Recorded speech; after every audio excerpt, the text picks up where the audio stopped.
Clendenin, West Virginia, The Graveyard Incident. Chapter 1. The Quiet Before the Storm.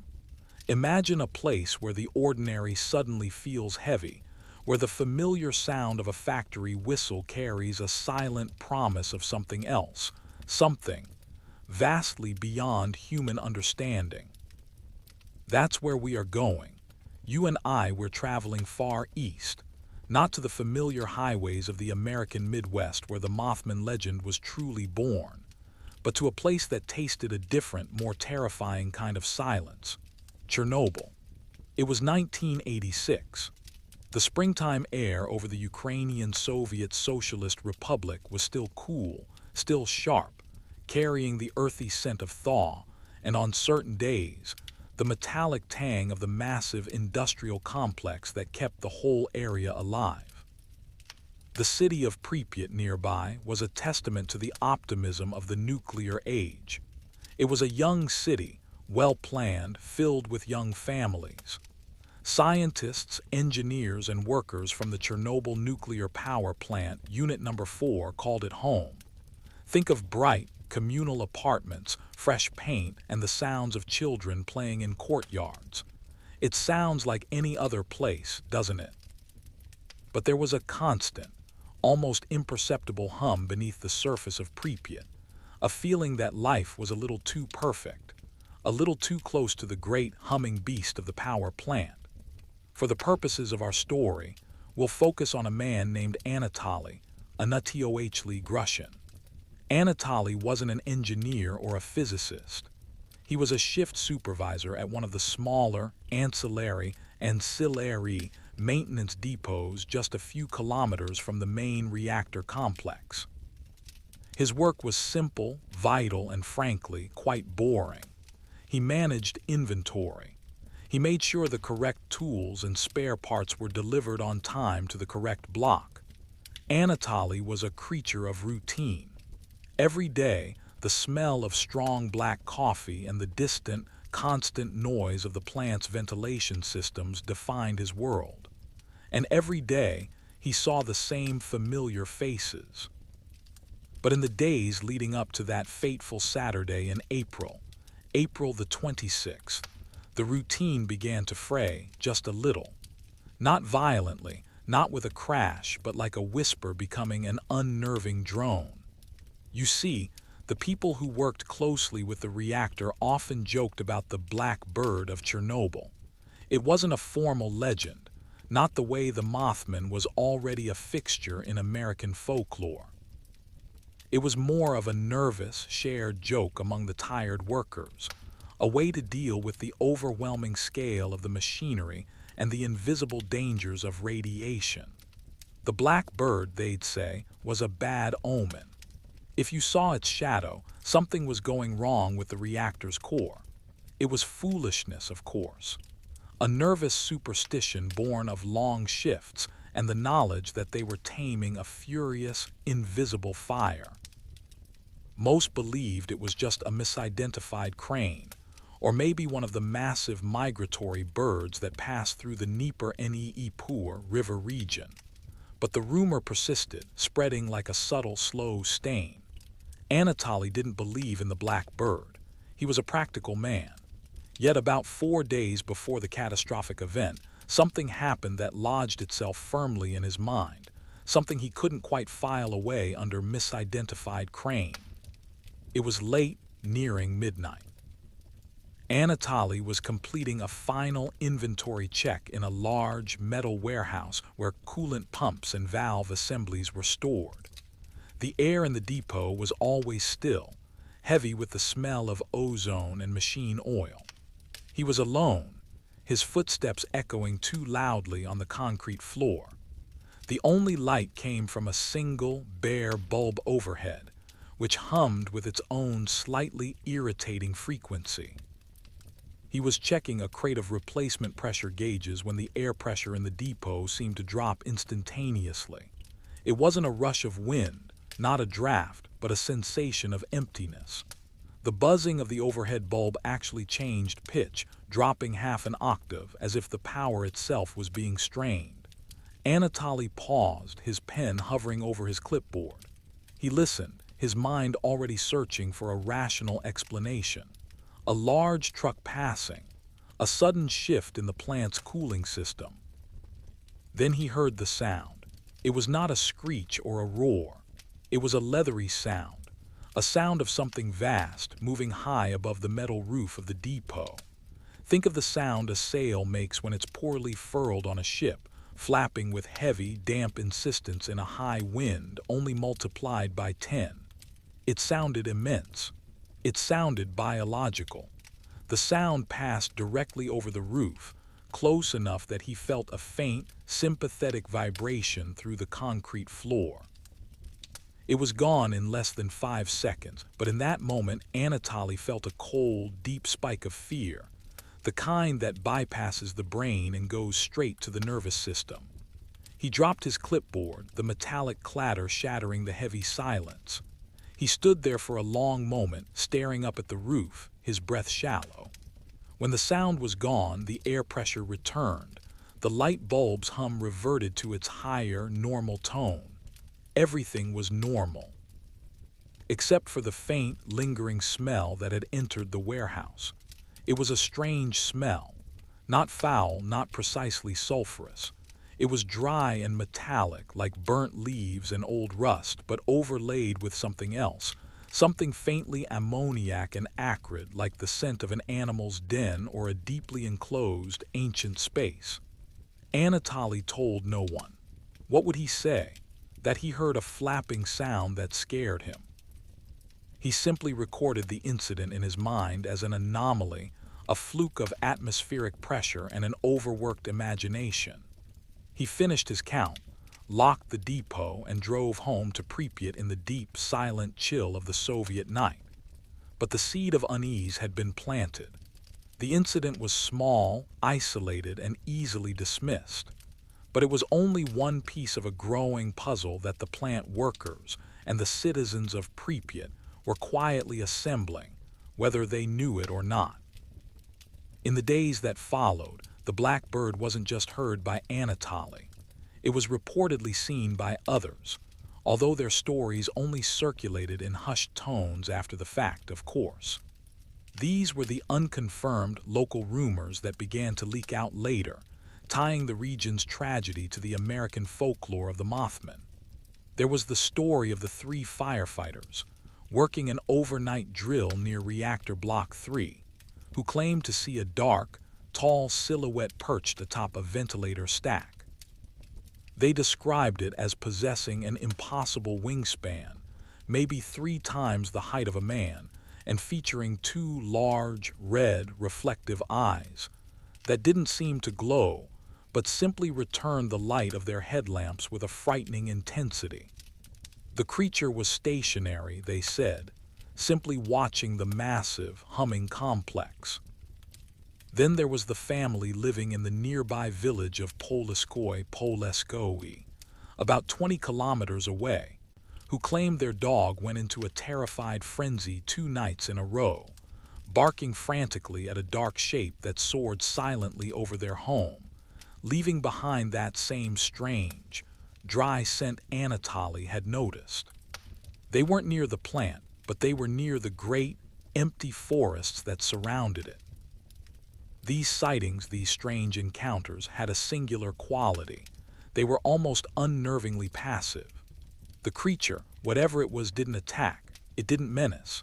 It simply appeared, loomed, and then vanished, leaving behind only the chilling, deep sense of dread that comes with witnessing something fundamentally wrong with the physics of the world. The workers began to feel watched, observed not by a person, but by a primal force. Anatoly, back at his depot, found himself glancing up more often. He noticed the birds, the ordinary sparrows and crows, seemed oddly absent from the immediate vicinity of the plant. A large flock of geese he usually saw feeding in the cooling canal near Block 1 was gone. The wildlife seemed to have quietly, collectively decided to give the massive concrete and steel structure a wide berth. The week culminated in Friday, April the 25th. A test was scheduled. A critical late-night safety test meant to simulate a power failure and ensure the reactor systems could still cool the core effectively. It was routine, mandatory, and considered low risk. The engineers were confident, but the air felt heavy. The hum of the plant was more insistent. It felt like the world was holding its breath. Anatoly went home that night and had a strange, unsettled dream, not of the black bird, but of being watched by a pair of massive, silent, red eyes from the bottom of a deep, dark well. He woke up before dawn, shaking, and unable to recall the exact shape of the creature, only the overwhelming, silent focus of those eyes. He drove to work on Saturday morning, hours after the catastrophe had already begun, though he didn't know it yet. He drove past the main complex, and in the strange, pre-dawn light, through the haze that was beginning to rise from reactor block 4, he thought he saw it. Not a bird, not an airplane, but a huge, dark shape, a silent black sentinel rising vertically into the morning sky before disappearing into the bruised, gray clouds above. It looked ancient, enormous, and terrifyingly patient. It had seen what was to come. Was it a witness, a warning, or simply a coincidence, a hallucination born of a fatigued mind and the sudden, unthinkable presence of death in the air? This is the core of the Mothman legend, you see. It arrives before the breaking point, not after. It watches the precipice. Anatoly drove on, oblivious to the heroic, impossible efforts already underway inside the plant to contain the runaway fire. He only knew that the silence now was different.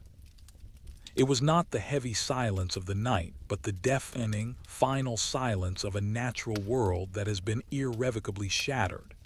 He had seen the black bird.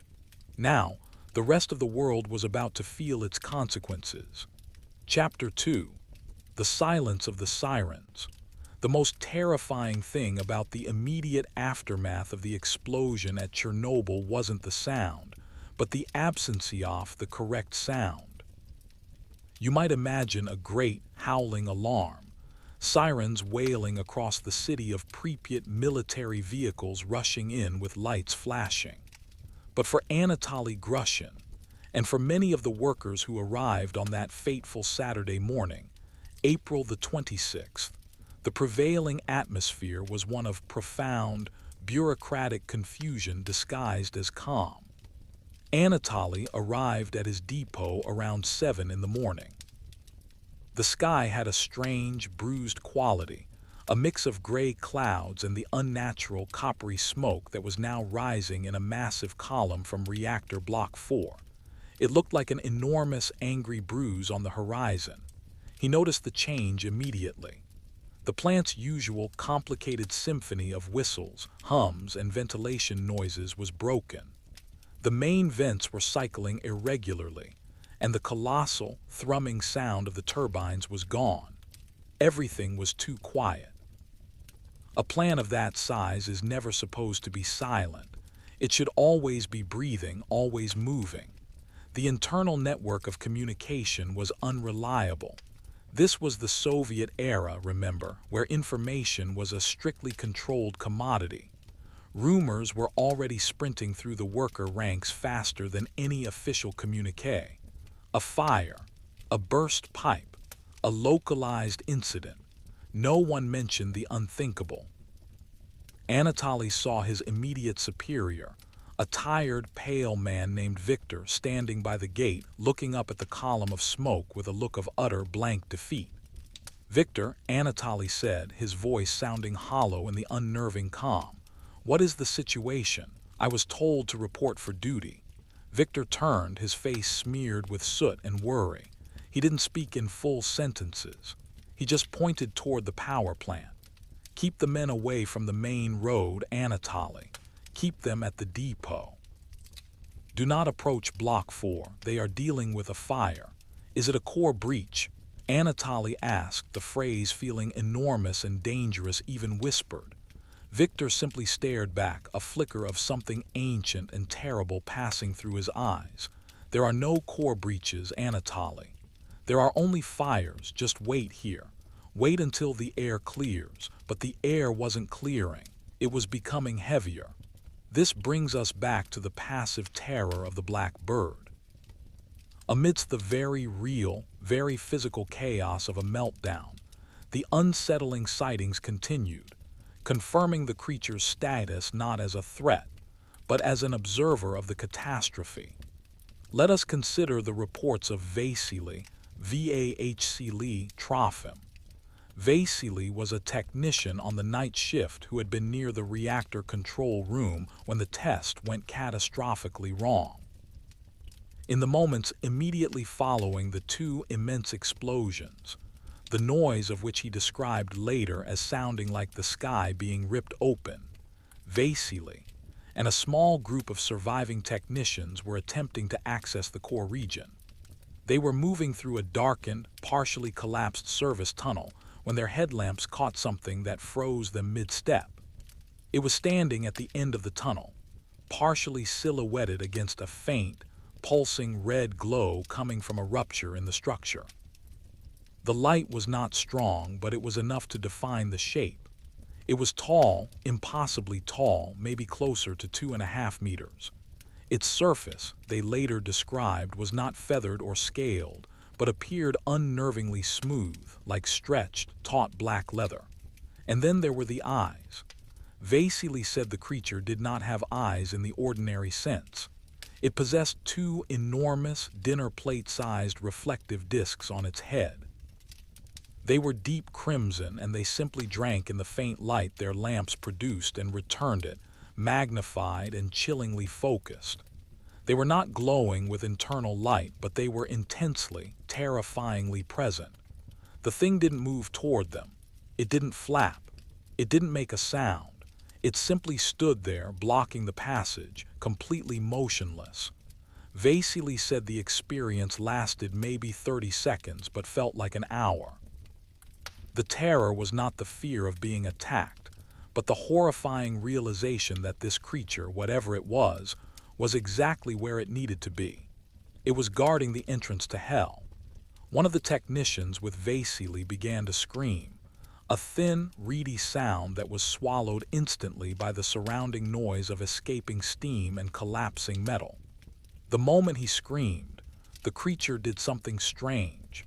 It did not lunge, but it somehow retreated into the shadows with impossible speed. One moment it was there, solid and terrifying, and the next it was gone, leaving behind only the metallic, dry scent that Anatoly had noticed earlier. This passive observation is key to the Mothman legend. It is not an aggressor.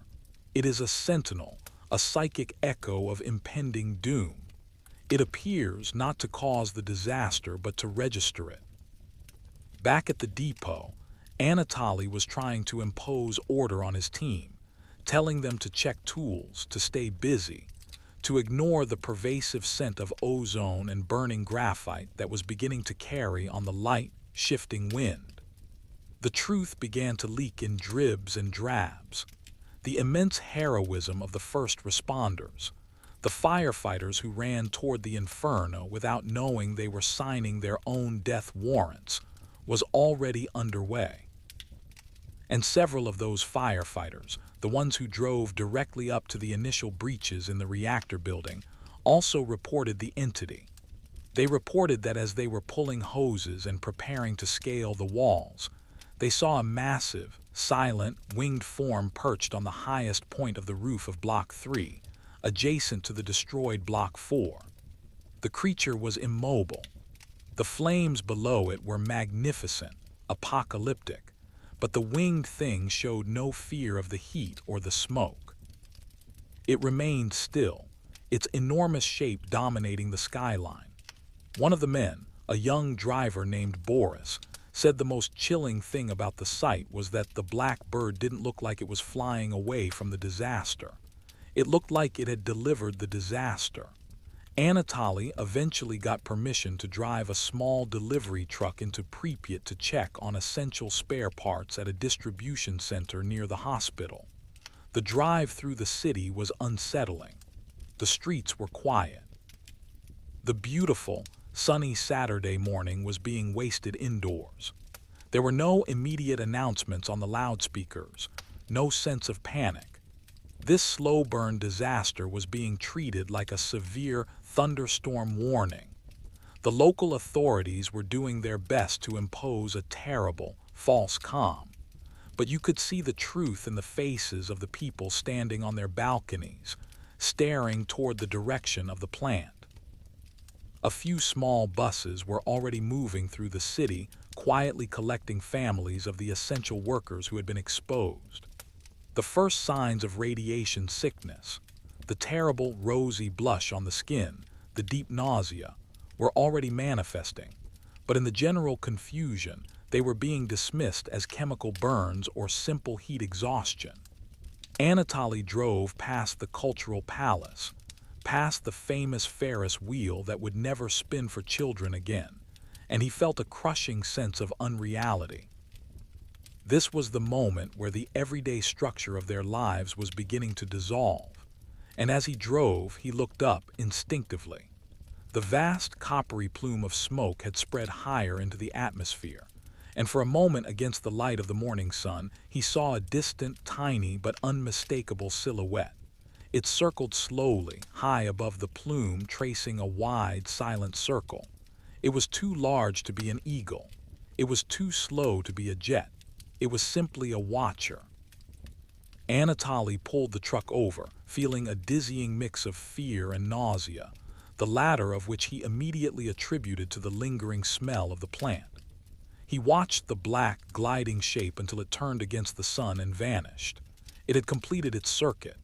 It had witnessed the final act of this terrible human error. He drove on, his hands tight on the steering wheel, realizing that the black bird, the terrifying, silent sentinel, was not just a myth or a nervous joke. It was a herald. And its arrival meant that the world, for the people of Pripyat and Chernobyl, had fundamentally, irrevocably changed. The silence that followed was the silence of disbelief, the absence of the correct alarm that should have been blaring. It was the terrifying stillness that precedes evacuation, the moment where denial finally gives way to total, crushing reality. Chapter 3. The Silent Exodus. The evacuation of Pripyat was, in its own terrible way, a masterpiece of Soviet organization. It began not with screams or panicked running, but with an announcement delivered over the city's network of loudspeakers around 2 o'clock in the afternoon on that awful Saturday. The message, delivered in a flat, monotone voice, spoke only of a temporary relocation due to an unfavorable radiation situation. It informed the residents that they should prepare to leave for approximately 3 days. They were told to bring documents, a change of underwear, and some food. Nothing more. No pets. No beloved furniture. They were strongly advised to close their windows and turn off all electrical appliances. For a population that had been raised to trust the state, this announcement provided a terrible manufactured calm. People believed they would be coming back, and because of this widespread naive belief, the exodus was not a flight but a slow, unsettling parade.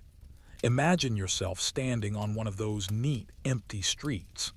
The day is bright, unnaturally so, given the tragedy. You watch as over 1,200 buses roll into Pripyat, military vehicles and ordinary passenger coaches lined up end to end, stretching for kilometers. The air is warm. The scent of spring flowers is trying to fight the acrid smell of the graphite smoke now drifting over the city. Anatoly Grushin, having finally finished his errands and returned to his depot, was given the task of helping to coordinate the bus loading near the outskirts of the power plant zone, along the road leading out of the exclusion area. His job was simple: keep order and check manifests. It was here, along that seemingly endless line of buses, that the sightings of the black bird began to take on a terrifying mass significance. These weren't just the tired, half-hallucinating engineers deep inside the plant. These were ordinary mothers, children, and elderly people, watching the smoke rise and feeling an impossible chill in the bright daylight. Many of the evacuees were waiting on the open roadside, shielded only by the sparse pine forest. As the afternoon wore on, the shadow of the smoke plume grew longer, and the atmosphere became oppressive. A young woman named Yelena, clutching a small suitcase and her terrified toddler, was among the first to report it to a nearby militiaman. She wasn't hysterical, she was simply stating a fact, the way you might report a change in the weather. She pointed skyward near where the smoke column began to dissipate into the clouds. The militiaman looked, squinting. He saw a shape, maybe a smudge, but Yelena was insistent. She described a vast, soaring entity, utterly silent, that occasionally dipped lower, seeming to watch the immense, static line of buses and people below. She said it had large, membranous wings that seemed to move not by effort, but by some immense, passive manipulation of the air currents. The sun caught it, momentarily illuminating those terrible, reflective red eyes, which she described as two perfect, polished lenses fixed on their destination. This is the unsettling pattern of the Mothman, passive proximity. It doesn't swoop or attack. It simply observes the exodus, confirming the dire necessity of the flight. The most disturbing reports came not from single individuals, but from groups of children. Children, perhaps less burdened by the need for rational explanation, often see things more clearly. Dozens of children, sitting inside the buses waiting for the final departure signal, began to point and whisper about the big black butterfly following them. Their parents, distraught and focused on the vague instructions, tried to dismiss it as an oversized raven or a helicopter. But when they looked up, the shape was too large, its flight pattern too fluid and silent for any known aircraft.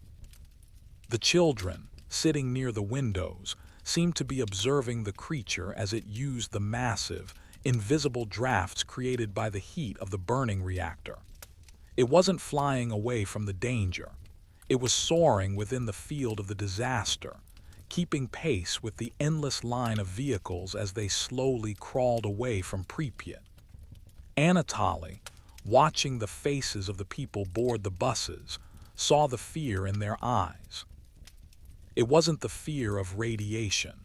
They didn't yet understand that invisible killer, but the primal, immediate fear of the watcher in the sky.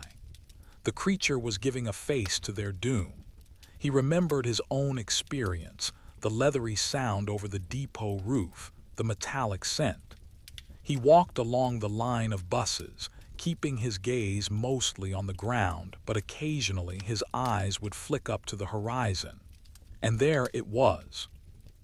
Much closer now, perhaps only a few hundred meters above the forest line and certainly within the exclusion zone boundary. It was immense. When it banked, the sheer size of its wing structure was startling. The blackness of its body seemed absolute, absorbing the light. He didn't see the red eyes from his distance, but he saw the shape, and the shape was enough. It was a perfect, terrible silhouette against the pale sky. It looked like an ancient, mythical beast from a forgotten legend, a creature that belonged only in the deep shadows of the past, now fully manifest in the glare of the world's most modern disaster. Anatoly moved quickly to one of the younger militia guards, a nervous, fresh-faced boy carrying a Kalashnikov, Kalashnikov rifle that looked too heavy for him. "Did you see that?" Anatoly whispered, keeping his voice calm and low. The guard swallowed hard, adjusting his cap. "I see a lot of things, comrade," he replied, using the official, detached tone. "Many large birds in the wetlands, many cranes." "That is no crane," Anatoly insisted. "Look at the way it moves. It is watching us leave."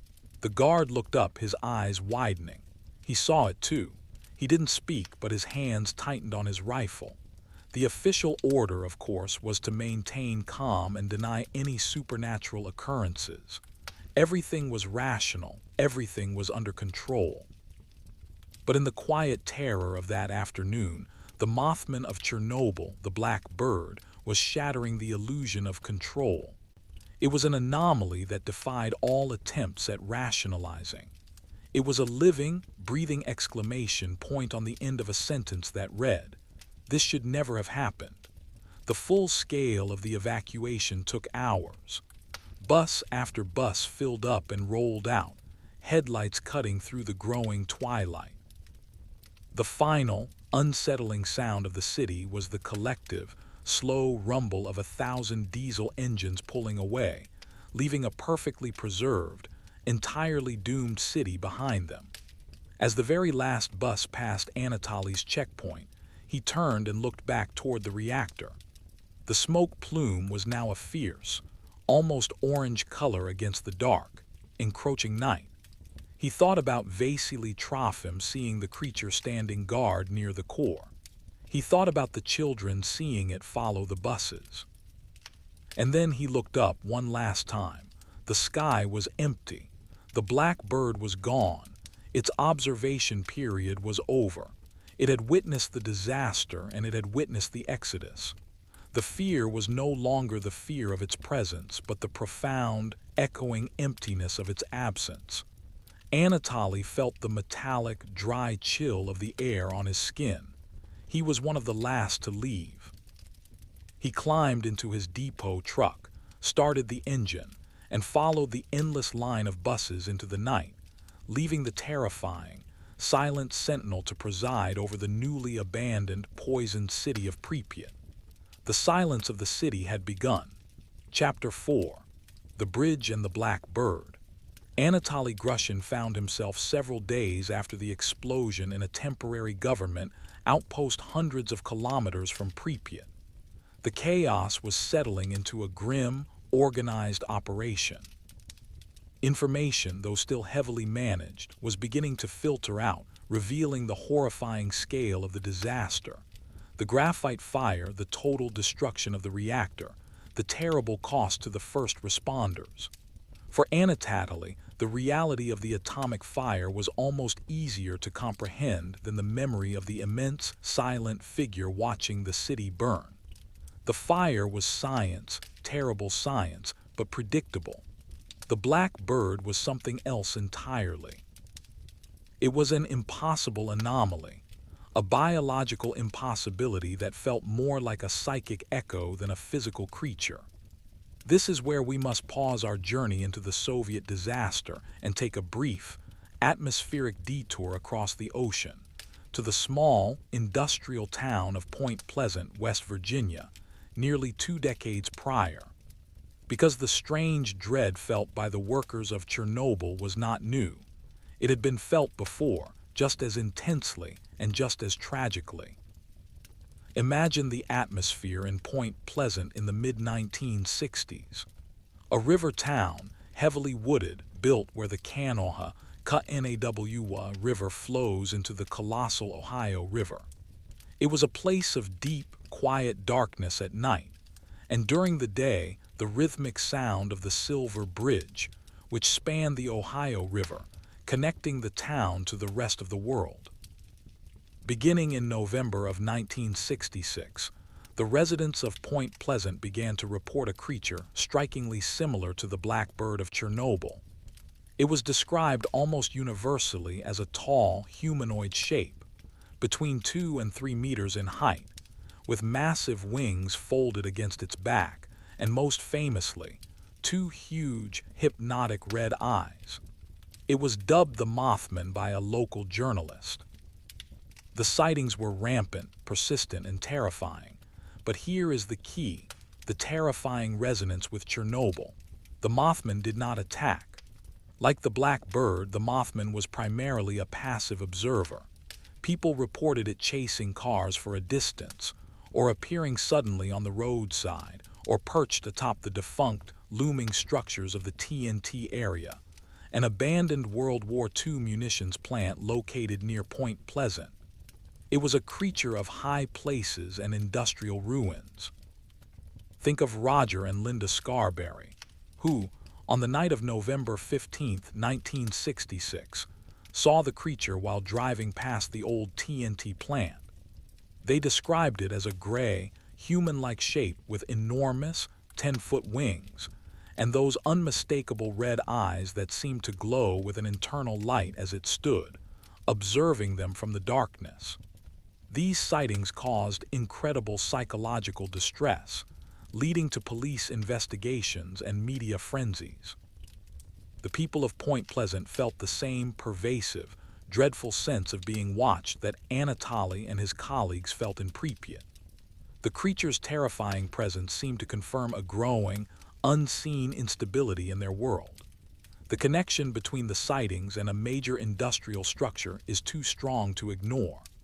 The Mothman seemed fascinated by the massive, modern works of humanity: the old power plant in Chernobyl, the sprawling munitions factory in Point Pleasant, and the colossal Silver Bridge. The Silver Bridge was a testament to modern engineering. A massive suspension bridge opened in 1928, and its structure, specifically its I-bar chain suspension system, was unique and tragically flawed. The sightings of the Mothman reached a fever pitch in late 1967. Reports were coming in almost daily, often centered near the bridge or the access roads leading to it. It was as if the creature was staking a claim, or perhaps issuing its final, silent warning. And then it happened. On the afternoon of December 15, 1967, during the heavy Christmas rush hour, the Silver Bridge suffered a catastrophic failure. A single, small flaw in one of its I-bar chains failed, triggering a domino effect that brought the entire structure down into the frigid waters of the Ohio River in less than 3 minutes. 46 people lost their lives in the disaster. In the immediate aftermath, the sightings of the Mothman, which had been continuous for over a year, ceased entirely. It was as if its purpose had been fulfilled, its dreadful task completed. The conclusion drawn by many researchers and townspeople was chilling. The Mothman was not a monster that caused destruction, but an ominous prophet that appeared to signal it. It arrived before the inevitable disaster, observed the prelude, and vanished once the tragedy was complete. Now, let us bring this chilling comparison back to Anatoly in the Soviet Union. Anatoly eventually found himself working on the immense, desperate cleanup effort, helping to coordinate supplies for the liquidators, the workers who risked their lives to contain the radiation. He spent hours poring over maps and schematics, and the terror of the previous weeks was pushed down by the immediate, life-or-death necessity of the work. One evening, while talking with a colleague who had been transferred from another region, he finally shared his story about the black bird, speaking in hushed tones about the huge winged thing that watched the explosion.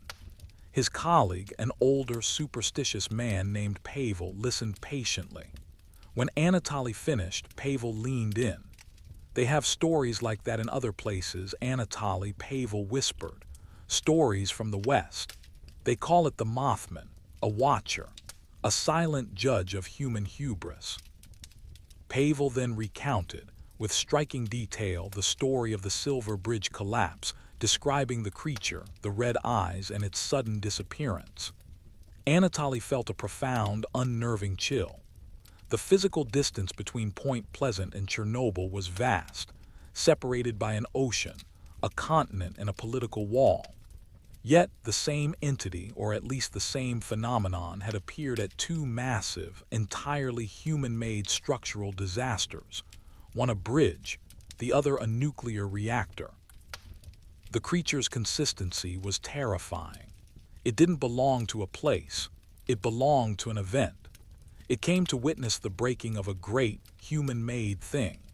For Anatoly, the knowledge that the black bird had been seen before, that it had a history of appearing before the collapse of human structures, changed the memory from a localized, private terror into something infinitely more vast and cosmic. It meant that their disaster wasn't just a terrible engineering failure. It was an event that the universe itself, or some dark, prophetic agent within it, had marked. The Mothman was not a local legend. It was a universal warning. As Anatoly looked at the maps of the vast, evacuated exclusion zone, a 30-kilometer radius now closed to human life, he realized the Mothman was not merely a warning of a collapse. It was a witness to the profound, unforgivable moment when mankind's ambition exceeds its caution, and nature, or perhaps something older than nature, comes to observe the result. The creature was gone, but the immense, crushing weight of its prophecy remained. Chapter 5. Echoes of the Void. The most enduring quality of the Mothman, or the black bird, is not its appearance, but its mystery. Once the initial shock of the disaster in Chernobyl began to fade, once the immediate danger was contained, the human mind, particularly the minds of those who witnessed the creature, craved an explanation. They needed to file the massive, winged shadow under a known category, to tame the terror with a label.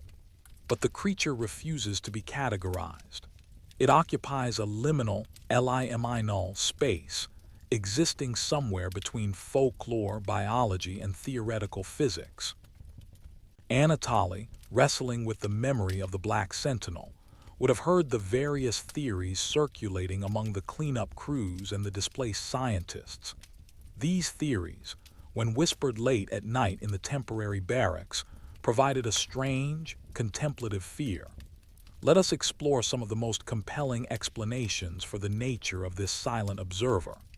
The scientific explanation. Misidentification and mutation. The most rational mind seeks a rational explanation.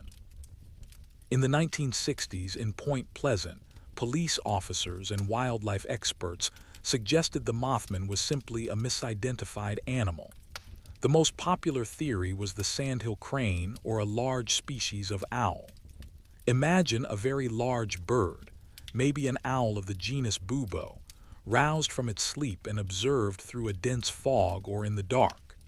Its eyes, when catching the light of a headlamp, would reflect back with an intense, luminous glow, a phenomenon called Ishin.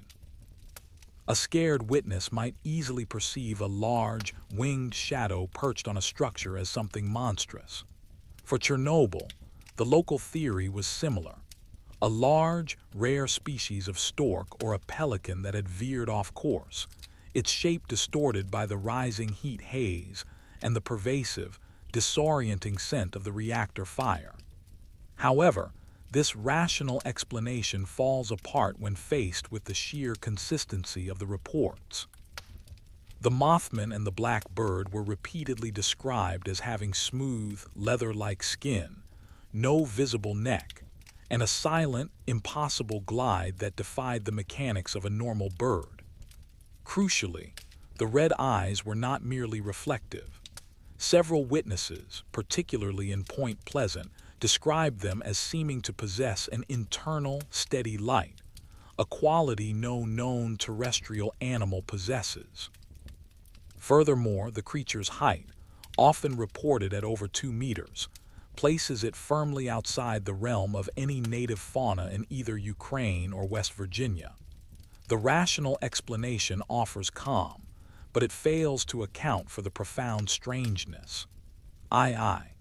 The interdimensional intruder. This is where the fear truly becomes cozy spooky.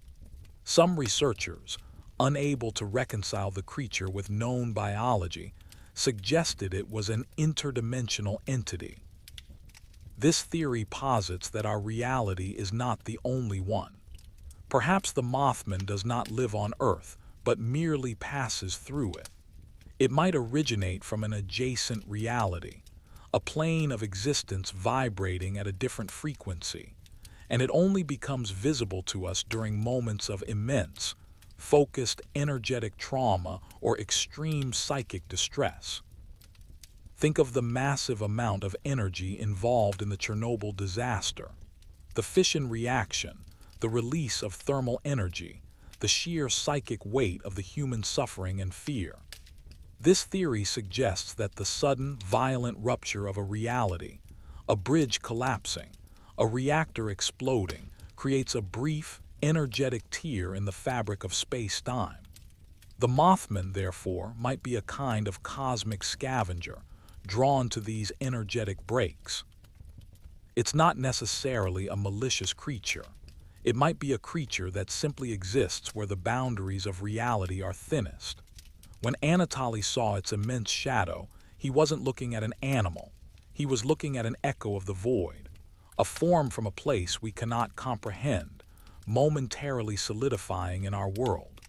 This theory explains the creature's silent, impossible movements and its ability to vanish instantly. It simply slips back into its own dimension when the energetic tear closes. The harbinger of doom. This is the most popular, and perhaps the most chilling, explanation. It suggests the Mothman is not a creature in the traditional sense, but a living, biological prophecy. In this view, the creature exists outside of human time. It doesn't travel through space to observe a disaster. It appears because the disaster is already fixed in the timeline.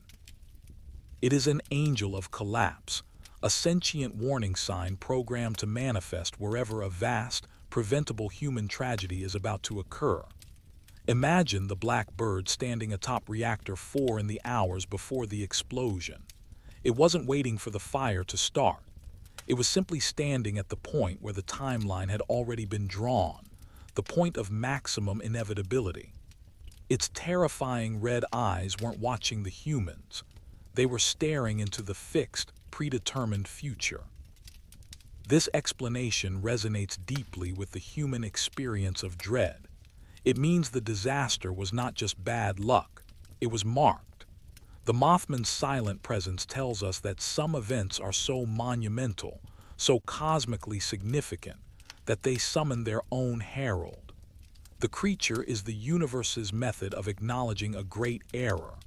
For Anatoly, sitting alone in the temporary barracks hundreds of kilometers away, this thought would be the hardest to bear. If the Mothman is a harbinger, then seeing it meant the disaster was unavoidable. It removes the comfort of thinking the tragedy could have been prevented by a better safety test or a better design. The black bird was the universe saying, this was meant to happen. The Mothman, whether a confused animal, an alien interloper, or a psychic projection, is defined by its relation to human disaster. It is the shadow that falls on our greatest monuments before they crumble. It is the ultimate, silent judge of our ambition. Ultimately, we are left without a definitive answer. But in the soft silence of the temporary town, far from the radioactive exclusion zone, the memory of those impossible red eyes ensures that the question lingers, a faint, cold whisper of doubt. Chapter 6. The Guardian of the Zone. After the evacuation, the area around the Chernobyl plant became the exclusion zone, a terrifying 30-kilometer radius circle of land entirely abandoned by humanity. It became a realm of silent, perfect preservation, a place where time and nature were warped not by years, but by an invisible, relentless poison. Anatoly Grushin, like many thousands of others, was assigned a support role for the liquidators. These were the men and women, soldiers, miners, engineers, and volunteers, who were brought in to perform the impossible task of cleaning up the invisible radioactive enemy. They were the heroes of the disaster, carrying out their duties with immense courage and a fatalistic acceptance of the risk. The life of a liquidator was defined by brevity. Their shifts were measured not in hours, but in Röntgen's runt guns, the measure of radiation exposure. They were given 10 minutes to run onto a contaminated roof, clear a shovel full of graphite, and retreat. Every action was rushed, desperate, and undertaken in a landscape utterly devoid of human sound. And it was in this unnatural silence, this irradiated wilderness, that the reports of the black bird began to resurface. The creature had not vanished completely after the Great Exodus. It had simply relocated, integrating itself into the fabric of the desolate zone. The sightings now took on a new, more profound significance. The creature was no longer a prophet of impending doom. It seemed to have become the guardian, or perhaps the master of the ruin. Consider the landscape. Pripyat, the ghost city, stood frozen in time. Apartments lay open to the wind, half-eaten meals sat on tables, and the famous Ferris wheel loomed silently over the square. The zone was an ecological paradox. In the absence of man, the wildlife began to return, but it was often warped. Strange, unnaturally large fish in the cooling pond, or unnaturally calm packs of wolves roaming the empty streets. It was a world of altered biology, and the Mothman seemed to fit right in. A brigade of engineers, working on the monumental task of constructing the initial sarcophagus, the huge concrete and steel enclosure designed to seal the exploded reactor, were among the first to report its continued presence. They were working high up, securing a crane boom near the destroyed Block 4. The view from that height was incredible, spanning the entire red forest. The pine trees that had absorbed so much radiation they had literally turned a deep, burnt orange. The foreman, a gruff veteran named Gennady, reported seeing the black bird perched, not on the ruined structure itself, but on the very peak of the tallest ventilation stack belonging to the undamaged Block 3. It sat there for nearly half an hour, completely motionless, appearing as a huge black silhouette against the bruised morning sky. Gennady and his men had high-powered binoculars they used for checking distant structural damage. They focused them on the creature. They confirmed the terrifying details Anatoly had heard. The immense size, the dark, smooth, non-feathered texture of its wings and body, and the terrible, glowing red eyes that were now even more intense against the darkness of the smoke-filled horizon. The creature was absolutely silent, utterly indifferent to the roar of the machinery and the movements of the men working below. It merely watched, a fixed, silent point of observation. The feeling among the liquidators who saw it was not one of impending death. They were already facing that every day, but of imminent judgment. It was as if the creature was confirming their fate, validating the lethal cost of the cleanup. Some of the more superstitious men developed a strange respect for the creature. They believed it was a spirit of the earth, or perhaps a kind of gargoyle placed there to ensure that humanity would not easily forget its violation of the land. They argued that its presence, far from being a bad omen, was now a sign of a necessary, silent truth. The zone belonged to the black bird now. Anatoly, working in the logistics hub outside the zone, began to collect these whispered accounts. The creature was seen patrolling the cooling pond, skimming silently over the radioactive waters where the mutated fish swam. It was seen perched on the rooftop of the deserted Pripyat police station. It had seemingly claimed the most contaminated, abandoned territory as its home range. One particularly unnerving report came from a team monitoring radiation levels deep within the red forest. They had set up a simple camp for the night, huddled around a non-radioactive fire. In the deep stillness of the forest, which amplified every snap of a twig, they heard a sound that was far worse than the silence. It was the same sound Anatoly had heard over his depot, a slow, heavy, leathery flapping noise. But this time it was close.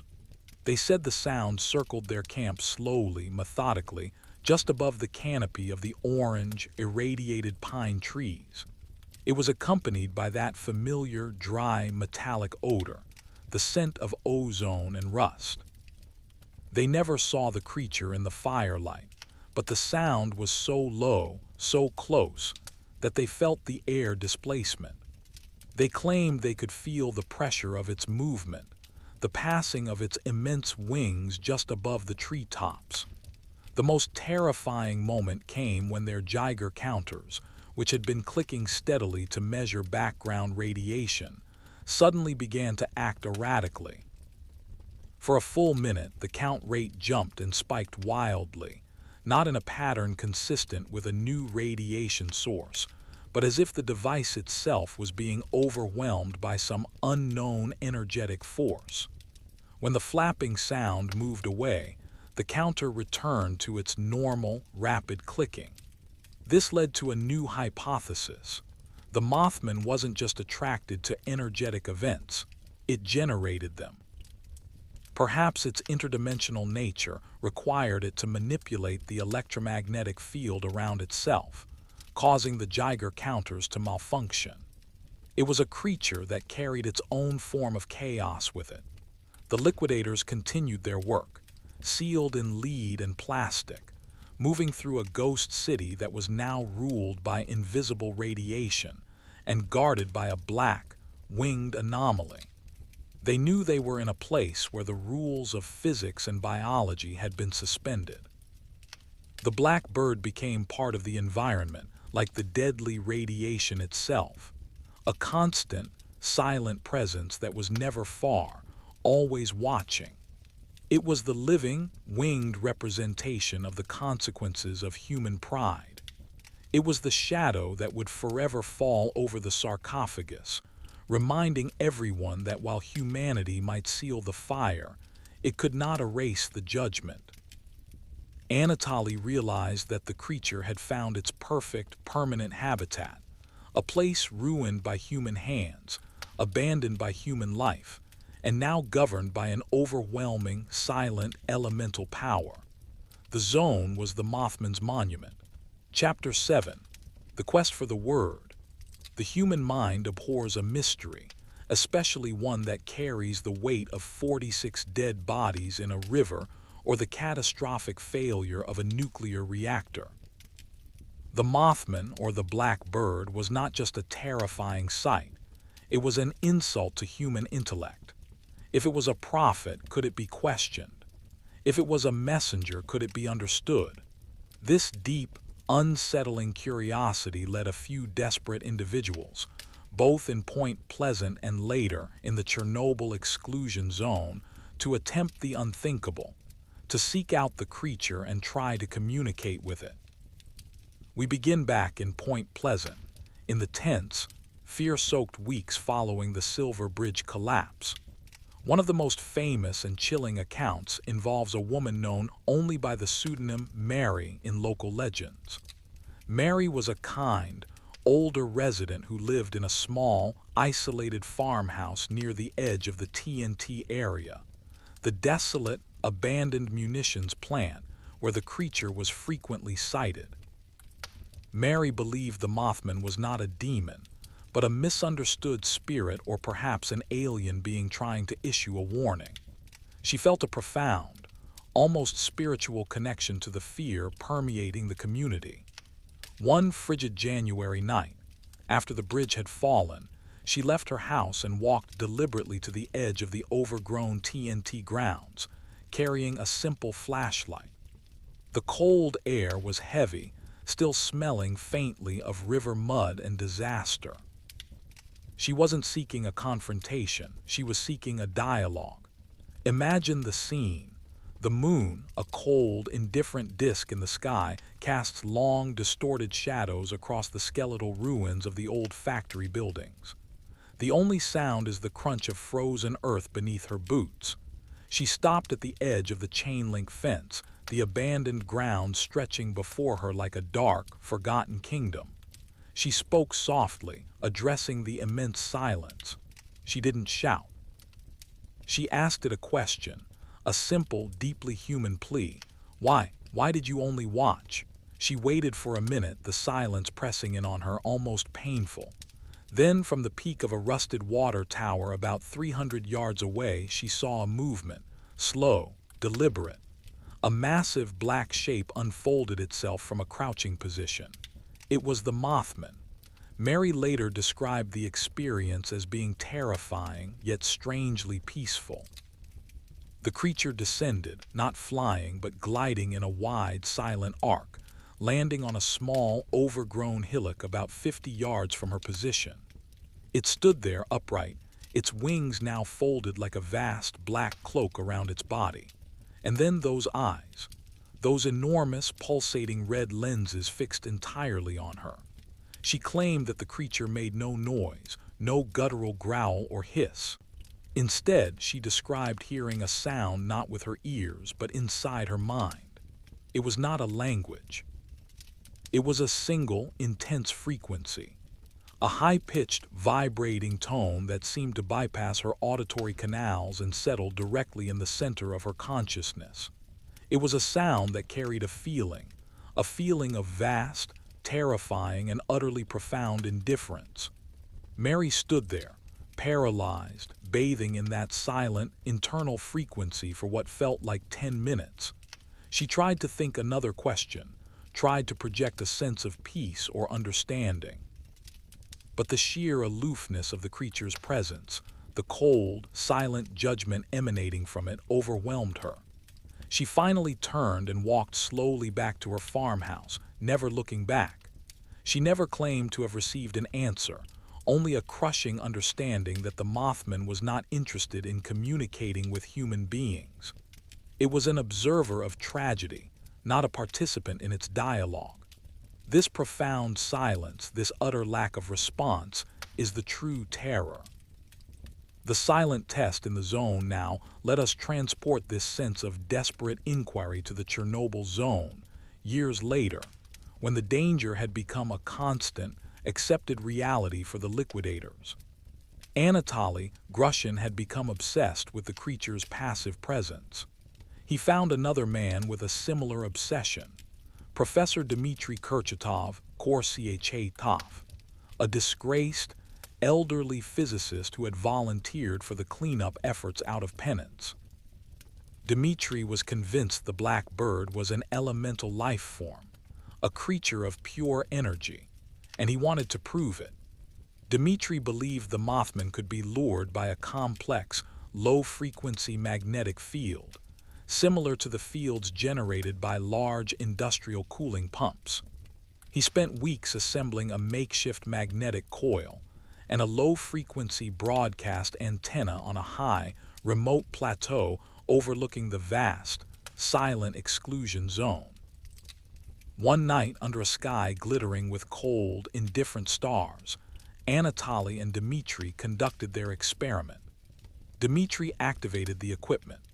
A deep, almost subsonic thrum vibrated through the frozen earth, a sound below the range of human hearing but designed, Dmitry hoped, to resonate with the creature's suspected energy core.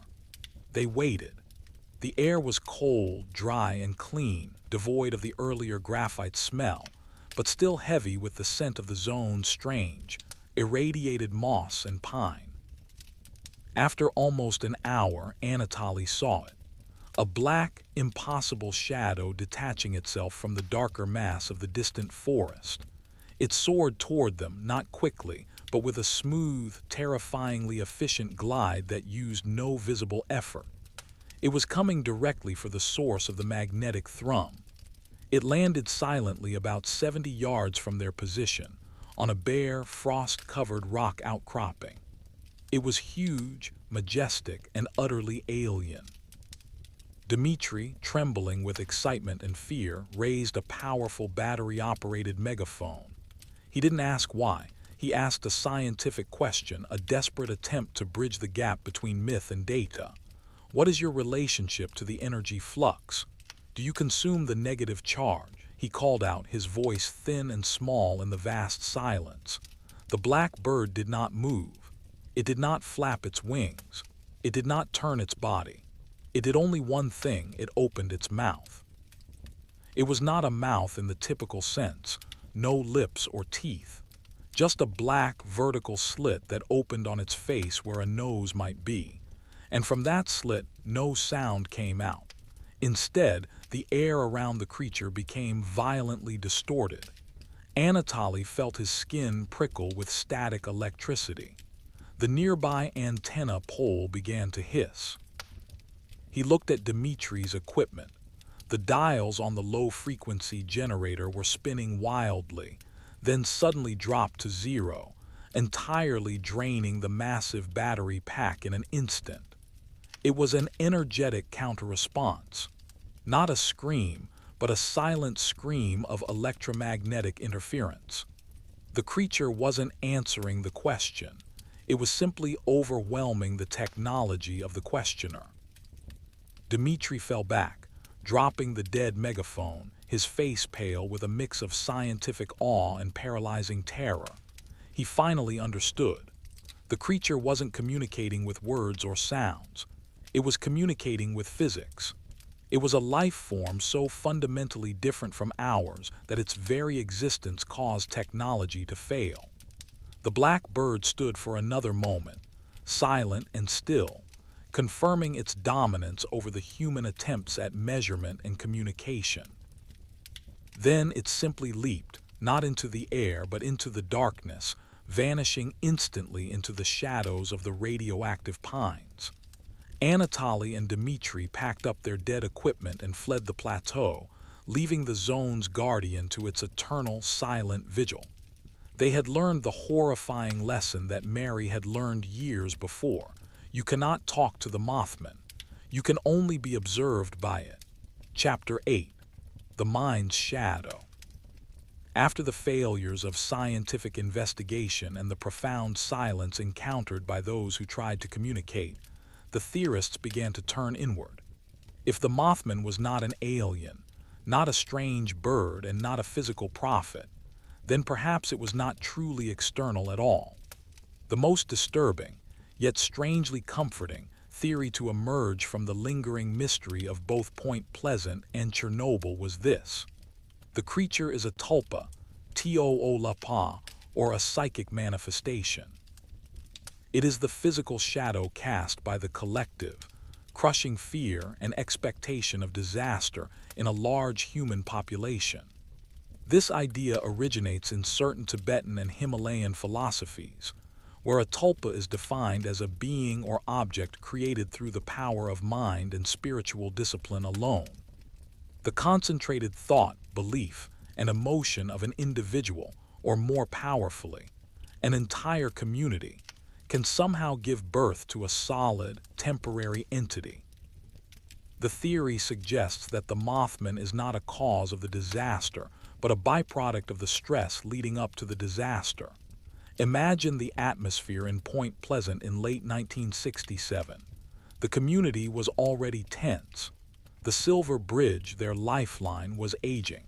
Industrial pollution was a constant concern. Then, the first sightings of a monstrous creature began. As the stories circulated, the fear intensified and became focused.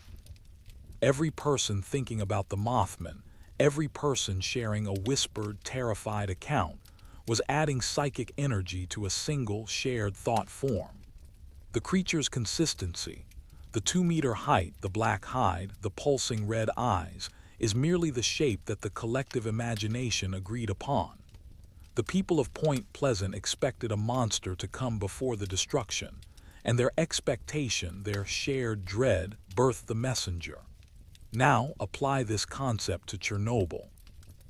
The pressure on the workers and citizens of Pripyat was immense, though often unspoken. They were living next to a ticking, invisible time bomb, a nuclear reactor. They knew the immense power contained in Block 4. They were constantly fighting to maintain safety in a high-risk environment. The fear of a catastrophic modern failure was a silent, cultural undercurrent. The existing, nervous joke about the black bird of Chernobyl provided the perfect psychic template. When the system began to fail, when the reactor test went wrong, the subconscious fear of the thousands of workers and their families reached a critical mass. This immense psychic shock, the collective realization that their greatest fear was about to become reality, coalesced that pre-existing joke into a physical form. The black bird, standing silently on the high stacks, was not an external entity. It was the physical embodiment of the Soviet workers' dread and guilt. It was their collective consciousness looking back at them, dressed in the costume of a monstrous omen. This explains several key characteristics that defy biological explanation. Silent flight and disappearance. A psychic projection doesn't need wings and doesn't obey the laws of physics. It can simply materialize, glide by pure will, and dematerialize when the collective belief or fear dissipates. The sighting stopped immediately after the Silver Bridge collapsed because the anxiety was replaced by grief and recovery. The fear that birthed the Mothman was gone. The red eyes. The eyes are not merely lenses but the focal point of the projection. They are red, the color of warning, blood, and extreme heat, the very elements the workers feared. They are the eyes of total attention and judgment because they are the eyes of the community's conscience. Passive observation. The creature never attacks because a thought form cannot act independently. It can only reflect the originating emotion.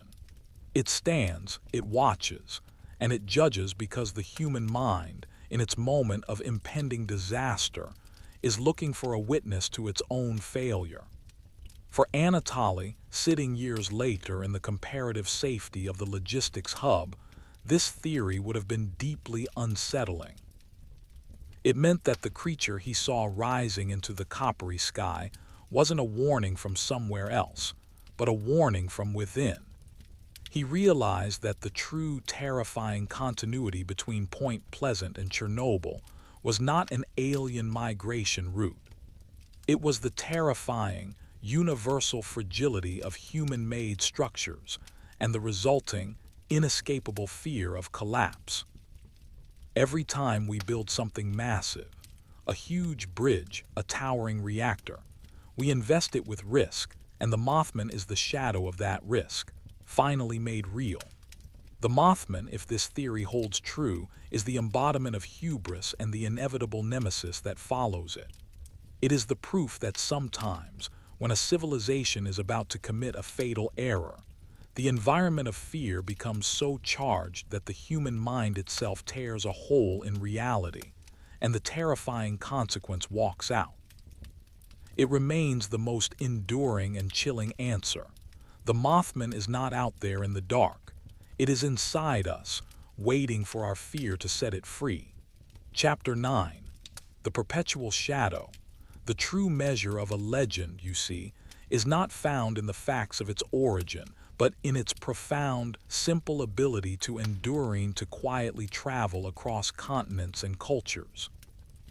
The Mothman, born in the heavy, industrial stillness of an American river town, found its most horrifying international confirmation in the atomic nightmare of the Soviet Union. This terrible journey, from the Silver Bridge to the ruins of Reactor 4, sealed its fate as a universal, global archetype of catastrophic doom. For people like Anatoly Grushin, who still carried the vivid, chilling memory of the massive black silhouette rising slowly above the poisonous, coppery smoke, the creature they called the Black Bird was much more than just a cryptid or a nervous legend. It had become a potent, silent cultural icon, a pure symbol representing the failure of our human faith in scientific optimism.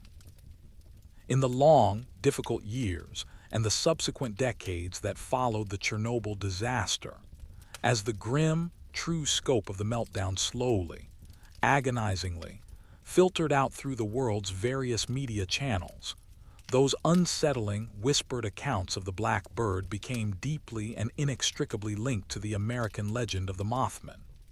This global, quiet acceptance was fueled by a deep, shared, and pervasive anxiety about the uncertain future. The Mothman story, though terrifying, offered a strange, unified explanation for human error. Perhaps we are not simply foolish or incompetent. Perhaps we are, on some cosmic level, marked for these colossal failures. Anatoly, who eventually retired and found a small, quiet apartment far from the lingering smell of the zone, rarely spoke of his own sightings, knowing the easy skepticism and pitying looks it would invite. But in the deep, undisturbed silence of his own mind, the terrifying connection was absolute and unbreakable. He came to view the creature not as a warning delivered to a single person or even a single town, but as a silent, universal rebuke delivered to the collective ego of the entire human race. He would sometimes pull out an old, faded newspaper clipping showing a photograph of the graceful, massive arch of the Silver Bridge, taken just a few months before it snapped and plunged into the river. He would compare that image in his mind to the impossibly complicated, cold schematics of the Chernobyl reactor core, a sprawling labyrinth of graphite, steel, and pipework designed to harness the ferocious atomic fire. Both, he mused, were immense, beautiful triumphs of engineering, yet both were ultimately revealed to be fragile, containing their own fatal flaws. And just before the breaking point of each one of those titanic structures, the silent, terrifying black figure had been there. Anatoly settled into the belief that the Mothman was not drawn to simple destruction, but rather to a kind of terrible, inevitable perfection. Not human perfection, of course, but the specific moment in a massive, complex system's life cycle when it is at its most highly tuned, most powerful, and therefore most vulnerable to internal failure. The creature arrives solely to witness the final, awful instant when the delicate, precise structure of order gives way to absolute chaos. The lasting legacy of the Black Bird of Chernobyl, therefore, is not a simple narrative of a localized, regional event. It is a profound, shared, and global message, delivered entirely without words. Be profoundly afraid of the complexity you create. The creature is the physical embodiment of the dark law of unintended consequences. It reminds us that for every grand, soaring technological achievement, there is an equal and opposite catastrophic failure waiting in the shadows, waiting for its appointed observer. Anatoly would sometimes stand by his window late at night, his eyes slowly adjusting to the darkness, searching the velvet expanse of the sky for a massive, silent form. He knew, rationally, that the creature was likely gone from the Chernobyl zone, its terrible work completed. Yet the deep, unsettling psychological shadow it cast remained. It had done its chilling duty. It had silently marked the grave of human complacency. And in that long, deep, and comforting stillness of the night, Anatoly knew with cold certainty that the Black Bird wasn't resting, not truly. It was merely waiting for the next great human structure to reach its own moment of catastrophic failure, somewhere else in the wide, busy world, ready to appear again as the silent sentinel of our unavoidable, self-inflicted doom. Chapter 10. The Final Sleep. We have traveled a great distance, haven't we?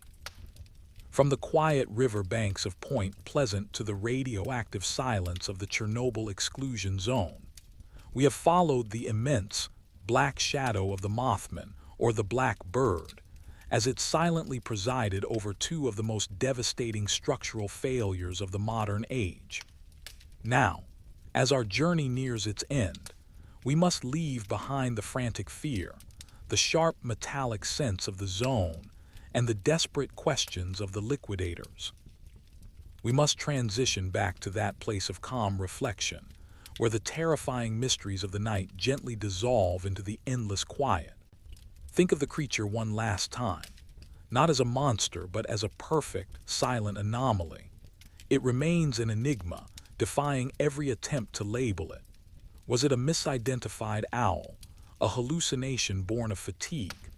Was it a strange, new biological mutation, a creature so well adapted to the high, dark places of the world that we simply haven't cataloged it? Or was it something far grander, far more terrifying? An interdimensional entity slipping through a rent in our reality, drawn by the catastrophic energy of human failure. The final, lasting power of the Mothman is that we don't know. The legend itself provides a strange kind of comfort, precisely because the creature never lingers. It appears, it watches, and then it is gone. It is a signpost at the edge of human calamity, not the catastrophe itself. Imagine Anatoly Grushin, many years later finally finding peace in a small town far away. The memories of the disaster have softened, becoming duller, more distant. But sometimes, when he looks out his window on a night when the wind is high and the shadows are deep, he thinks of the immense, silent wings. He no longer feels the sharp spike of fear. Instead, he feels a vast, quiet humility. He realizes that the creature's silence was its truest message. The Mothman didn't speak because there was nothing to say. It simply arrived to confirm a universal truth, that all great human endeavors, bridges, reactors, towers, empires, are built on a foundation of fragile, inevitable risk. The creature is the natural order's way of marking the exact moment when that risk finally manifests. Its purpose was not to terrify us into action, but to witness our inevitable flaw. And so, we must leave the final mystery resting in the dark.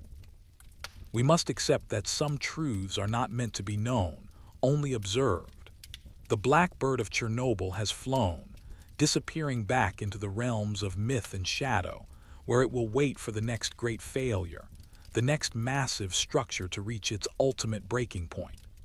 As you settle into the quiet of this moment, let the immense weight of the mystery slowly lift away.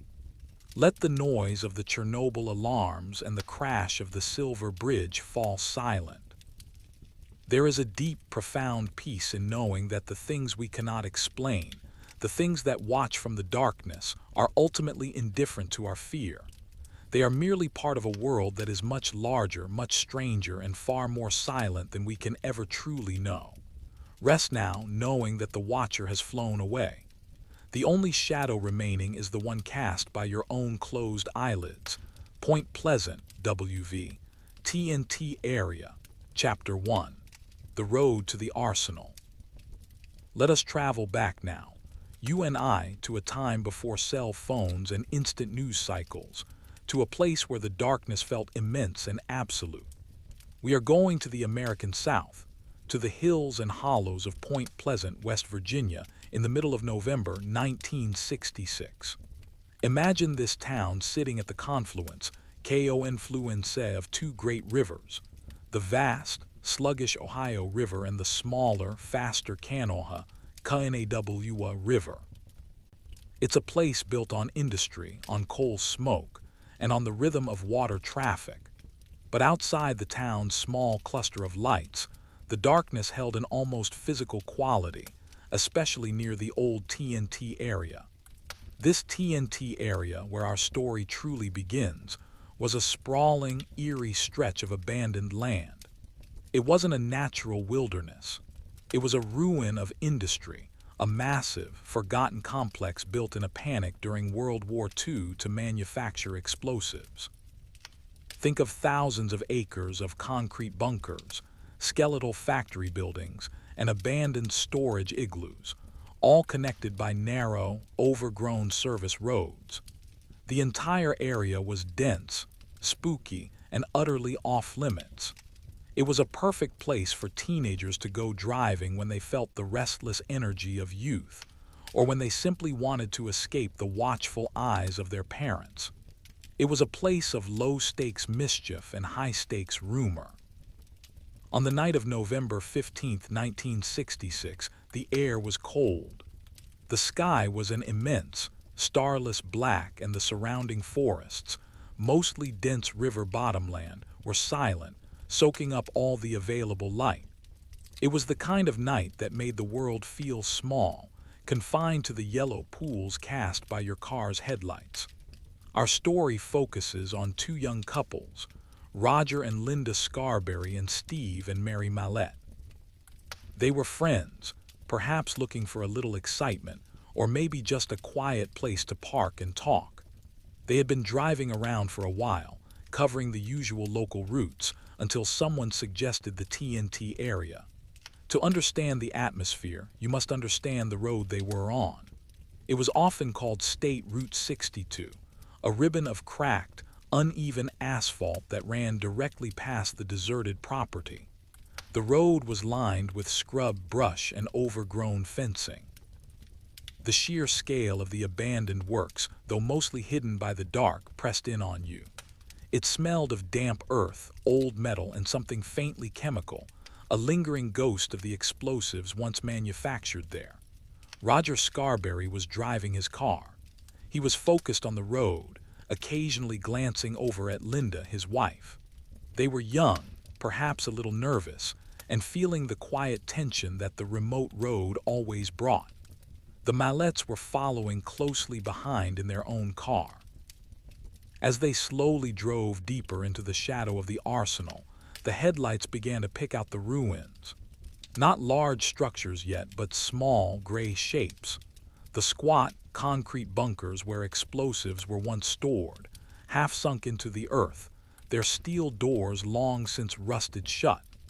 The entire area felt heavy with abandonment, the kind of silence you only find where human activity has suddenly, inexplicably ceased. Roger slowed his car as they approached a small, gravel turnoff known locally as the Power Plant Road.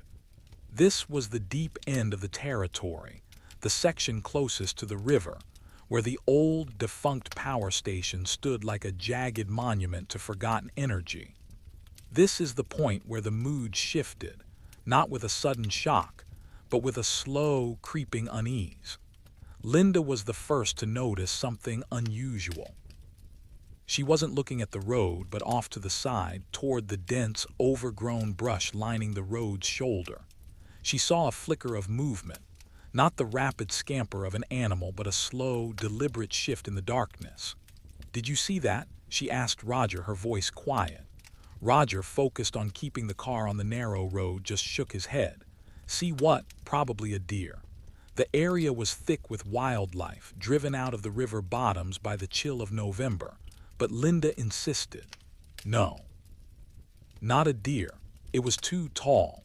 It moved like a person, only faster. The silence in the car became deeper, heavier. Roger instinctively slowed the car further, his eyes now scanning the dark perimeter. He peered through the passenger side window, trying to pierce the blackness that swallowed the light beyond their headlamps. And then he saw it too. Just beyond the reach of the fence line, perched on a slight rise of earth next to one of the squat concrete bunkers, was a shape. It was huge. It seemed to have unfolded itself from the shadows of the ruin. It wasn't immediately terrifying, not at first. It was just an anomaly. Something that shouldn't be there, disrupting the perfect symmetry of the dark. It was tall, maybe 2 meters high, and seemed to be hunched over slightly, its massive size dominating the small hillock. Roger eased his foot off the gas pedal entirely. The car drifted almost silently to a stop. Behind them, Steve Mallette, sensing the hesitation, stopped his car as well.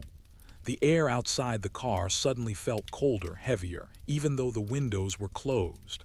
And then the creature, the immense dark shape, looked up. The headlights of Roger's car caught it. It was impossible to discern features in the dim light, but the light reflected off 2 points on its head. Not like ordinary eyes, not like the reflective, yellow-green eyeshin of a cat or a raccoon. These were 2 immense, perfect, circular discs of red. They were huge, almost dinner plate sized, and they seemed to glow with an intense, steady internal light, a deep crimson that cut through the absolute blackness of the night. It was not a reflection, it was a presence. The sight of those eyes, fixed entirely upon their car, brought a sharp, cold spike of realization to all 4 occupants. This was not a deer. This was not a misplaced owl. This was something else entirely, something fundamentally wrong with the night. The creature made no sound. It did not move its body. It simply stood, watching the two cars with those two terrible, unblinking red eyes. Its focus was total, predatory, and impossibly patient. Roger gripped the steering wheel, his knuckles white. The fear was a cold, paralyzing wave, the kind that steals your breath and stops rational thought. They were alone on a dark, deserted road, deep in the ruins of an abandoned arsenal, and they were being watched by an entity that defied every known law of nature. The silence in the car was broken by Linda, who managed a single choked whisper, "Drive, Roger, drive now." And as Roger put his foot down on the accelerator, shattering the silence with the sudden roar of the engine, the immense, dark figure on the hillock began to move. Chapter 2. The Impossible Pursuit. The sudden roar of Roger Scarberry's engine shattered the heavy silence of the T.N.T. area. It was a sound of desperate flight, a desperate, guttural response to the utter wrongness of the red eyes. The car lurched forward, tires kicking up gravel, throwing the occupants against their seats. Behind them, Steve Mallette, having witnessed the same impossible sight, reacted instantly, flooring his own accelerator, following Roger's taillights into the absolute darkness. But the creature, the immense, dark figure on the hillock, did not simply watch them leave. As Roger sped down State Route 62, glancing nervously in his rearview mirror, he saw it. The thing had unfolded its massive, dark wings. Imagine this, if you will, a shape that should not exist, suddenly taking to the air. It didn't flap with the frantic energy of a bird or the mechanical whine of an aircraft. It ascended with an eerie, silent grace, its wings appearing to catch and ride the air currents with effortless power. It rose vertically, then banked in a wide, slow arc, already gaining incredible speed. The creature was directly above them. Roger could see its immense shadow cast by the faint, distant lights of the town, dancing on the road ahead of his car. The sheer scale of it was breathtaking and horrifying. It seemed to have a wingspan that dwarfed the width of the road itself. Linda let out a small, choked gasp. "It's following us," she whispered, her voice barely audible over the roaring engine. Roger pressed the accelerator harder, his speedometer needle climbing. 50 miles per hour, 60, 70. The old road, with its uneven surface and sharp, unexpected curves, was not built for such speeds in the dead of night. Trees and fence posts blurred into indistinct streaks on either side. And yet the creature kept pace. It wasn't flying behind the car, not precisely. It seemed to be tracking them from a slight angle just off to the left, effortlessly matching their speed. The red eyes, those two terrible, glowing discs, remained fixed on the car's interior, as if they could see directly through the metal and glass.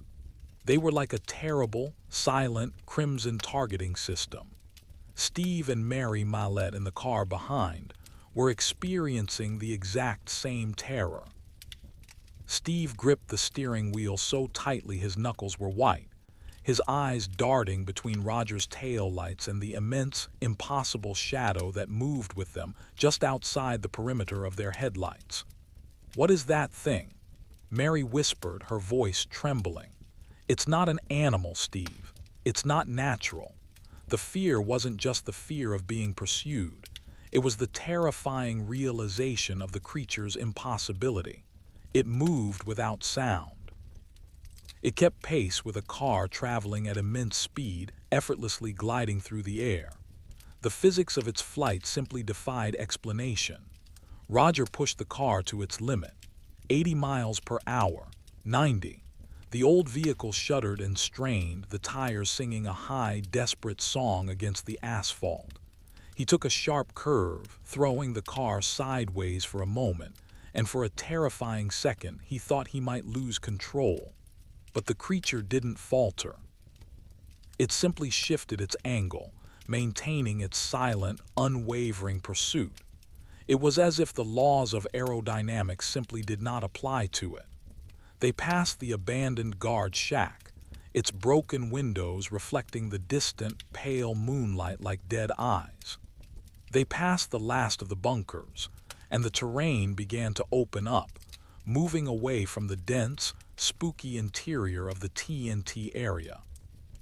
They were getting closer to the outskirts of Point Pleasant, closer to the reassuring, if distant, glow of the town's lights. For a moment, as they passed a particularly dense cluster of trees, the creature seemed to dip lower, its immense shadow momentarily engulfing the car. Roger felt a cold, deep shudder pass through the vehicle, a sensation of profound, unnatural presence. It was not a physical touch, but a chilling, psychic pressure, a whisper against the very fabric of his being. Almost there, Roger muttered, trying to reassure himself more than Linda.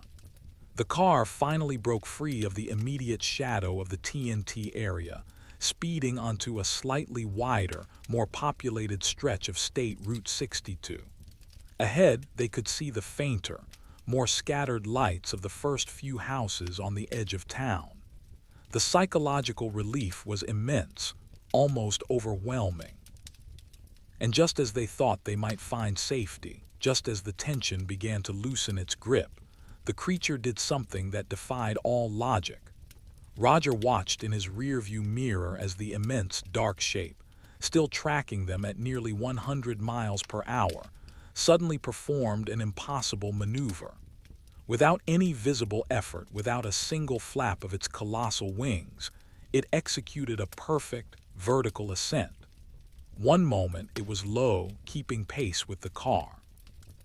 The next it was rocketing straight up, directly into the absolute blackness of the sky. It rose with a speed that made the car's frantic rush seem like standing still. In less than 3 seconds, it was a tiny, indistinct speck against the distant stars, and then it was gone, swallowed by the infinite blackness above. It had simply, calmly decided to leave. Roger instinctively took his foot off the accelerator. The car slowed, the engine's roar subsiding into a shaky idle. He pulled over to the side of the road, his hand still clamped white-knuckled to the steering wheel. Linda was trembling beside him, her face pale in the dim glow of the dashboard lights. Steve Mallette pulled up behind them, his own car shuddering to a halt. The 4 young people, shaken and disoriented, stumbled out of their vehicles, huddling together in the cold night air. The silence that now fell upon them was entirely different from the oppressive silence of the T.N.T. area. This was a ringing, echoing silence, filled with the frantic beat of their own hearts and the residual tremor of an impossible pursuit. Did you see that?" Mary Mallette whispered, her voice barely a thread. "Yes," Roger said, his voice hoarse, his breath coming in ragged gasps. "We all saw it." They stood there for a long moment, staring up at the empty sky, searching for a sign, a returning shadow, but there was nothing. Only the cold, indifferent stars and the vast, silent darkness. The creature had gone, leaving behind only the profound, chilling certainty that they had just encountered something that defied their entire understanding of the world. They knew they had to report it. They knew they had to tell someone. But what would they say? How do you describe a thing that travels at 100 miles per hour without effort, that glows with impossible red eyes, and vanishes into the sky without a trace? It was the beginning of a story that would echo through the quiet town for decades to come. Chapter 3. The Testimony of Terror. The drive from the dark edge of the T.N.T. area to the small, functional police station in Point Pleasant was a blur of residual fear. Roger Scarberry, his hands shaky on the wheel, drove slowly now, perhaps 40 miles per hour, as if moving at any greater speed might summon the impossible shape back to their rearview mirrors. Linda sat in stunned silence, Mary and Steve Mallette following close behind. The urgency of their fear was now tempered by a profound practical problem. How do you convince anyone of the absolute reality of an unreal event?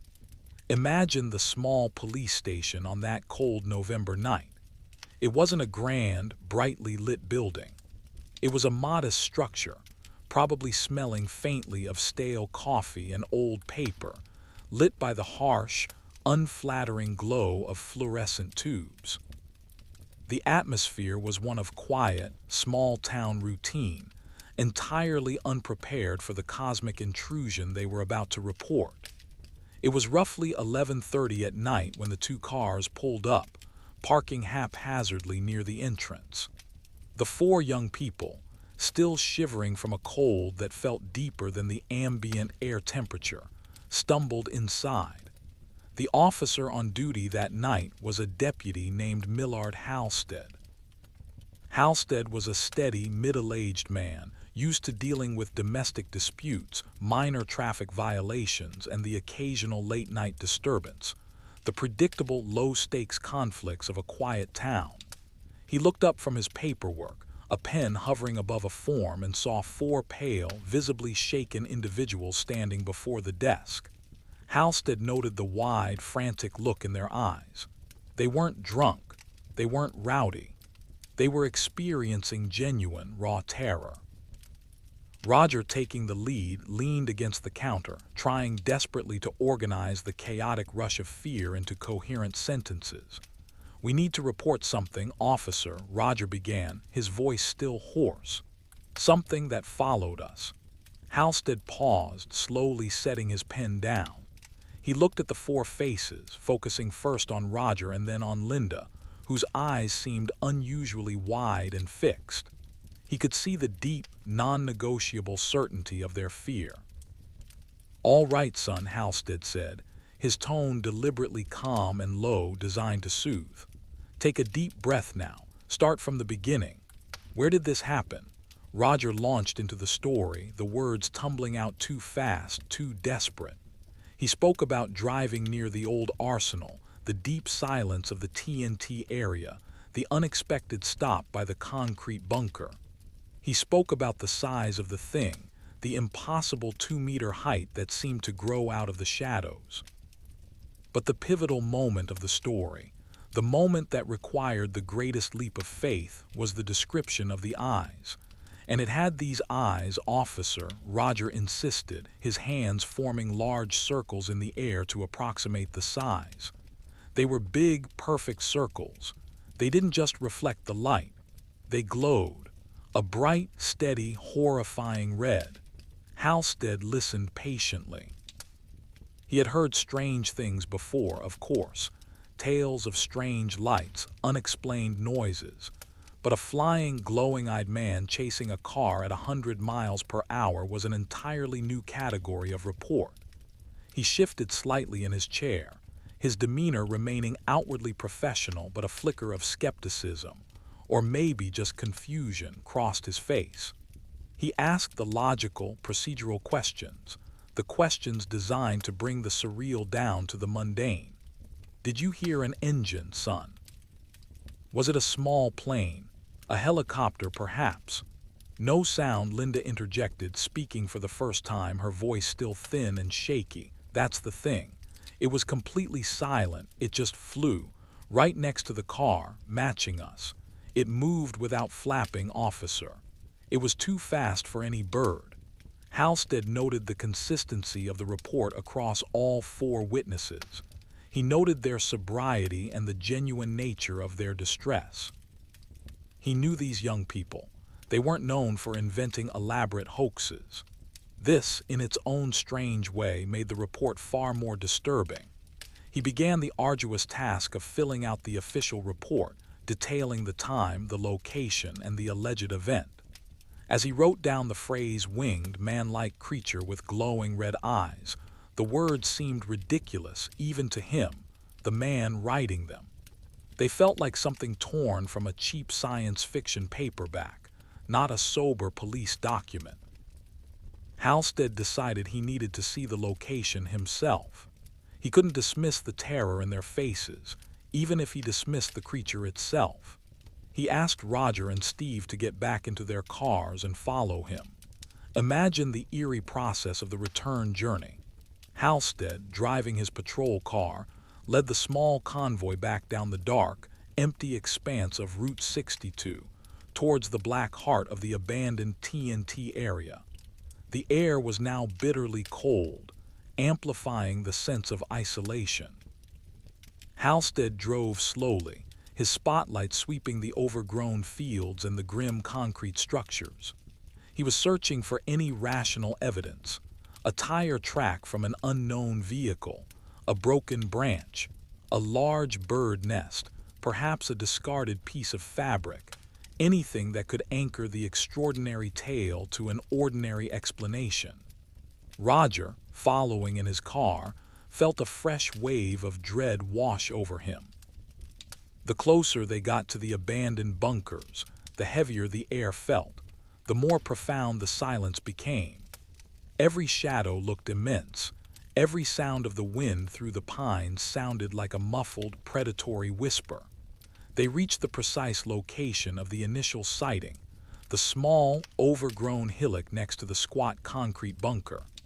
Halstead stopped his cruiser, killed the engine, and stepped out, the car's interior light casting a brief, pale yellow glow on the gravel. He used a powerful handheld spotlight, sweeping the beam over the area the couples had indicated. The light illuminated the bunker, the rusting fence line, and the dense, thorny brush. He found nothing. No footprints that couldn't be explained by a local animal. No strange odors. The scene was utterly, perfectly normal. He called Roger over. "Show me exactly where it was standing, son." Roger pointed to the small rise, right there. Hunched down, then standing up. Its shadow covered that whole area. Halstead focused the beam on the spot. He saw only dead weeds and scattered rocks, but as he stood there in the profound silence, the sheer isolation of the place began to work on his nerves. The immense, forgotten scale of the abandoned arsenal created its own kind of terror. The possibility, however faint, that something might dwell within those ruins was chilling. He stood silent for a long moment, listening. He heard the distant, faint lapping of the Ohio River and the whisper of the wind, nothing more. Halstead knew he had a conflict of evidence. His eyes and his training told him the story was impossible. The raw, undeniable terror in the voices of the four young people told him the story was true. He eventually climbed back into his cruiser, feeling the weight of the unsolved mystery settle heavily upon him. He led the two cars back to the station. He completed his report, filing the case under unexplained occurrence. Before he left, Halstead looked directly at Roger Scarberry, his expression serious. "Son, I don't know what you saw tonight. Maybe it was a reflection, maybe it was something we just haven't classified yet. But you saw something that scared you all half to death. I believe that part." The report went into the files, a piece of paper recording a terrifying impossibility. But the story did not stay within the confines of the police station. It spilled out, whispered first among the officers, then among their wives, and then, inevitably, among the townspeople. The moment that report was filed, the phenomenon ceased to be a terrifying, private experience for four people. It became a public legend. The creature, which had been silent, terrifying, and contained within the dark, was now released into the collective imagination of Point Pleasant. The Mothman had arrived. Chapter 4. The Whispers Become Warnings. The report filed by Deputy Halstead did not sit quietly in the archives for long. In a small town like Point Pleasant, a story this profoundly strange and terrifying travels not through official channels, but through the fastest human network available, the breathless, persistent, and highly detailed whispers of neighbors. The tale of the young couples and the winged, red-eyed figure pursuing their car at impossible speed was too extraordinary to be contained. Imagine the atmosphere in the days immediately following November 15, 1966. The usual rhythms of the town, the sound of the river traffic, the hum of the small factories, the quiet bustle of the shops were subtly, irrevocably disturbed. An invisible tension settled over the community, a feeling that the surrounding darkness, once merely empty, was now watching. The local paper, the Point Pleasant Register, quickly picked up the story, struggling to maintain a sober journalistic tone while relaying the impossible details. The headline was cautious, but the content was sensational. The name Mothman, a term coined shortly thereafter by a local radio personality, Bill Card, was not yet universal, but the description was already burned into the town's collective consciousness.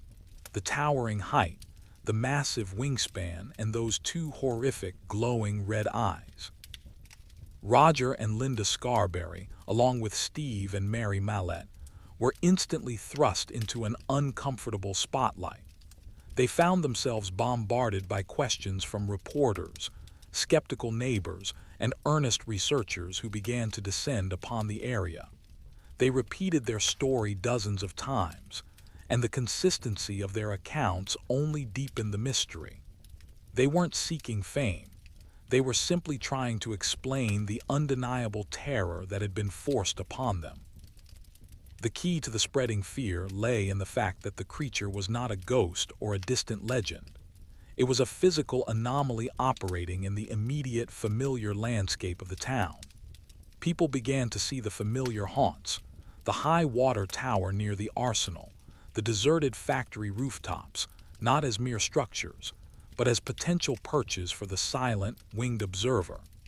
Deputy Halstead, now quietly dealing with the growing public concern, found himself fielding increasingly strange phone calls. The initial, singular report had opened a floodgate. People were now re-evaluating unusual occurrences they had previously dismissed, recognizing the distinct elements of the creature in their own fleeting, unnerving experiences. This brings us to the first wave of subsequent sightings, which began almost immediately after the Scarberry/Mallette report became public. These encounters were not high-speed chases. They were often brief, unsettling moments of observation that reinforced the Mothman's role as a passive, yet predatory, sentinel. Consider the experience of Marcella Bennett. This sighting happened just 3 days after the Seminole chase, reinforcing the idea that the creature had established a territory within the desolate T.N.T. area. Marcella, a local woman, was driving with her friends and her baby in a car near the abandoned arsenal, returning home after visiting a friend who lived near the zone. It was late afternoon, close to dusk, when the light becomes particularly deceptive and shadows grow long and distorted. As they passed one of the large, skeletal concrete structures, the kind of ruin that looks like a cathedral built for some forgotten industrial religion, their car suddenly suffered engine trouble. The car coughed, sputtered, and died, leaving them stranded on the isolated road as the light rapidly failed. Marcella and her friends were immediately filled with a primal unease.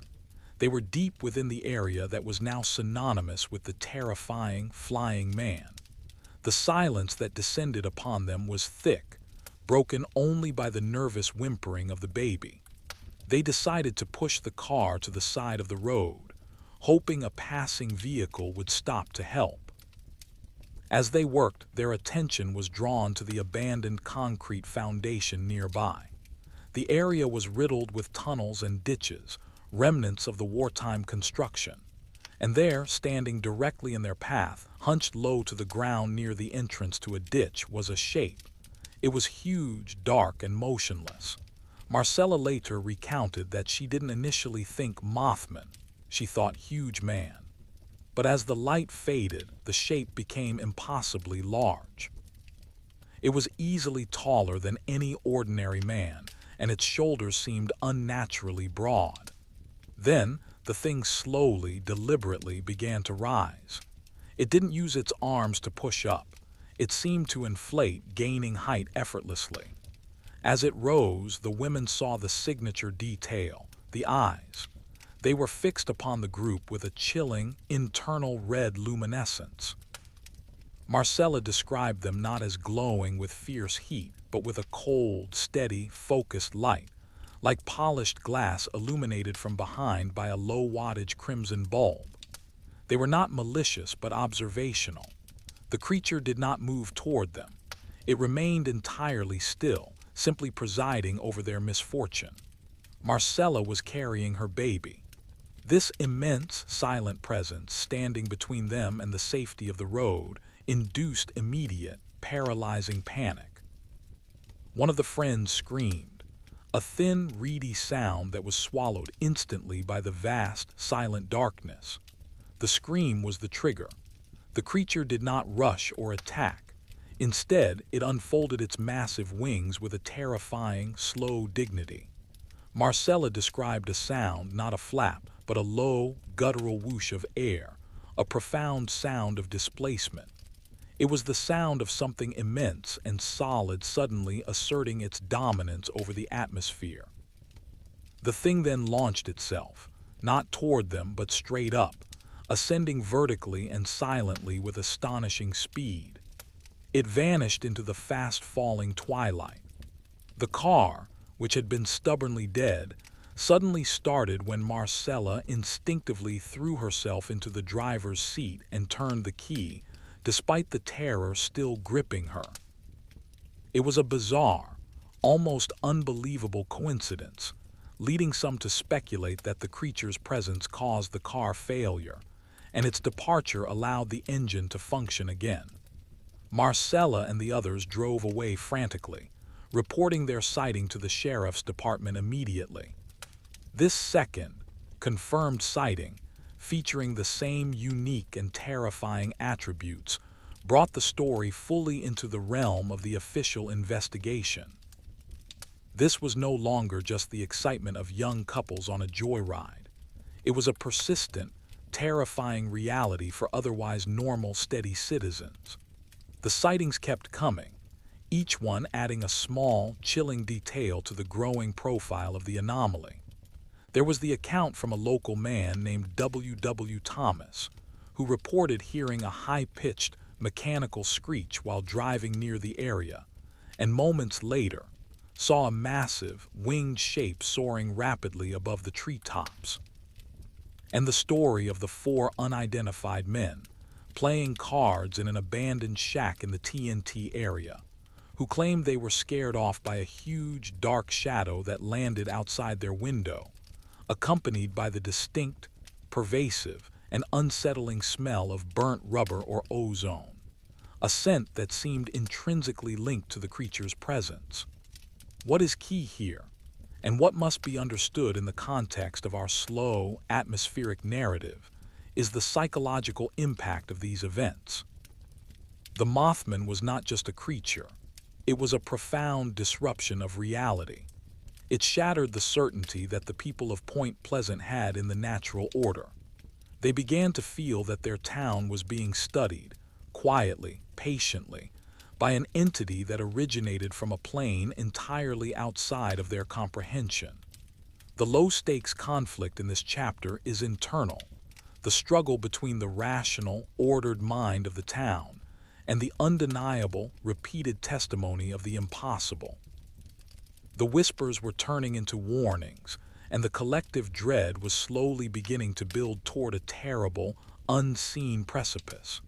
The people began to look up more often, scanning the immense, dark ridges surrounding the T.N.T. area. They started checking their locks at night. The sound of a simple car driving fast on a dark road no longer sounded like a teenager having fun. It sounded like someone fleeing. The shadow of the Mothman was now firmly established, stretching long and chillingly across the entire town. Chapter 5. The Anatomy of an Anomaly. The days bled into weeks following the initial sightings, and the profound disturbance caused by the winged entity did not diminish. It simply changed form. The raw panic of the high-speed chase was replaced by a deep, constant, intellectual agitation.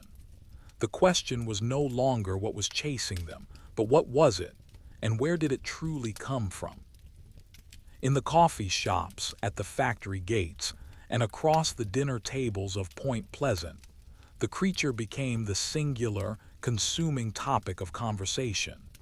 Since the Mothman refused to offer any explanation for its presence, the community, along with the growing influx of external reporters and amateur cryptid researchers, began to frantically assign it one.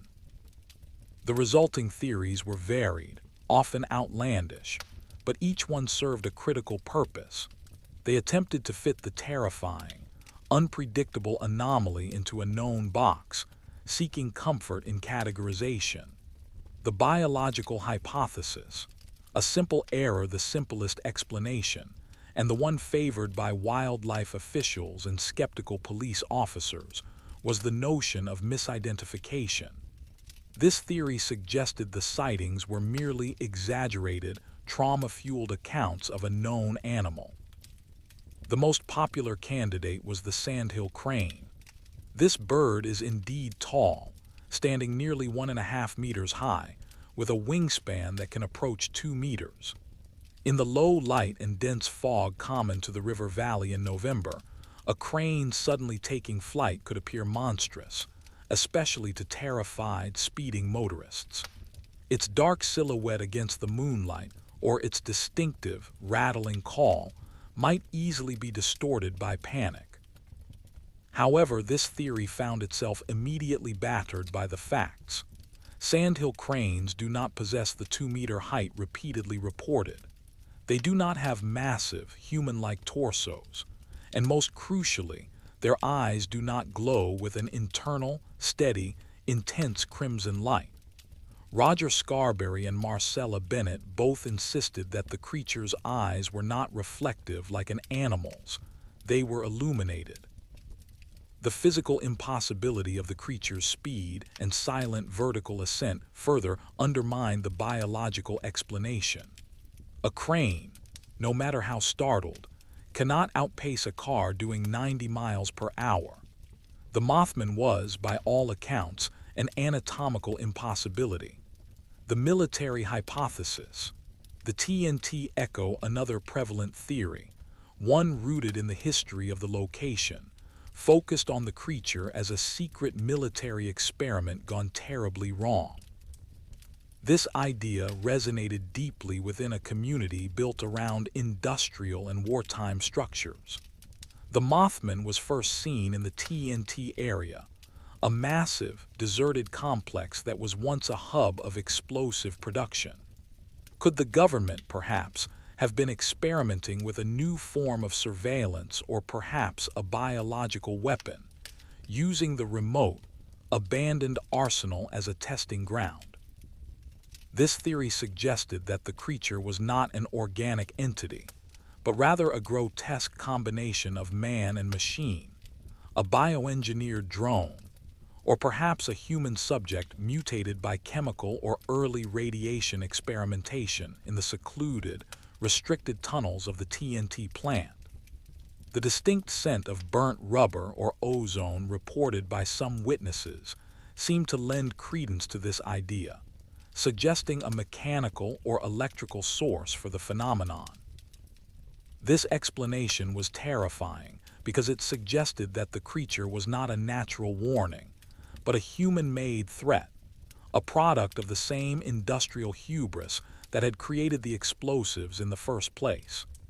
The Mothman, in this view, was the dark, monstrous secret the government was desperately trying to keep buried beneath the acres of concrete and scrub brush. The creature, then, was a symbol of betrayal, haunting the very ground that was meant to protect the nation.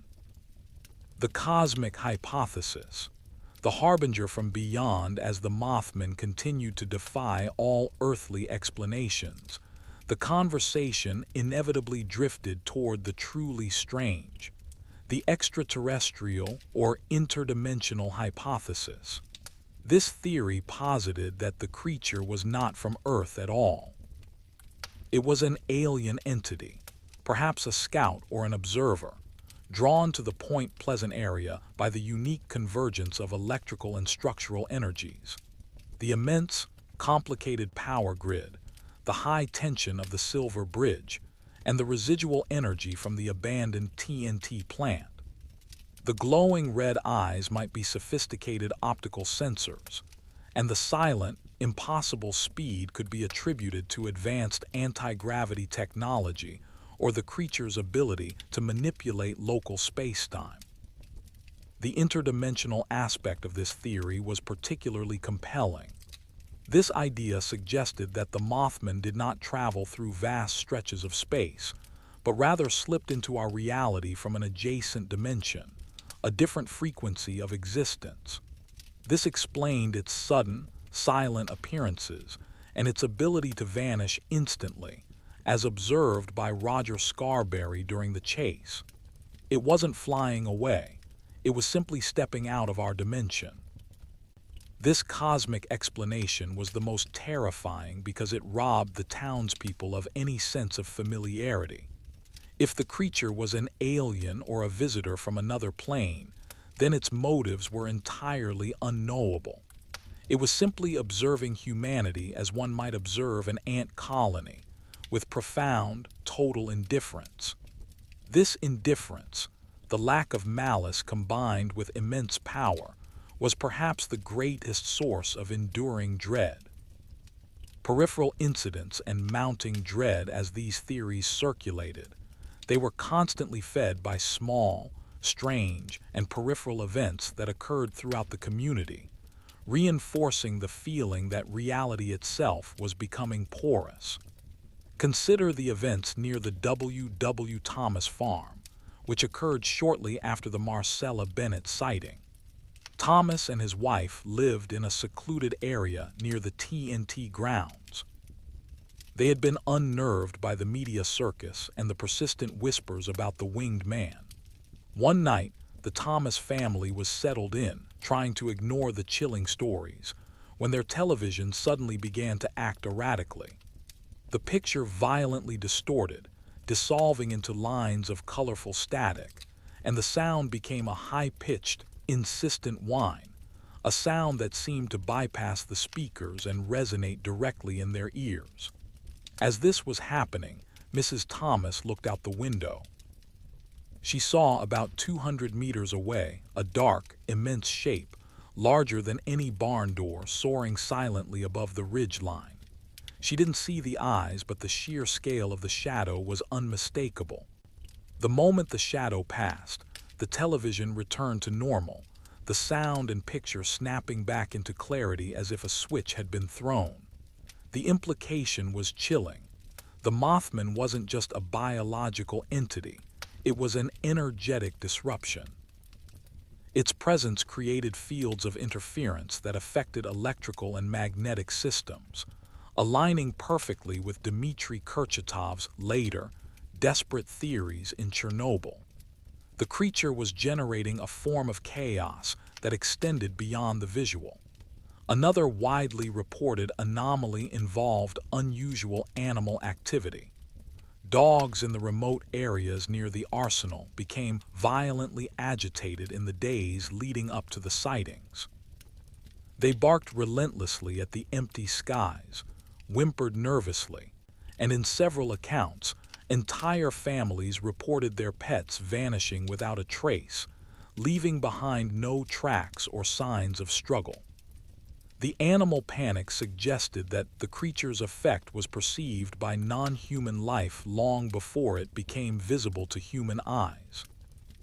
Dogs, with their heightened senses, were responding to something, perhaps the high-frequency internal hum described by some witnesses, or the subtle shift in the Earth's natural magnetic field caused by the entity's interdimensional passing. The culmination of these events was the creation of a profound sense of psychological siege in Point Pleasant. The town was not suffering from attacks, but from an overwhelming sense of observation. People began to feel that the Mothman was not waiting for an event to happen, it was merely waiting for them.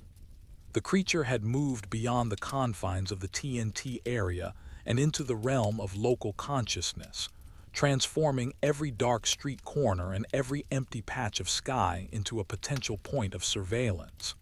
The Mothman was the anatomy of an anomaly, a mystery that could only be explained by discarding the comfort of the rational world. Chapter 6: The Futility of the Search. The local authorities in Point Pleasant, Deputy Halstead and the county sheriff's department, quickly realized that the Mothman was not a contained, local problem. After the Marcella Bennett sighting and the constant stream of strange, corroborating calls about interference and shadows, the phenomenon escalated beyond the capabilities of a small-town police force. The presence of reporters and curiosity seekers, often armed with their own cameras and sometimes even rifles, added a dangerous layer of chaos. It was time for the state to intervene. The West Virginia State Police were brought in to coordinate a more official, large-scale investigation and search effort. Imagine the mood shift when the state troopers arrived. They were professional, disciplined, and skeptical. Their presence brought a veneer of order, but their skepticism clashed violently with the raw, pervasive fear held by the townspeople. To the state police, this was an operation to find a misidentified animal, or more likely, to quell a mass hysteria caused by pranksters or drug use. The goal of the search was simple: find a large, unusual bird, a mutant animal, or a hoaxer in a costume. The area of focus was, of course, the T.N.T. area, the 25-square-kilometer wasteland of bunkers and ruins that had served as the creature's initial hunting ground and perceived sanctuary. The search itself, conducted over several cold, frustrating days in late November, became a powerful study in the futility of applying rational, methodical procedure to an impossible, supernatural problem. Picture the scene.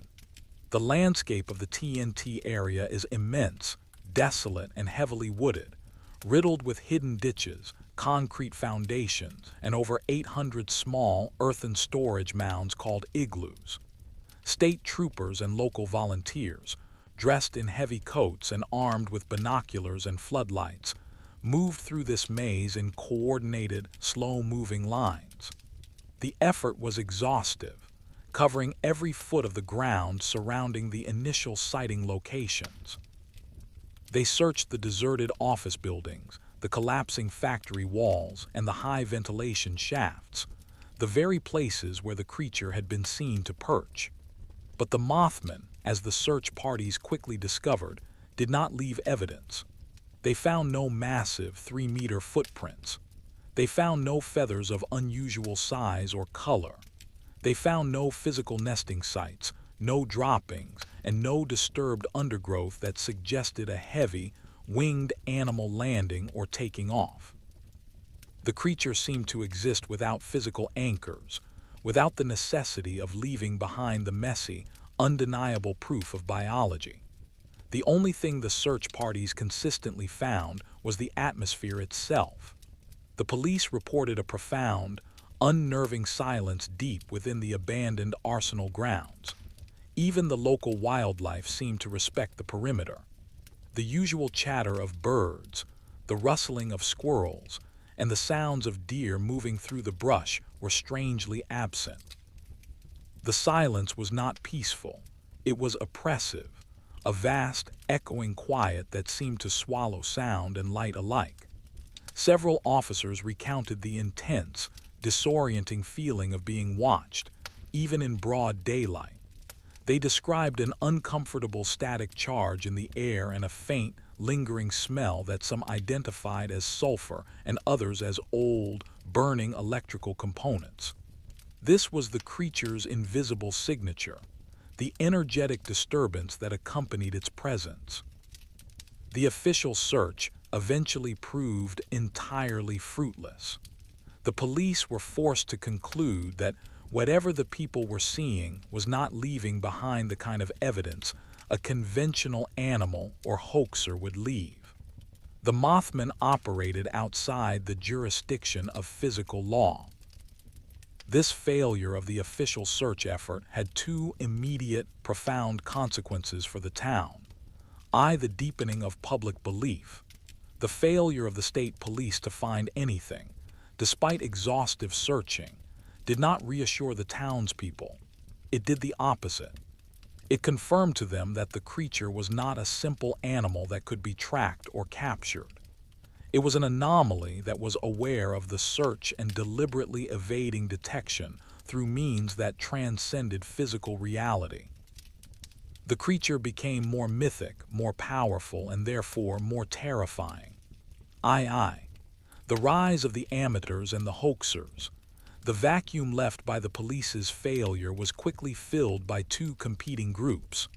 First, the serious, if eccentric, cryptozoologists and paranormal investigators who began to arrive from across the country, armed with tape recorders and night vision scopes.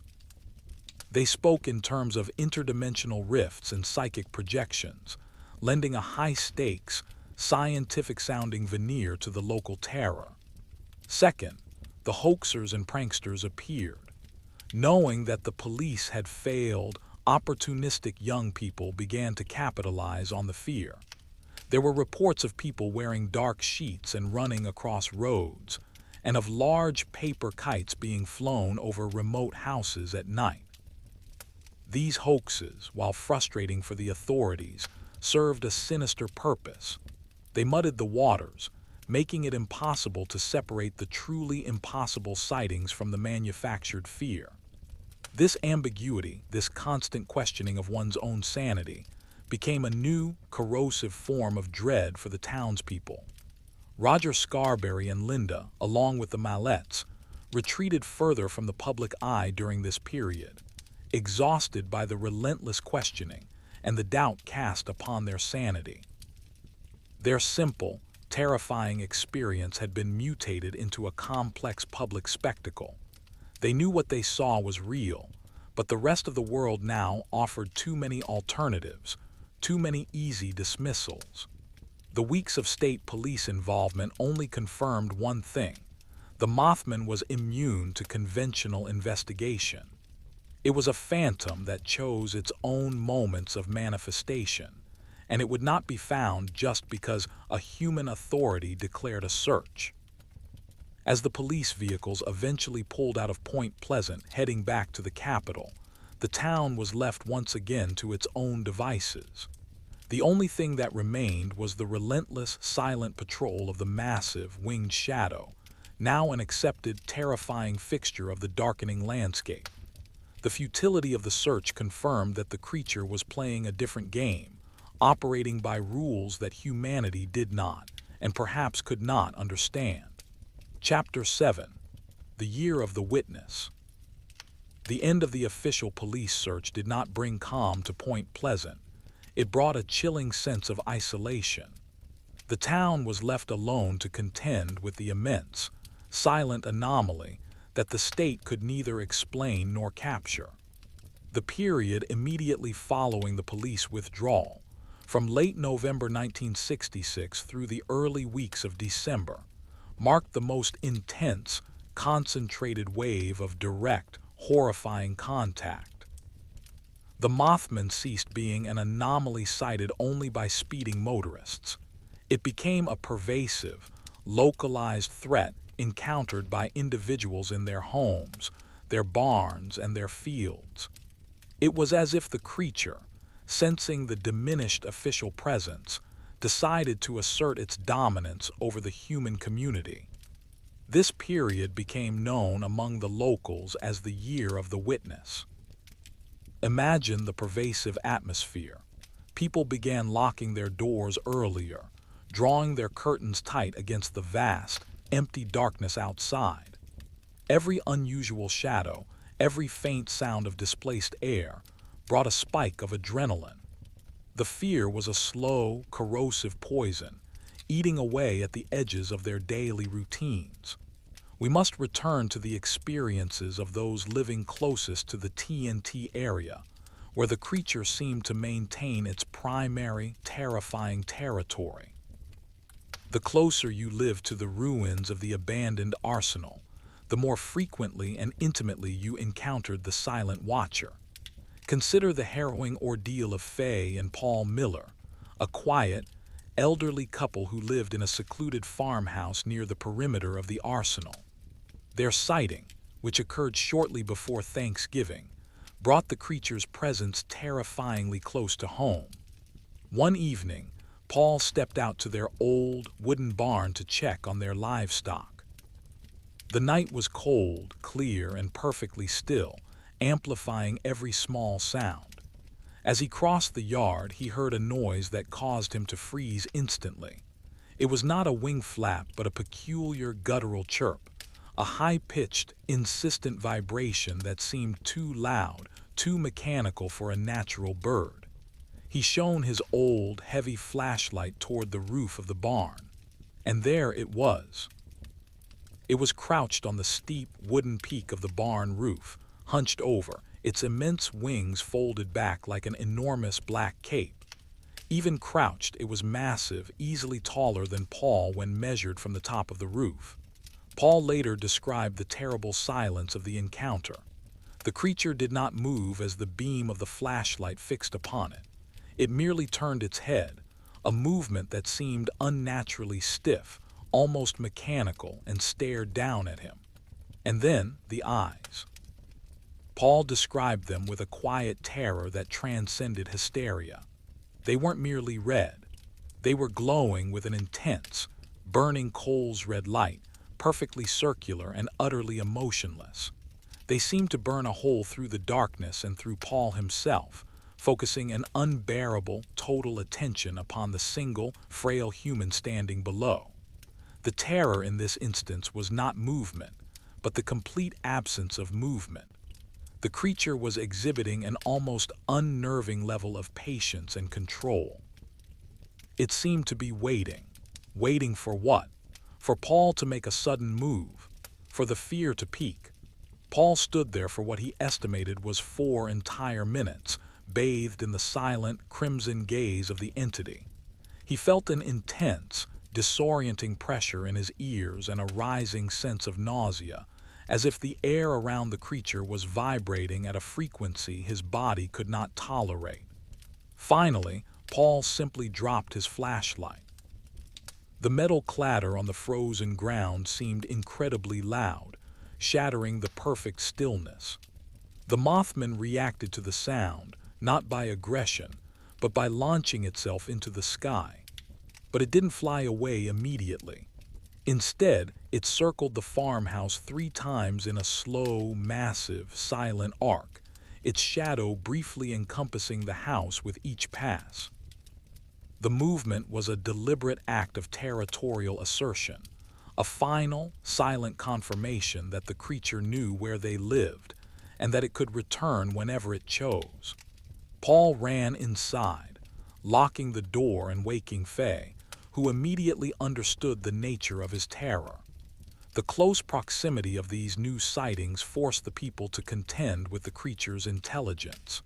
It was not a mindless beast. It was showing pattern recognition and intentionality. It was appearing where it was most effective, in isolated moments at night when people were alone and most vulnerable to the psychological pressure of its gaze. Another chilling report involved Mabel and Tim Jones, who lived near the river, slightly further from the arsenal. Their encounter was a horrifying confirmation of the creature's suspected interest in industrial structures. Tim was working late in his garage, which was situated close to a tall, unused electrical pylon, one of the immense steel structures that carried the town's main power lines. The pylon, with its complex web of crossbeams and wires, was a common sight, usually ignored. As Tim soldered a small piece of wiring, the lights in his garage began to flicker violently. They didn't just dim. They snapped on and off with rapid, unpredictable intensity. He looked outside, alerted by a high-pitched, almost ultrasonic whine that seemed to originate from the pylon. And there, perched impossibly high on the topmost crossbeam of the steel structure, was the Mothman. It was almost perfectly camouflaged against the dark metalwork, yet visible by the occasional intense flash of the flickering lights, which revealed the black, leather-like hide and the immense, folded wings. Crucially, the creature was doing something unusual. It appeared to be manipulating its wings, not for flight, but for some other purpose. It would slowly, deliberately extend one wing a fraction, then fold it back, as if testing the weight or the tension in the atmosphere. The rhythmic, violent flickering of the garage lights seemed entirely synchronized with the Mothman's presence. Tim realized that the creature was likely absorbing or disrupting the immense electromagnetic energy flowing through the high-tension wires. It was demonstrating a mastery over the very energy source that powered the human world. This terrifying confirmation that the creature was intrinsically linked to power and metal deepened the dread. It solidified the theory that the Mothman was not a mere animal, but an elemental entity that fed on, or was drawn to the immense forces of human civilization. The year of the witness was characterized by this constant, unnerving feeling of being under total surveillance. The creature was silent, passive, and terrifyingly patient, moving through the periphery of their lives, always watching, always judging. It was a time when the people of Point Pleasant realized that the monster was not going to leave. It had claimed their town as its territory, and it was simply waiting for whatever ultimate catastrophe it had arrived to witness. Chapter 8: The Tangled Web of Omen. As the Mothman continued its silent, terrifying patrol over the T.N.T. area and the surrounding river valley, the local atmosphere in Point Pleasant became profoundly saturated with the bizarre. The creature was no longer the sole anomaly. It was merely the centerpiece of a complex tapestry of strange, unsettling phenomena that descended upon the community simultaneously. It was as if the Mothman's presence had weakened the veil between the ordinary world and the realm of the impossible. This period, the late autumn and early winter of 1966, was marked by an immense upsurge in UFO sightings and the chilling, deeply disturbing appearance of the enigmatic men in black. For the residents, the terror became fractal. It was not just one monster, but a coordinated, silent intrusion by forces they could not name or comprehend. Imagine the confusion and the paranoia that began to spread. The townspeople were already struggling to reconcile a winged, red-eyed man with their reality. Now, they were being confronted with silent, disc-shaped objects in the sky and stern, black-suited figures knocking on their doors. The phenomenon of the men in black, the most chilling addition to the mystery, was the arrival of the men in black, or MIBs. These figures were not associated with the Mothman itself, but they seemed deeply interested in the witnesses of the creature.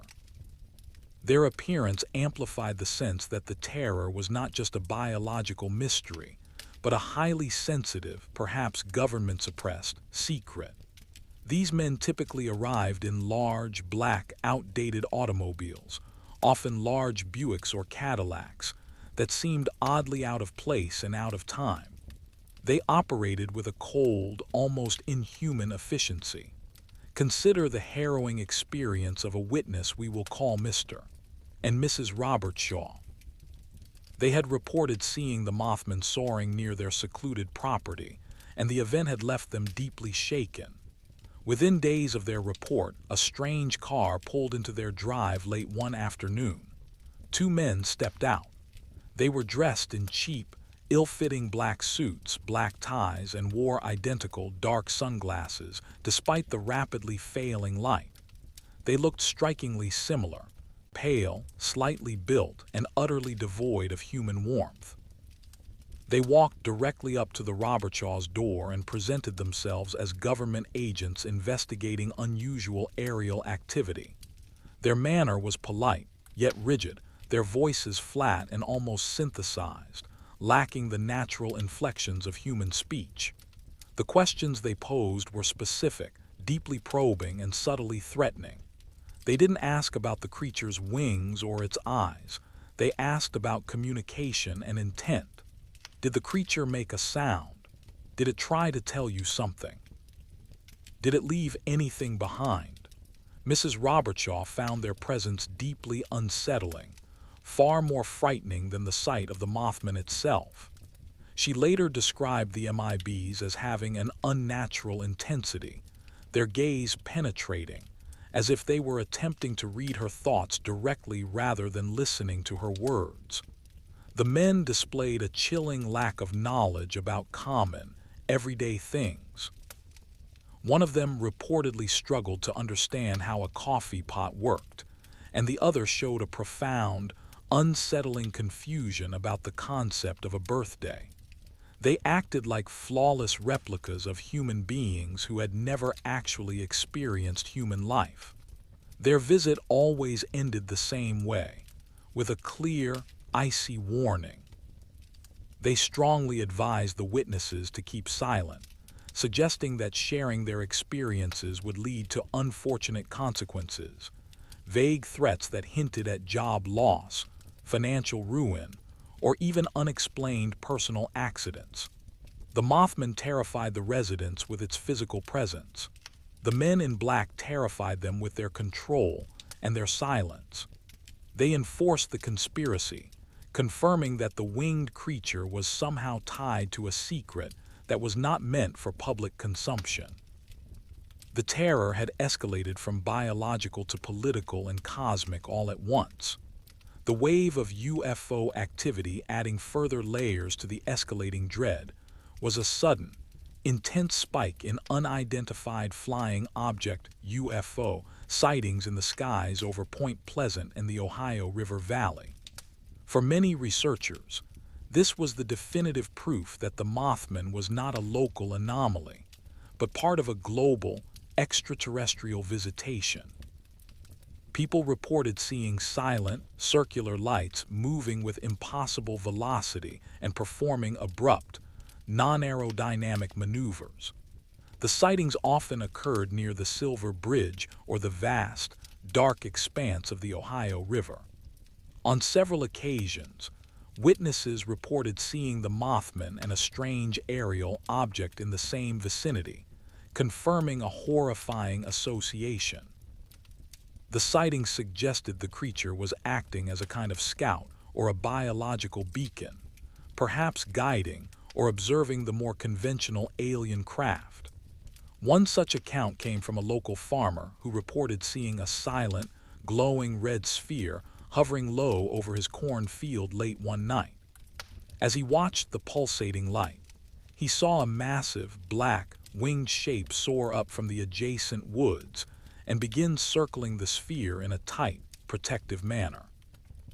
The farmer later described the relationship between the two entities as one of silent coordination. The Mothman was not chasing the UFO, it was accompanying it. When the red sphere suddenly shot upward and vanished into the atmosphere, the Mothman followed, rising with the same impossible vertical speed that Roger Scarberry had witnessed weeks before. This connection solidified the theory that the entire event in Point Pleasant was a single, multifaceted phenomenon. The winged figure, the strange lights, and the chilling MIBs were all components of a larger, interdimensional or cosmic event that had targeted this small, industrial town. The Mothman, therefore, was no longer just a warning of a collapse. It was a physical manifestation of a profound, universal disturbance. The web of fear Anatoly Grushin, years later, reading the sparse, translated accounts of the MIBs and the UFOs associated with the Mothman, would have recognized the chilling consistency. The disruption of reality around Chernobyl was purely energetic, Geiger counters malfunctioning, power fluctuating. In Point Pleasant, the disruption was social and psychological, designed to enforce secrecy and multiply fear. The MIBs ensured that the witnesses did not trust their own government or their neighbors. The UFOs ensured that they could not trust their own sky, and the Mothman ensured that they could not trust the shadows on their own roads. The terror was complete. The cumulative effect of this tangled web of omens was a profound breakdown in the town's communal trust. People questioned the reports, not because they doubted the sighting, but because they feared the consequences of admitting belief. The Mothman had created a culture of silent paranoia, a town living under the constant, silent surveillance of the inexplicable. The stage was being set for the final, inescapable act. The creature had arrived. It had enforced its presence. And it had now confirmed its association with other vast and silent forces. The final, terrible realization was setting in. The Mothman's work was nearly complete. It had gathered all the witnesses, confirmed all the omens, and brought the community to a state of maximum psychological tension. The only thing left was the catastrophe it had arrived to witness. Chapter 9. The Shadow on the Steel. As December of 1967 arrived, the pervasive, strange activity, the MIBs, the erratic lights, and the animal panic began to coalesce, focusing its terrifying energy on a single massive point in the landscape, the Silver Bridge. The bridge was not just a piece of infrastructure. It was a proud symbol of Point Pleasant, a massive, imposing structure that spanned the colossal Ohio River, connecting West Virginia to Ohio. It was made of gleaming steel, modern for its time, with a unique I-bar chain suspension system, a complex piece of engineering that spoke of human ingenuity and confidence. Thousands of cars crossed it every day, carrying workers and goods, representing the daily flow of life and commerce. In the final weeks leading up to the disaster, the Mothman sightings shifted almost entirely away from the abandoned T.N.T. area. The creature was no longer interested in the ruins of the past. It was obsessed with the fragile present. Imagine the scene on those cold, late autumn nights.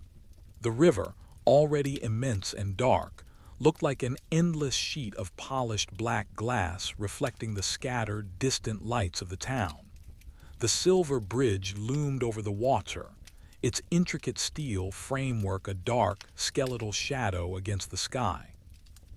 The Mothman sightings during this period were characterized by their proximity to the bridge and their renewed passivity.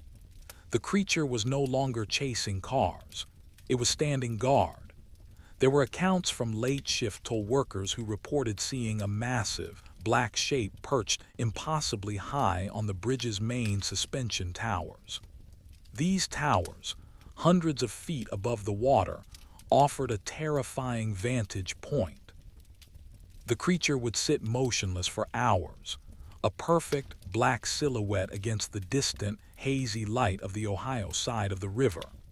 One toll worker, identified in local reports as Homer Williams, claimed that on several occasions he watched the figure for nearly an hour through his powerful night vision binoculars. He confirmed the massive, human-like shape and the disturbing stillness. He described the creature as looking less like a bird and more like a massive, dark gargoyle affixed to the steelwork, its wings occasionally shifting, rustling the cold metal air. Homer said the most terrifying thing was not the creature itself, but the undeniable feeling that the creature was not looking at the river or the cars. It was staring directly at the structure of the bridge, examining its immense, complex framework as if reading a blueprint for failure. The Mothman seemed utterly absorbed in the structural integrity of the steel. The sightings along the riverbanks were even more chilling.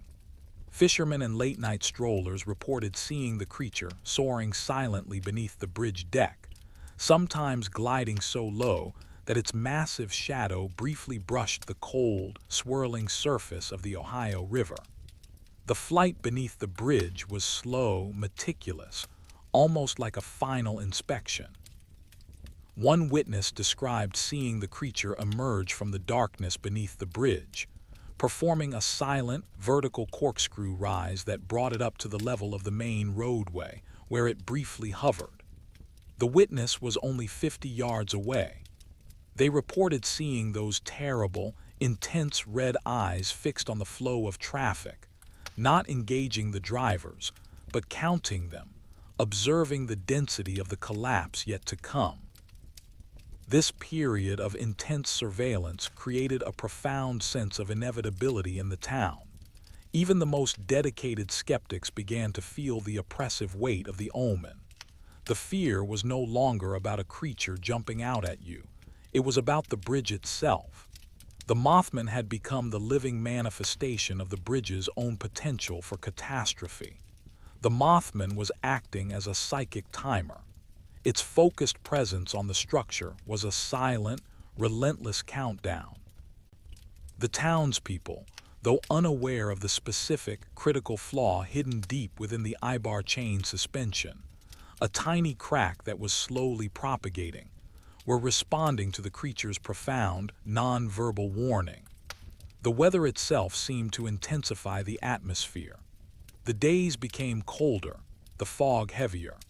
The chill felt less like natural winter and more like the pervasive, deep cold that Homer had felt beneath the stare of the creature's eyes. The air was heavy with the expectation of a major, undeniable event. Anatoly Grushin, reading the sparse summaries of this period years later, would have recognized this pattern immediately from the Chernobyl disaster. Just before the explosion, the black bird had loomed over Reactor 4, the perfect symbol of a catastrophic structural flaw.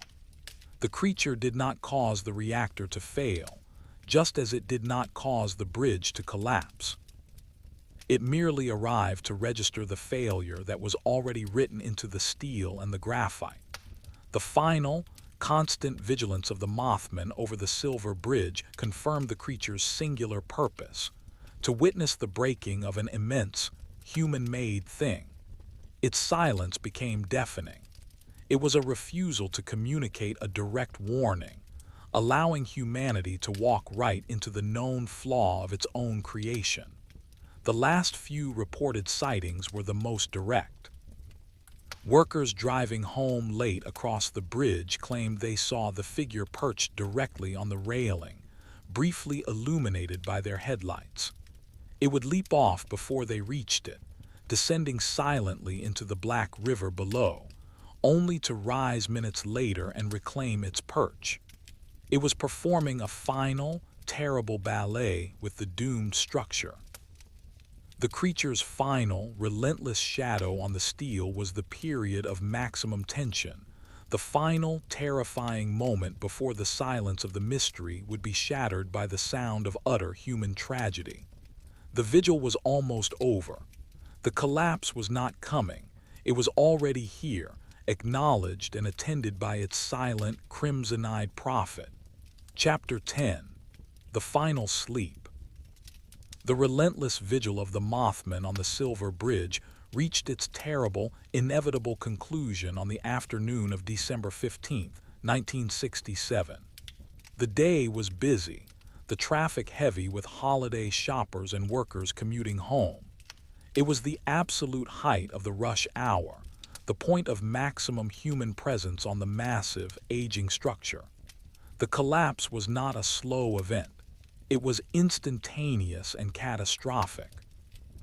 At approximately 5 o'clock in the afternoon, a tiny, undetectable flaw, a stress crack in a single eyebar chain within the main suspension system, reached its breaking point. The failure was immediate and terminal. Imagine the sound, immense and shattering, but mercifully brief. A chain reaction ripped through the steel structure. The entire massive bridge, hundreds of meters of metal, concrete, and asphalt, did not fall slowly. It plunged, violently and totally, into the cold, swirling depths of the Ohio River in less than 60 seconds. The destruction was absolute. 46 people lost their lives in the frigid water, their cars and the immense structure of the bridge twisting and crumpling into a tragic, submerged monument to mechanical failure. The event was total and undeniable. The physical manifestation of the Mothman's prophecy had been fulfilled. In the ensuing chaos, the sound of sirens, the desperate calls for help, the relentless glare of searchlights on the river, the town of Point Pleasant was finally consumed by the disaster it had silently dreaded for months. The fear of the watcher was replaced by the crushing, undeniable reality of grief and loss. And in the very moment that the disaster was confirmed, the silent sentinel vanished. Just as the sighting ceased immediately after the massive explosion at Chernobyl years later, the Mothman's intense, continuous presence in Point Pleasant ended the instant the Silver Bridge plunged into the water. There were no further reports of the winged, red-eyed figure on the remaining support towers or soaring over the massive wreckage. The creature's purpose was complete. The Mothman was a prophet of doom, but it was not a resident of doom. It was drawn to the inevitability of the catastrophe, and once the catastrophe had occurred, once the prophecy was fulfilled, the energetic field that sustained its manifestation dissipated. It simply slipped back into the dimension or the shadow from which it had come. For Roger Scarberry, for Marcella Bennett, and for all the witnesses who had endured the terrifying, silent surveillance, the creature's disappearance was the final, profound confirmation of its nature. It had arrived to judge human ambition and to witness the moment of its breaking. Once the steel was broken, the winged figure was no longer needed. Now, as the memory of the immense crash fades and the sounds of the frantic rescue efforts become distant echoes, we must return to the absolute quiet of our own reflection. The lingering mystery of the Mothman is not about where it went, but about why it comes at all. Was it truly a messenger from a higher, indifferent plane, delivering a warning that humanity was psychologically incapable of receiving? Or was the creature, as some theorize, a terrible tulpa, a thought form physically created by the immense, collective anxiety of thousands of people who subconsciously knew their bridge was doomed? Perhaps the truest answer is the most beautiful and the most unsettling. The Mothman is the universal law of balance made manifest. It arrives to remind us that for every grand, soaring structure we build toward the sky, every bridge of steel, every tower of concrete, there is an equal and opposite force that demands payment for that ambition. It is the physical embodiment of the tragic cost of progress. As we conclude our long journey through the shadow and the stillness, let the tension in your shoulders relax. Let the memory of the red eyes soften into a mere thought. The creature is gone, the catastrophe witnessed. The profound, enduring comfort is found in the knowledge that the terrifying events of the past are over. The only thing remaining now is the deep, peaceful silence of the present. The vigilance of the watcher is over, and now it is time for your own rest. Let the shadows outside your window remain just shadows. Let the silence of the night be absolute and calm. You are safe. The mystery has settled. Sleep now in the stillness. Marcella Bennett Story. Chapter 1. The Quiet Unease of November. Let us turn our gaze once more toward the winding rivers and shadowed hollows of Point Pleasant, West Virginia, deep in the grip of a cold, apprehensive November in 1966. We are focusing now, not on the frantic escape of young couples, but on the quiet, domestic life of a young mother, and the profound, silent terror that sought to interrupt it. The air on November 16th was heavy. It was the day immediately following the now infamous high-speed sighting involving Roger and Linda Scarberry. While the newspapers and police records were still struggling to categorize the terrifying report, the fear had already seeped into the communal consciousness, spreading through Point Pleasant like an invisible, insidious cold. People were whispering about the red eyes, the impossible speed, and the fact that something monstrous was now patrolling the dark perimeter of the old T.N.T. area. Our focus is on Marcella Bennett, a young woman living in the area whose life was, at that time, centered on the simple, vital routines of caring for her infant daughter. Marcella lived in a modest home, situated close enough to the T.N.T. area, the sprawling, abandoned munitions factory, that the quiet unease of the deserted ground often felt like a physical presence. The area was notorious locally, not just for its abandoned concrete bunkers and skeletal factory buildings, but for its profound, suffocating silence. Imagine Marcella's perspective. She was likely aware of the rumors and the police inquiries that followed the Scarberry report. The fear for her was not abstract. It was localized, tied to the very roads she traveled and the dark woods she lived beside. She may have dismissed the stories as exaggeration, as small-town excitement, but a deep, primal tension would have remained, a subtle tightening in the chest that all mothers feel when the safety of their home is questioned. On the afternoon of this particular November day, the sky was already growing dim, the brief, pale daylight fading fast. Marcella had been visiting friends who lived in a small, isolated cluster of houses, or perhaps a small trailer park located deep within the general vicinity of the old Arsenal grounds, a place of cheap, available land and profound isolation. This specific locale was crucial, as it pushed her deeper into the creature's suspected territory. She gathered her things, bundled her baby securely in her arms, and prepared to make the journey home before the absolute blackness of the night descended. The air was already cold, damp, and smelled strongly of wet earth and the decaying pine needles common to the river valley bottomland. The silence, even during the late afternoon, was immense, broken only by the distant, muffled sound of a dog barking or the slight, metallic rattle of her car keys. She was not alone. She was accompanied by a friend, Mrs. Robert Mallette, and Mrs. Mallette's 2 children. The presence of the children would have intensified Marcella's desire to leave the desolate area quickly and quietly. The atmosphere of the place itself, the sight of the nearby, overgrown concrete foundations, the rusting fence lines, and the deep, silent woods, was oppressive, even without the rumors of a flying man. As they began their short drive out, the car carrying Marcella and her companions approached a small, isolated house trailer sitting by itself on a patch of uneven, gravelly ground. This trailer, perhaps belonging to a maintenance worker or a solitary resident, was situated very close to the dense perimeter of the abandoned factory area. The location felt exposed, vulnerable, right at the edge of the known, orderly world and the vast, unknown darkness of the arsenal.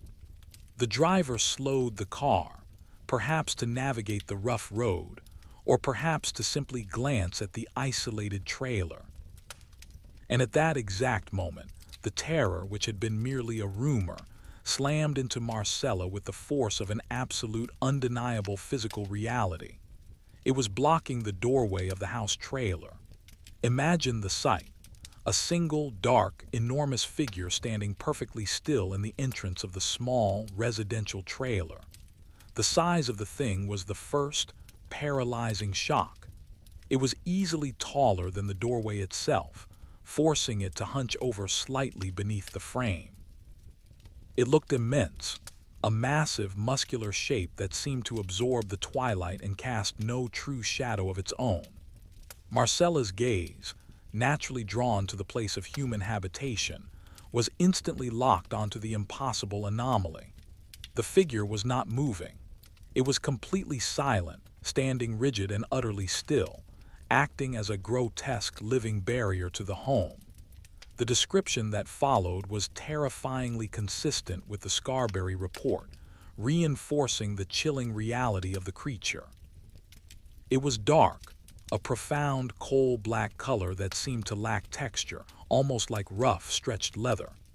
It possessed a dense, heavy bulk that defied the light. And then the moment of absolute, paralyzing recognition, the eyes. The creature's head, or the point where a head should be, slowly turned toward the car. In the dim, failing light, those two signature features, two huge, circular discs, began to glow. They were not reflecting the car's headlights.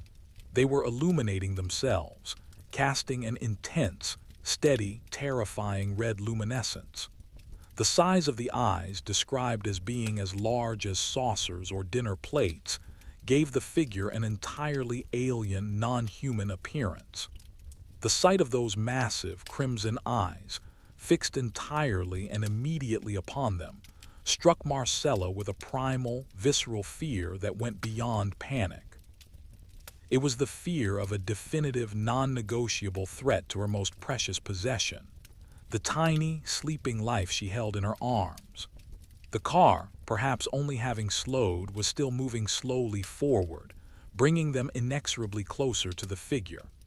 Marcella, clutching her baby tightly to her chest, must have felt an intense, overwhelming urge to scream, but the throat tightens in that kind of absolute terror, stealing the breath and the voice.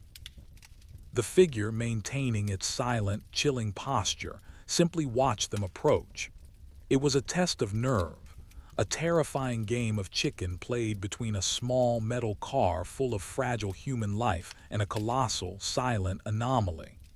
This immediate, up-close confrontation was entirely different from the Scarberry's experience. That was a high-speed chase, a brief, terrifying exposure. This was a standoff, a slow, intimate encounter where the creature was encountered in a place that should have been safe, making the entire world feel suddenly unsafe. As the car drew slightly closer, perhaps no more than 40 feet away, the driver must have finally realized the full impossibility of the figure. The car abruptly stopped. The silence that followed was immense, heavy, and profound. The only sound would have been the frantic, shallow breathing of the occupants and the quiet, unconscious breathing of the baby in Marcella's arms. The figure remained absolutely still, a massive, terrifying sculpture of darkness, its red eyes burning holes into the front windshield. Marcella's mind, processing the terror through the filter of maternal instinct, was entirely focused on the safety of her child. The creature was blocking a doorway, a simple symbol of home and safety. It was positioned not in an empty field, but as a guardian over a human dwelling. The creature's immobility was the most terrifying aspect. It was waiting, asserting its dominance over the space. The question hung heavy in the air, though unspoken. What would happen if they tried to move closer? What if they tried to drive past? The pressure became too much.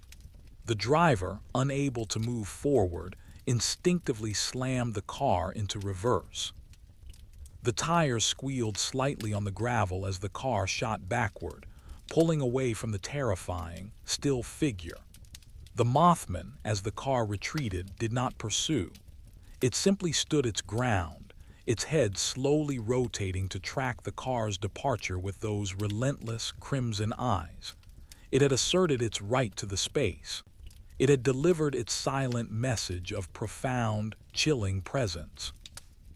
As the car finally spun around and sped away, leaving the shadow of the T.N.T. area behind, Marcella was left with the inescapable, cold certainty that she had encountered something that defied all comprehension.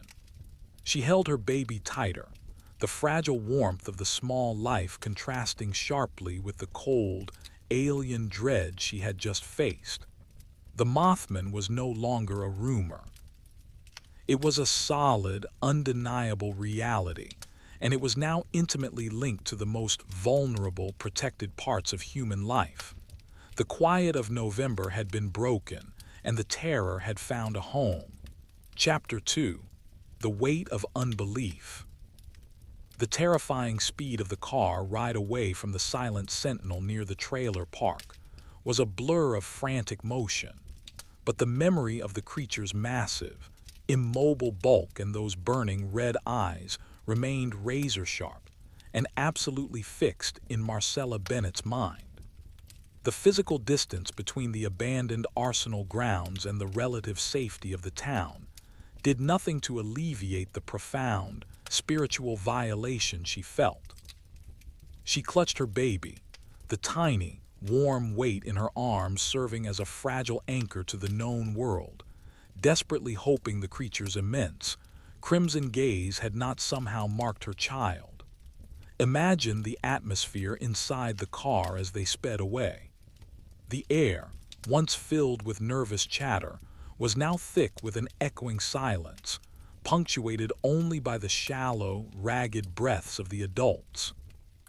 The driver, Marcella's friend, was operating the vehicle on pure adrenaline, her focus hyperacute, constantly checking the rearview mirror for a shadow that she instinctively knew would not be pursuing them, not actively. The creature had made its statement. The confrontation was over. The terror now was internal, a raw, cold spike of realization. The rumors were real.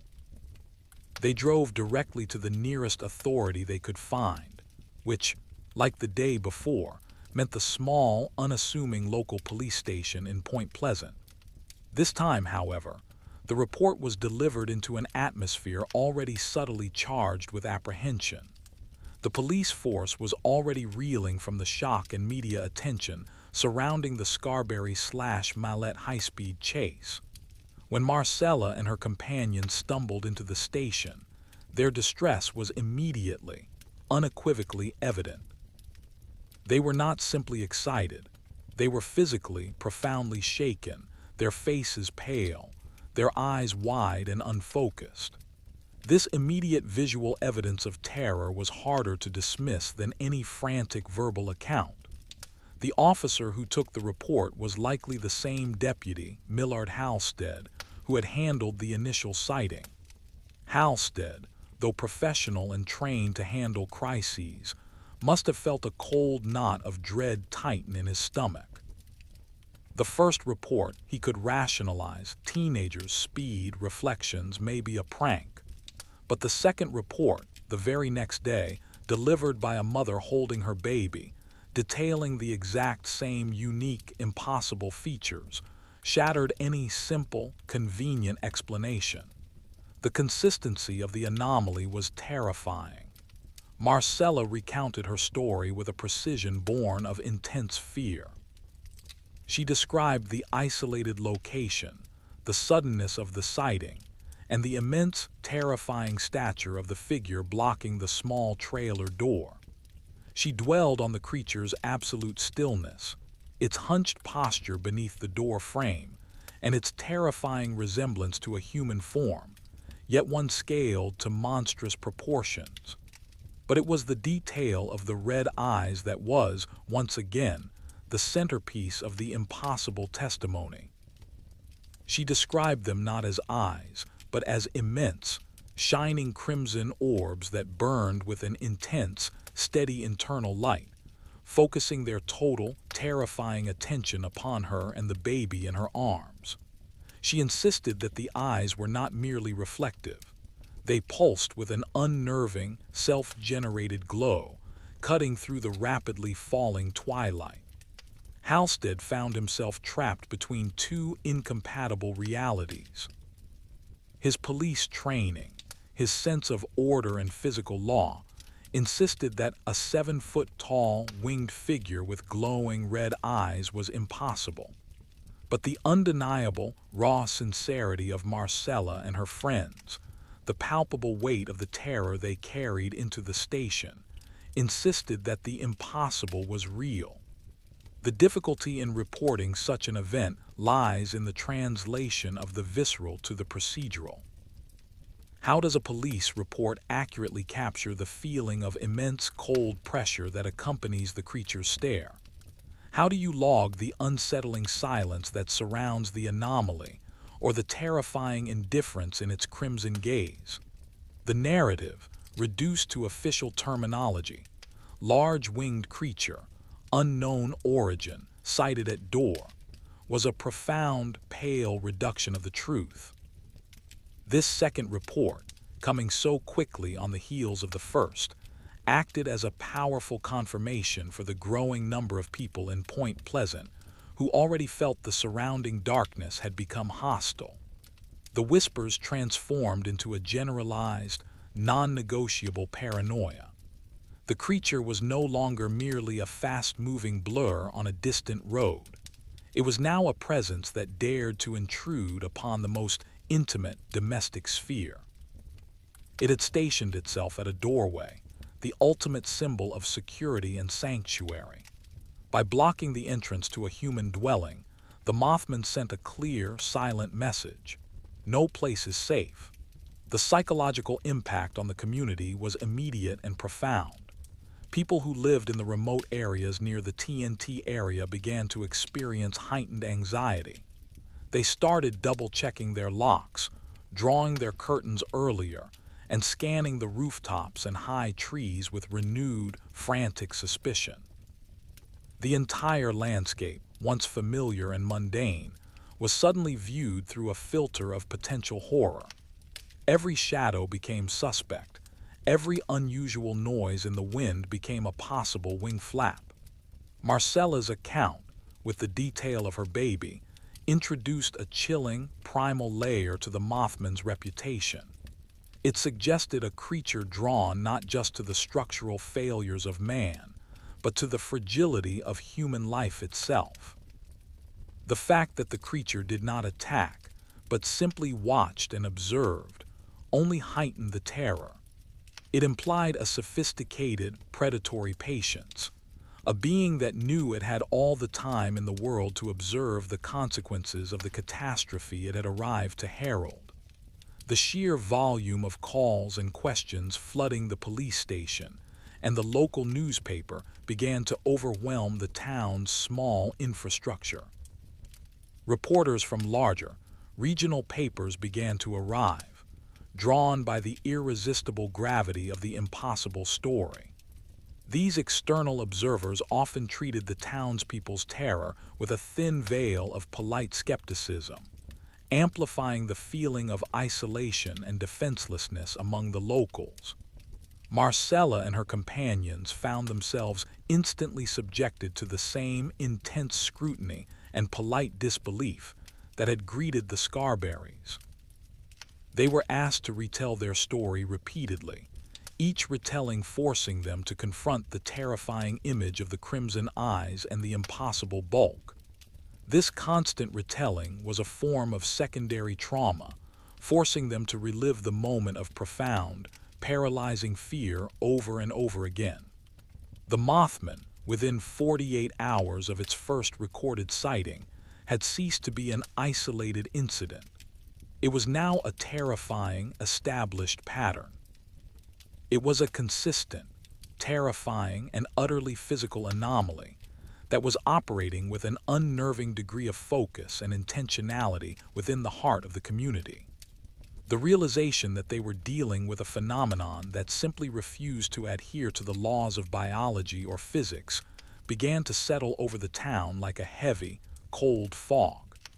The weight of this unbelief, the struggle to reconcile the rational world with the winged shadow, was the true terror of those early November days. The creature had come to watch, and the community was now desperately watching itself, waiting for the terrifying, inevitable moment when the silent vigil would finally end. Chapter 3. The Theories of the Doorway. The terror that followed Marcella Bennett's sighting was not merely a repetition of the fear experienced by the Scarberrys. It was a qualitative shift in the nature of the Mothman phenomenon. The creature had moved from the realm of the high-speed chase, a grand, public performance of impossible speed, to the realm of the private, domestic siege. This shift in behavior immediately provoked a host of chilling theories, each one attempting to explain why a winged anomaly would choose to stand silent guard over a simple trailer park doorway. Imagine the discussions taking place in the days that followed, filtering through the coffee shops, the police station back rooms, and the homes of the increasingly unnerved population. The creature's deliberate placement at a human entrance provided new, terrifying psychological leverage.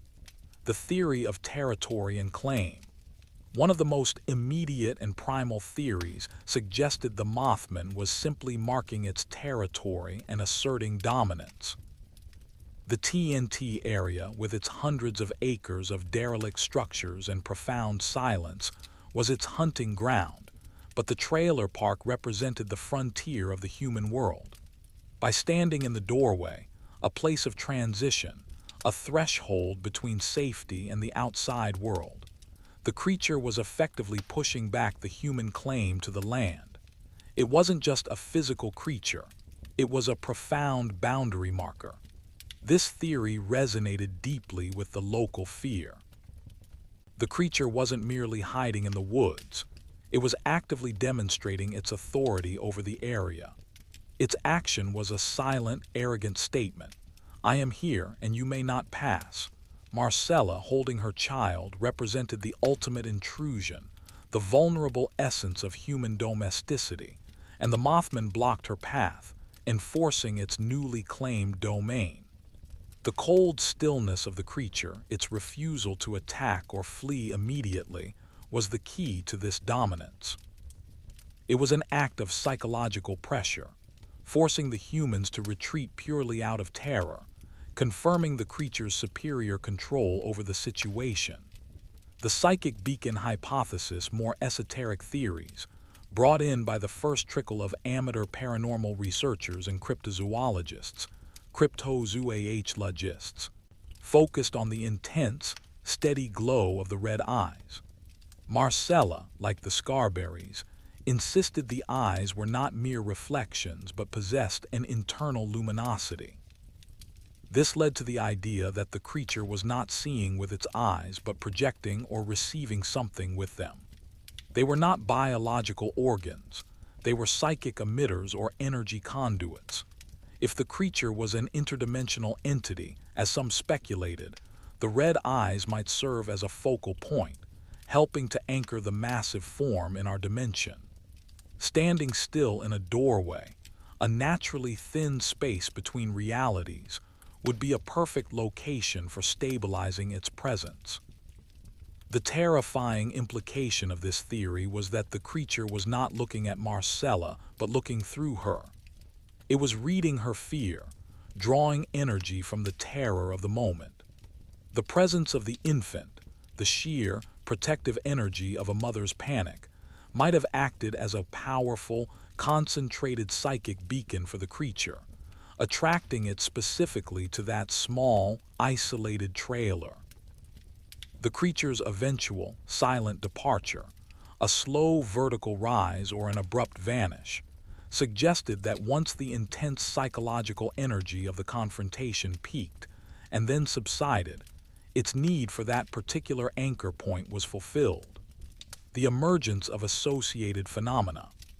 As these theories circulated, they began to be substantiated by subtle, peripheral events that further tightened the net of fear around Point Pleasant. The Mothman was proving to be a catalyst, a kind of cosmic ripple that brought other strange occurrences to the surface. Most disturbing was the immediate, localized increase in animal distress in the areas surrounding the T.N.T. area. This phenomenon, which would later be reported by dozens of residents, seemed to begin in earnest the night of Marcella's sighting. Dogs, particularly those belonging to residents in the outer perimeter, began to behave erratically. They would bark relentlessly, not at physical intruders, but at the empty air or the silent sky.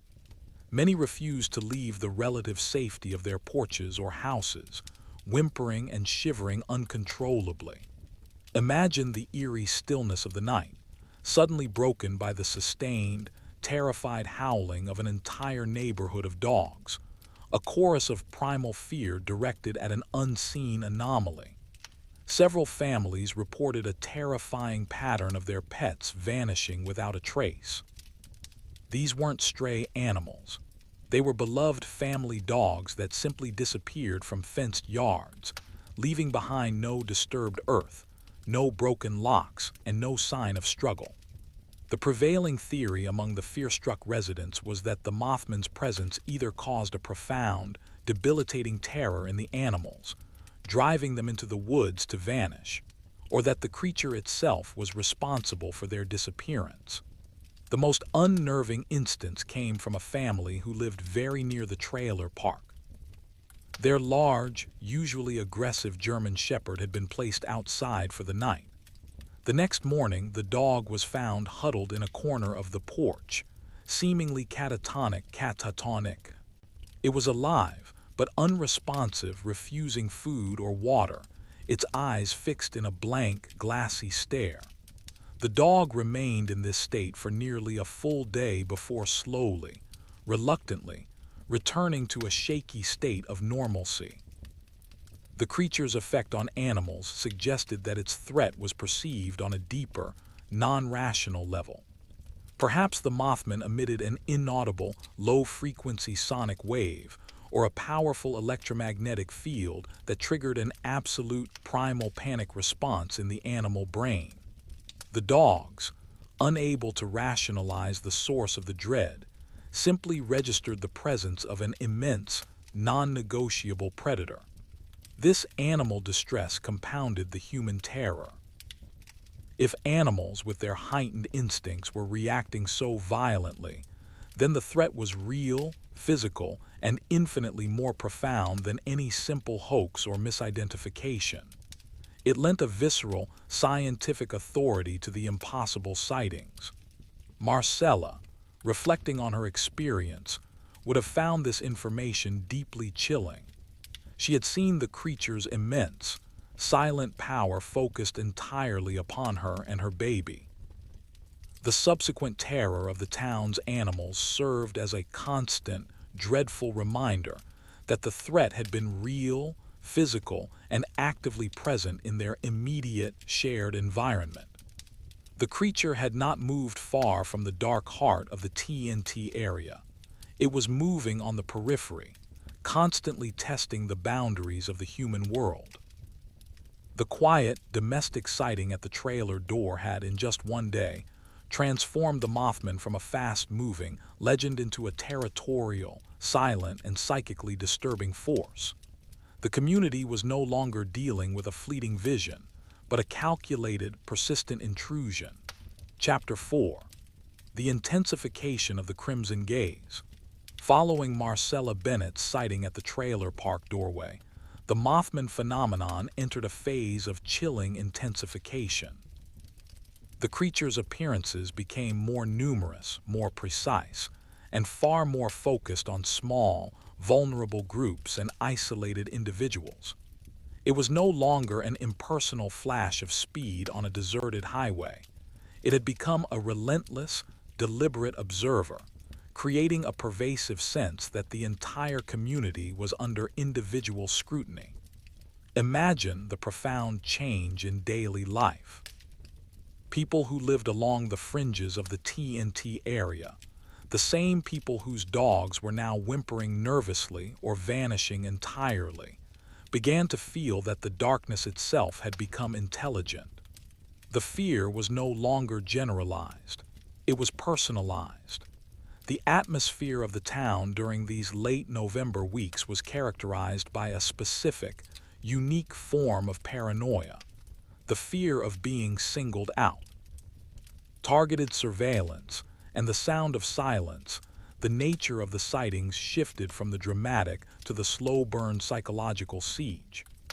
The creature seemed to patrol a specific, complex route encompassing the arsenal, the riverbanks, and the isolated farmhouses in between. Its flight was still described as silent and impossibly efficient, reinforcing the idea of a non-aerodynamic entity. One deeply unsettling report came from a small group of friends who were driving late one night near the T.N.T. area's old access road. They were talking loudly, nervously rehashing the Scarberry and Bennett stories, trying to use noise to dispel the profound silence of the woods. As they rounded a wide, sweeping curve, their headlights illuminated the high-tension power lines that ran through the area. These lines were strung high above a small, shallow valley. They saw the creature perched directly on the highest wire, its immense, dark shape looking utterly incongruous against the thin metal cable. It was crouched, its wings folded tight against its back. The crucial detail in this sighting was the sound, or rather the terrifying lack of it. The friends later reported that just as the creature came into view, the sound inside their car seemed to die. The radio, which had been playing softly, abruptly cut out, not with a burst of static, but a sudden, total silence. Their own voices, which had been loud moments before, felt muffled, swallowed, and strange within the confines of the vehicle.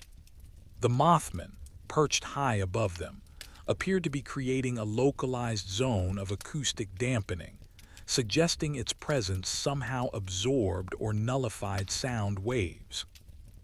The creature simply watched them pass, its eyes, those relentless crimson discs, fixed upon them until the car had driven a safe distance away. When the car was several hundred yards down the road, the radio suddenly crackled back to life, and the normal sound of the tires on the asphalt rushed back into the car, startling them all.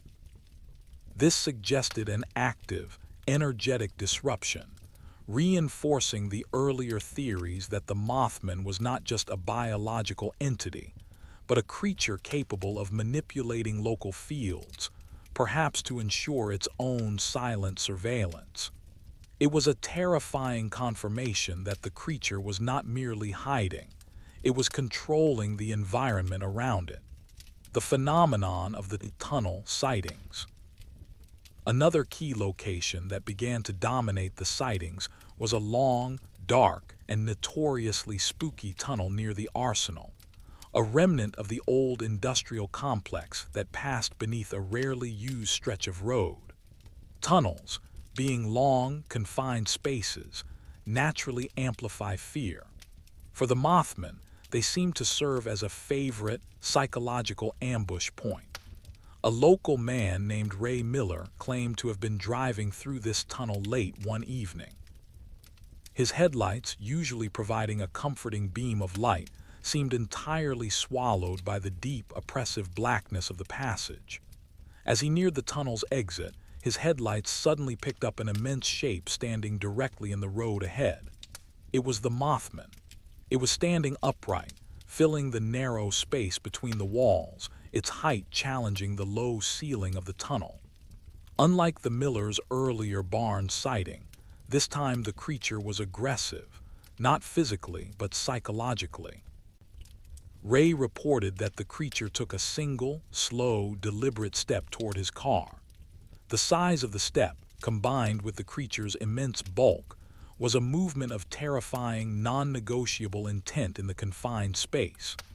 Ray slammed on his brakes, the screech echoing horribly in the concrete passage. He found himself paralyzed, facing the creature head-on. The red eyes, intensified by the confining darkness, burned with a terrible, silent brilliance. He felt not fear of being attacked, but fear of being blocked forever, trapped in the darkness with the immense, silent anomaly. After a moment of absolute, heart-stopping confrontation, the creature did not move toward the car again. Instead, it simply extended its immense, dark wings, a rapid, terrifying unfolding that seemed to brush both sides of the concrete tunnel. Then, with a profound, rushing whoosh of displaced air, it ascended vertically through the narrow, unseen ventilation shaft above the tunnel ceiling and was gone. Ray Miller's account spoke to the creature's control over the psychology of fear. It forced the confrontation, ensured the absolute paralysis of the human witness, and then vanished, leaving behind only the cold certainty of its power and the lingering, awful sense of its immense, silent presence. The weight of constant observation, the cumulative effect of these focused, intimate sightings, was the creation of a town living under perpetual internal pressure. The Mothman was confirming its role as a relentless observer. It was no longer a matter of if you would see it, but when, and in what chilling, silent scenario. The locals began to develop strategies to cope with the dread, strategies that underscored the absurdity of their situation. Some carried large, bright flashlights, believing the creature would retreat from a direct, focused beam of light, a belief contradicted by the crimson eyes that glowed brighter than any bulb. Others carried small radios, hoping the constant, familiar static and chatter would prevent the creature from imposing its strange, localized fields of silence. The true conflict of this chapter lies in the desperate human attempt to maintain normalcy against the relentless pressure of the impossible. The townspeople were forced to integrate the terrifying, silent reality of the Mothman into their mundane daily routines. You couldn't simply dismiss the legend when it was confirmed by your neighbor, your friend, and the terror in your own dog's eyes. The creature had successfully turned the familiar landscape, the power lines, the old tunnels, the doorways into a terrifying, high-stakes psychological map. The crimson gaze was now intensified, fixed, and utterly pervasive.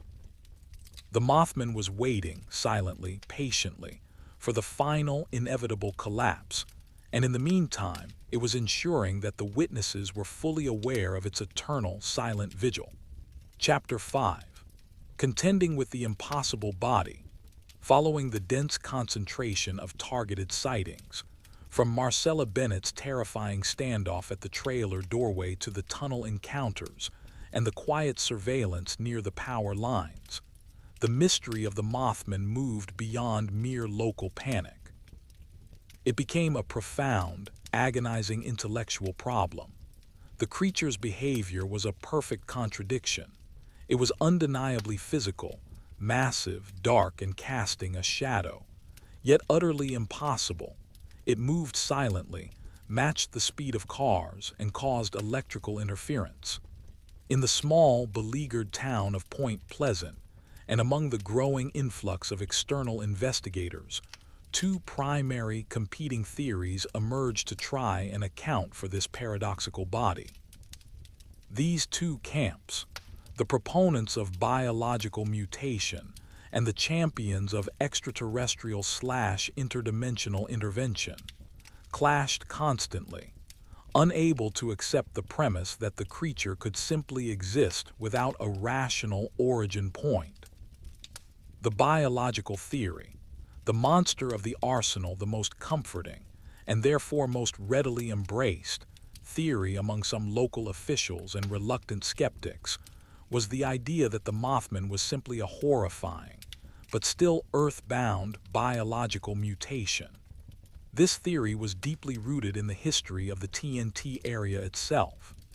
Imagine the abandoned arsenal, thousands of acres of land once saturated with the chemicals and runoff from the explosive manufacturing process. The area contained swamps, contaminated soil, and isolated water sources. The theory suggested that over the decades since World War II, a known large bird, such as a great horned owl or a misidentified crane, had ingested or been exposed to a catastrophic combination of industrial toxins and chemical waste. This exposure, the theory proposed, had resulted in an irreversible generational mutation. The creature had grown to an incredible, monstrous size, easily over 2 meters tall, giving it the imposing human-like posture reported by all witnesses. The eyes, the most terrifying feature, were explained away as a form of hyperreflectivity, perhaps the creature's pupils having dilated permanently due to neural or optical damage from the chemicals, creating the appearance of immense, glowing orbs when hit by any light source. This explanation offered a strange kind of comfort because it contained the creature within a known, if terrifying, scientific framework. If the Mothman was a mutant, it could, theoretically, be classified, tracked, and eventually dealt with. It was a local tragedy, a consequence of human industrial negligence, not a cosmic warning. However, the sheer impossibility of the witness testimony consistently destroyed this theory. A biological mutation, no matter how extreme, still requires certain physical laws to function. How could a creature of that immense size achieve silent, high-velocity, vertical flight without the tremendous, roaring sound of massive wing beats? How could its dense, heavy body defy gravity to match the 90 miles per hour speed of a fleeing car, as reported by the Scarberries? A mutant bird, even a giant one, still leaves tracks and feathers, neither of which the exhaustive police searches ever located. The Mothman seemed to possess a body that was entirely anti-gravitational and anti-acoustic. The creature's signature effect, the intense electromagnetic interference that cut out radios and violently flickered lights, as seen near the Joneses' garage, also defied a purely biological explanation. A massive bird does not emit a localized electrical field strong enough to cause a car engine to stall or to silence a radio. The Mothman's body, therefore, was not merely mutated. It was fundamentally impossible according to the accepted rules of physics. The cosmic hypothesis, messenger of the void, the impossibility of the biological theory, rapidly forced researchers, and indeed the desperate townsfolk, toward the more unsettling alternative, the extraterrestrial or interdimensional hypothesis. This theory suggested that the creature was not an organic animal at all, but a projection, an entity that originated from a plane of existence entirely different from our own. This hypothesis explained the creature's paradoxes with chilling elegance. Silent flight. If the Mothman was manipulating local gravity or using a non-aerodynamic energy source for propulsion, perhaps a localized warp in space-time, it would not need massive wing musculature or air displacement. Its flight would be silent and effortless, exactly as reported in all the key sightings, from the T.N.T. area to the high towers of the Silver Bridge. The wings, in this case, were not for flying. They were merely the visual residue of its form crossing into our reality, a monstrous cultural template applied to an entity of pure energy. The glowing red eyes. These were explained as sophisticated sensory organs or energy collectors. They were the focal point where the creature interacted with our light spectrum, perhaps drawing power from the ambient electromagnetic fields of human industry. Their intense, unwavering crimson glow was merely the light of an alien physics made visible, the lack of evidence. The absence of tracks, feathers, or a lair was easily accounted for. The creature did not nest here, it materialized here. It was a temporary visitor, slipping through a veil of reality that was temporarily thinned by the chaotic, intense energy associated with the site, the stored explosives, the massive power lines, and the collective psychic tension. The ultimate terror of this theory was the creature's indifference. An alien observer would have no malicious intent toward the people of Point Pleasant. They would simply be data points in a horrifying experiment. The Mothman was not interested in killing the witnesses. It was only interested in their reaction to its presence and the structural collapse it was waiting to document. This interdimensional explanation perfectly accounted for the terrifying, localized silence experienced during the sightings. If the creature was warping space-time, the resulting anomaly might create a momentary, intense acoustic dampening field, a tiny, localized bubble of quiet that swallowed the sound of the car radio and the voices of the occupants, leaving them isolated in a profound, unsettling stillness. The search for the source of the tear. As the interdimensional theory gained ground, investigators began to frantically search for a source, a physical location within the T.N.T area that could serve as a potential portal or gateway for the entity. They focused intensely on the abandoned tunnels and the deepest parts of the munitions complex. These areas, filled with strange echoes, rusting metal, and deep, unnatural shadows, seemed to lend themselves perfectly to the idea of a thin spot in reality. Rumors circulated about secret, deep shafts or collapsed test chambers where the physical laws might be less rigid. Imagine the eerie expeditions undertaken by these determined researchers, wading through dark, stagnant water, shining feeble flashlights into concrete bunkers, and calling out into the immense, echoing silence of the abandoned industrial grounds. They found only decay, rust, and the lingering, cold smell of chemical contamination, but the constant sense of being watched remained, lending an undeniable authority to their cosmic theories. The physical impossibility of the Mothman's body, its size, its silence, and its energetic field, became the very evidence that solidified its non-earthly origin in the minds of the witnesses.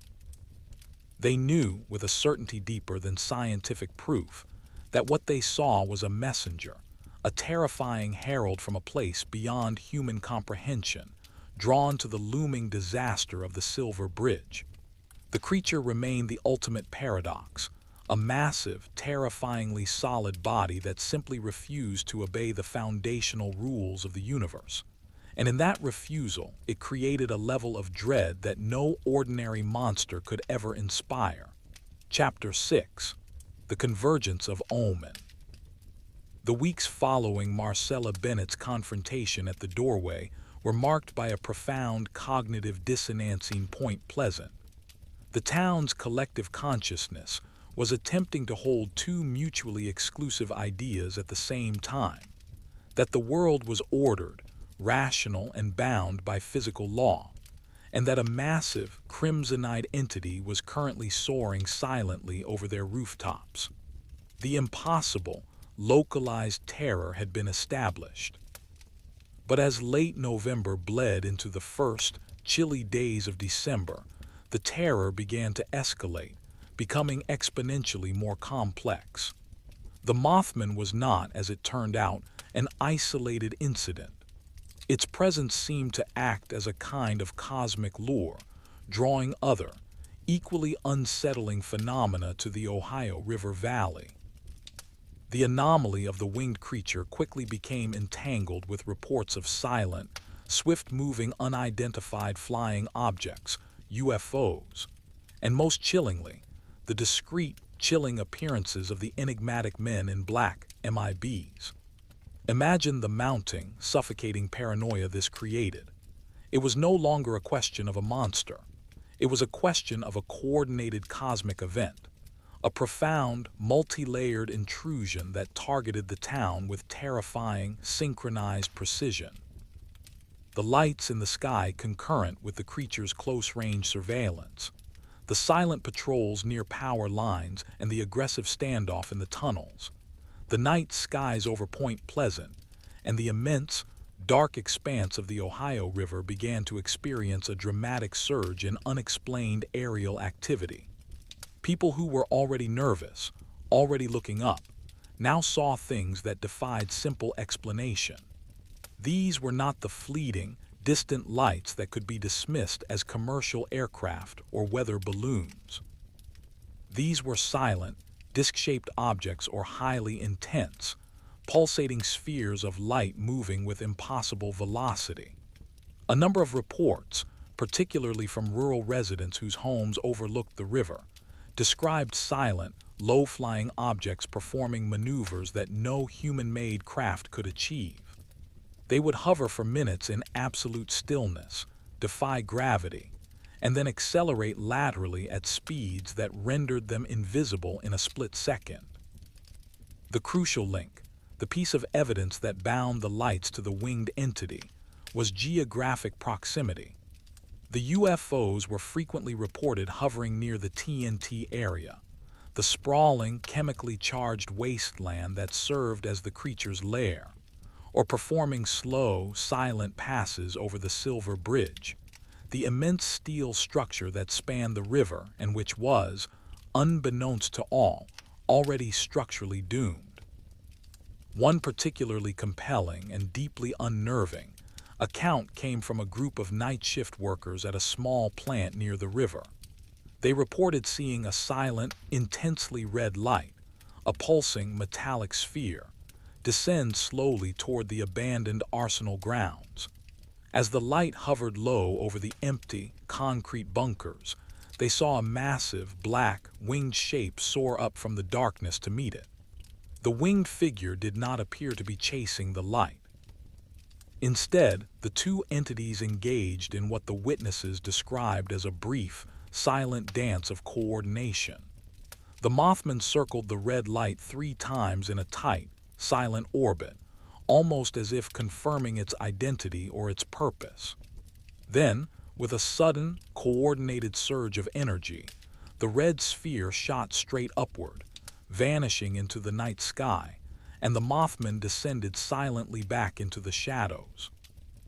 This sighting confirmed the horrifying suspicion.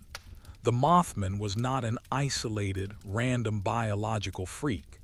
It was a scout, a sentinel, or a biological beacon intrinsically linked to an extraterrestrial intelligence that was also focused intently on this specific, quiet section of West Virginia.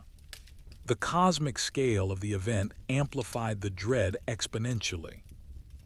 The people were no longer just afraid of what they might see in the dark. They were afraid of what was watching them from above, using the winged creature as its local agent. The silence of the men in black just as the community began to grapple with the terrifying reality of extraterrestrial surveillance.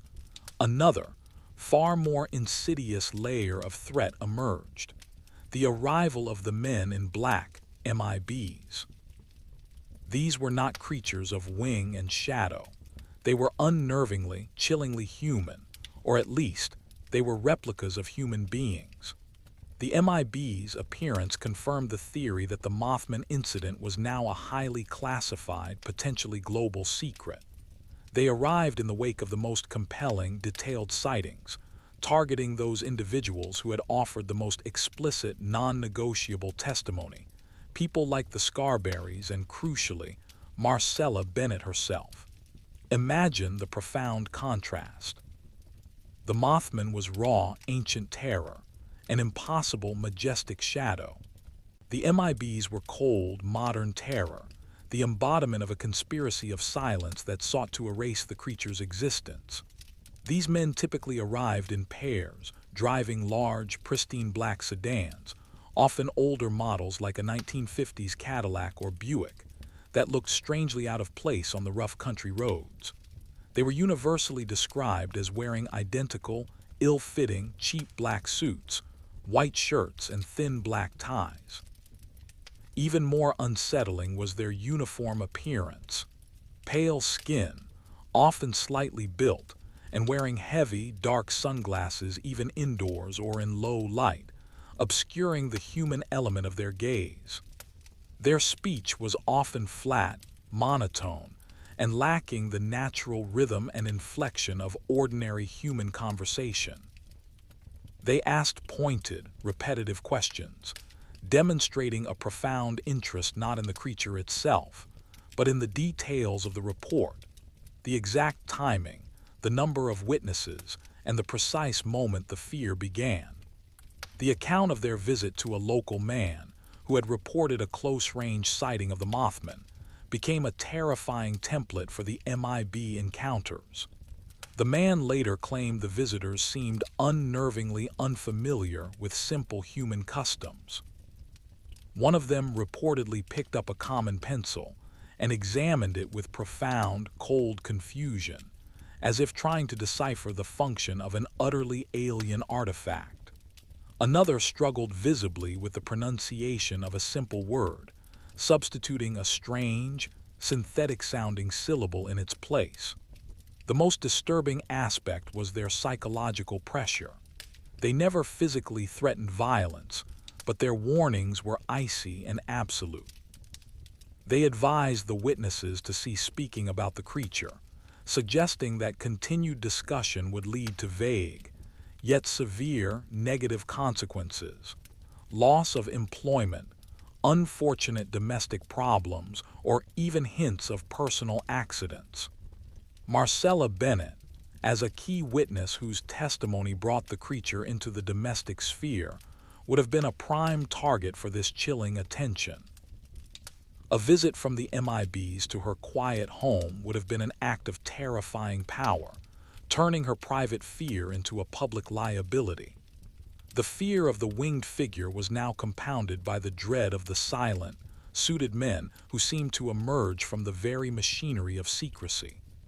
The anatomy of entanglement, the Mothman, the UFOs, and the MIBs created a terrifying, self-reinforcing loop of paranoia. The Mothman, the omen, provided the impossible physical manifestation of the impending catastrophe. It confirmed that reality was broken.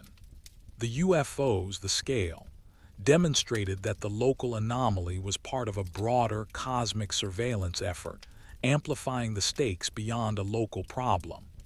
The MIBs, the cover-up, confirmed that human authorities, or at least entities capable of mimicking them, knew the truth and were actively working to suppress it.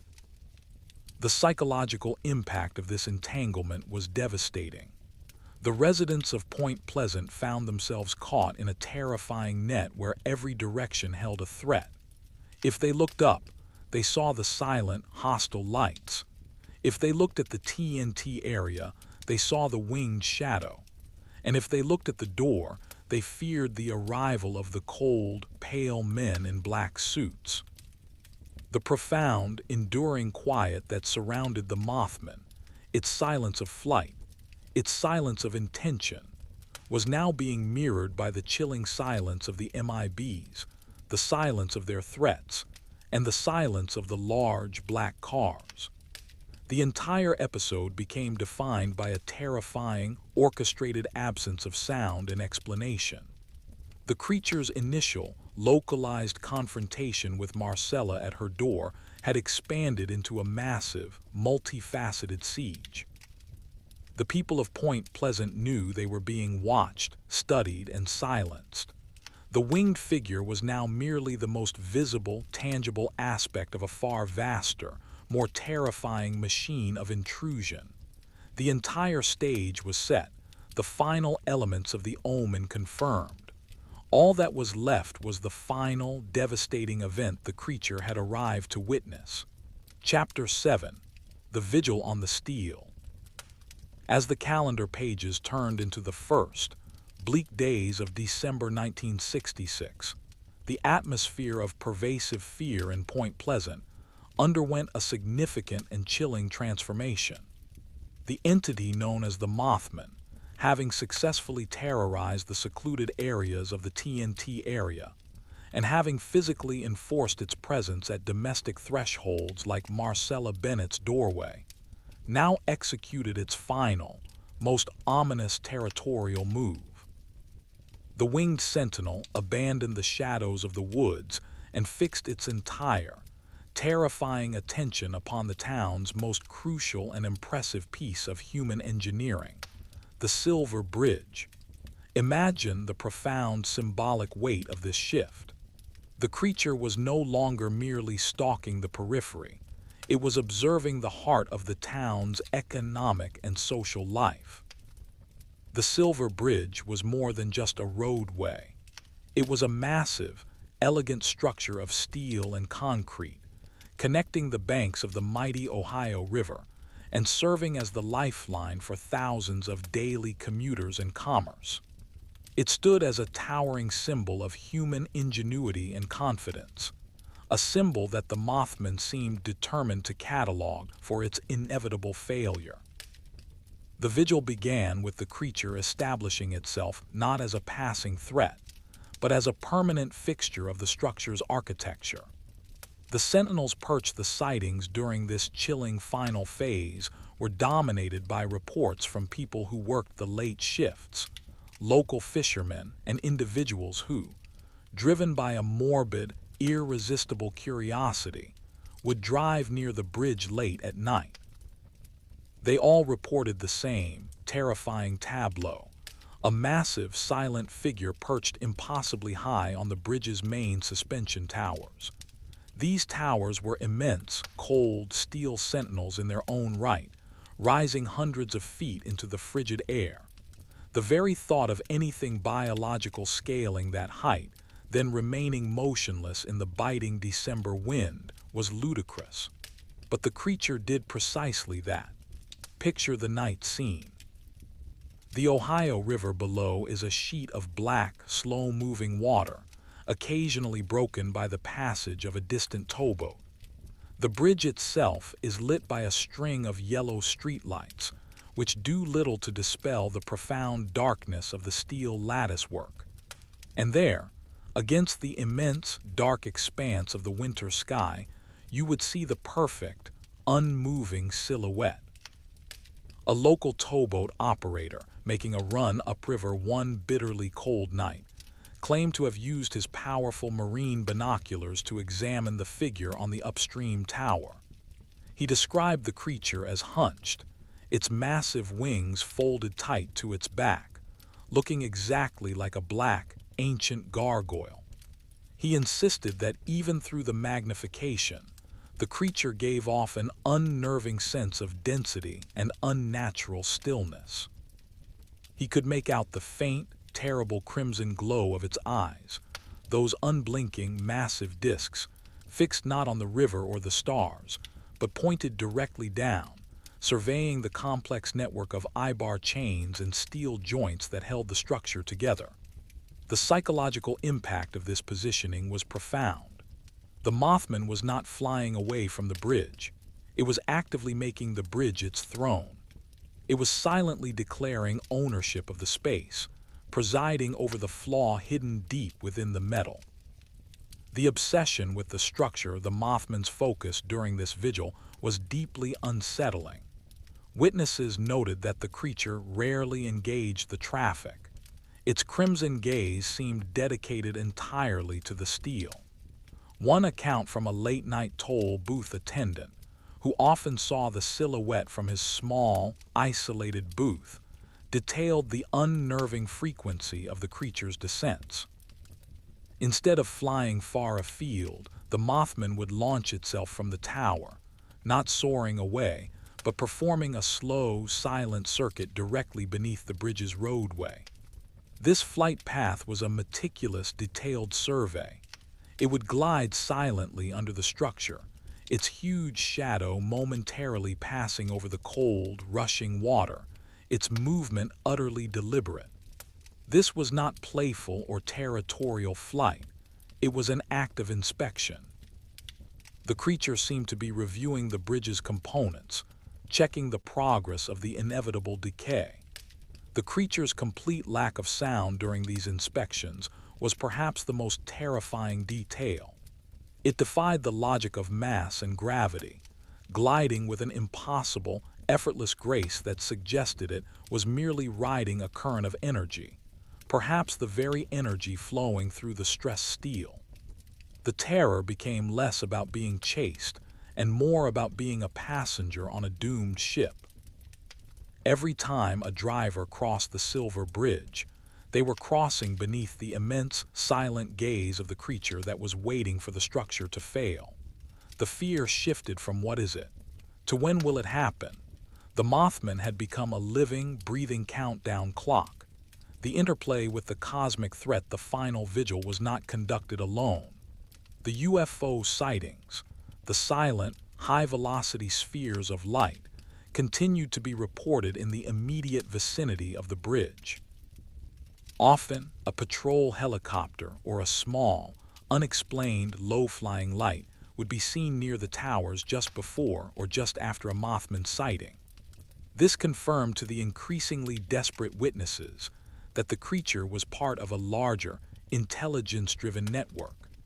The Mothman was the biological or interdimensional agent deployed to the localized area of the impending disaster, while the UFOs represented the command and control element, observing the final, crucial moments from a distance. The continued, chilling presence of the men in black only reinforced this cosmic, conspiratorial terror.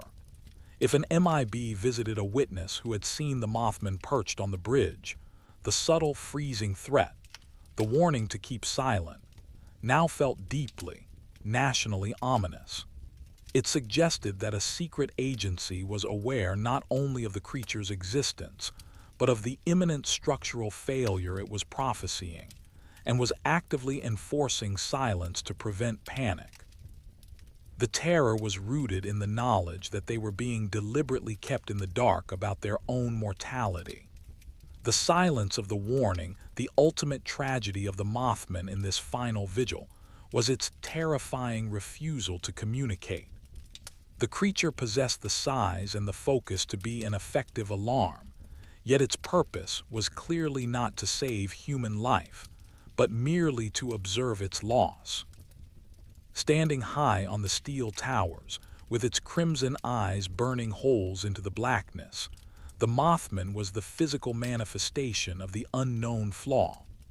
Every single person who drove over the bridge in those December weeks was unknowingly passing over a structural failure, a single, tiny, propagating crack in the I-bar chain. The creature was there to witness the culmination of that mechanical flaw. It was a profound, non-verbal rebuke to human arrogance. We build these immense, complex structures, but we cannot see the tiny, fatal flaw at their core. The Mothman sees it, acknowledges it, and attends its final moment of triumph.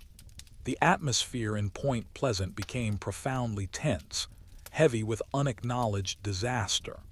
People avoided the bridge late at night, not because they feared the creature would attack them, but because they feared the bridge itself under the creature's gaze. Marcella Bennett, holding her baby and remembering the creature's still, terrifying presence at her doorway, would have followed the news of the bridge sightings with a cold, absolute certainty. The creature was waiting for something immense, and it was watching the town's lifeline. The vigil continued, silent and relentless, through the first half of December. The massive black shape remained on the steel, a horrifying counterweight to human confidence. The stage was set, the prophecy delivered. The only remaining question was the date and time of the final, shattering event. The creature would not be moved, it would not be ignored. It was the absolute, silent sentinel of an impending, unavoidable catastrophe. Chapter 8. The Desperate Days of Vigilance. The final weeks of the Mothman's vigil on the Silver Bridge, the days leading up to December 15th, were not characterized by screaming or widespread panic, but by a profound, heavy nervous exhaustion. The relentless, silent presence of the creature on the town's lifeline created a psychological pressure cooker, forcing the community to develop strange, sometimes irrational methods of coping with the certainty of an unseen, impending disaster. The terror had become so absolute, so pervasive, that it was indistinguishable from the daily routine. Imagine the oppressive atmosphere of early December in Point Pleasant. The cold was biting, the Ohio River moved sluggishly, and the immense steel bridge stood in silent testimony to the creature's surveillance. The Mothman was, by all accounts, still there, a massive black silhouette on the high towers, its crimson gaze fixed, an unblinking witness. The breakdown of rationality, the prolonged, intense period of surveillance by an impossible entity, began to break down the community's sense of rational control. People stopped arguing about whether the creature was real. They began arguing about what its silence emitted. The fear manifested not in running, but in a frantic, localized ritualism. The bridge avoidance rituals. Despite the professional necessity for many to cross the Silver Bridge daily, many locals began engaging in elaborate avoidance rituals. They would drive miles out of their way, using older, smaller ferries or dilapidated back roads to cross the river, simply to avoid driving beneath the creature's persistent gaze. This was an irrational action. The alternative routes were slower, less safe, and freezing, but it offered a profound psychological relief. It was an attempt to assert a small amount of control over their fate, a belief that if they were not physically present on the bridge, the creature's prophecy would not claim them. The light and noise theory. The belief, fueled by the earlier sightings of silence and interference, was that the Mothman disliked excessive human activity and noise. In the evenings, residents near the T.N.T. area and the riverbanks would deliberately leave every possible light on: porch lights, floodlights, even decorative holiday lights, in a frantic attempt to create a zone of intense, visible humanity that the shadow creature would avoid. Similarly, some would leave radios or even small portable television sets tuned to static near their windows, hoping the disruptive sound and electronic chaos would repel the entity. This was a desperate, primal form of magical thinking, using the tools of civilization against an uncivilized threat. The blurry testimony. The presence of the men in black had the intended effect of stifling coherent communication. Witnesses who had seen the Mothman hovering near the bridge or who had experienced the UFO activity now spoke in whispers, gave vague, hesitant reports, and often contradicted themselves when questioned by reporters. This wasn't due to dishonesty, but to a crippling, internalized fear that the MIBs were watching.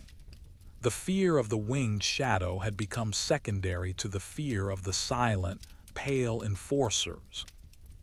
The truth was becoming deliberately obscured by fear, fitting perfectly into the conspiracy that the MIBs were enforcing.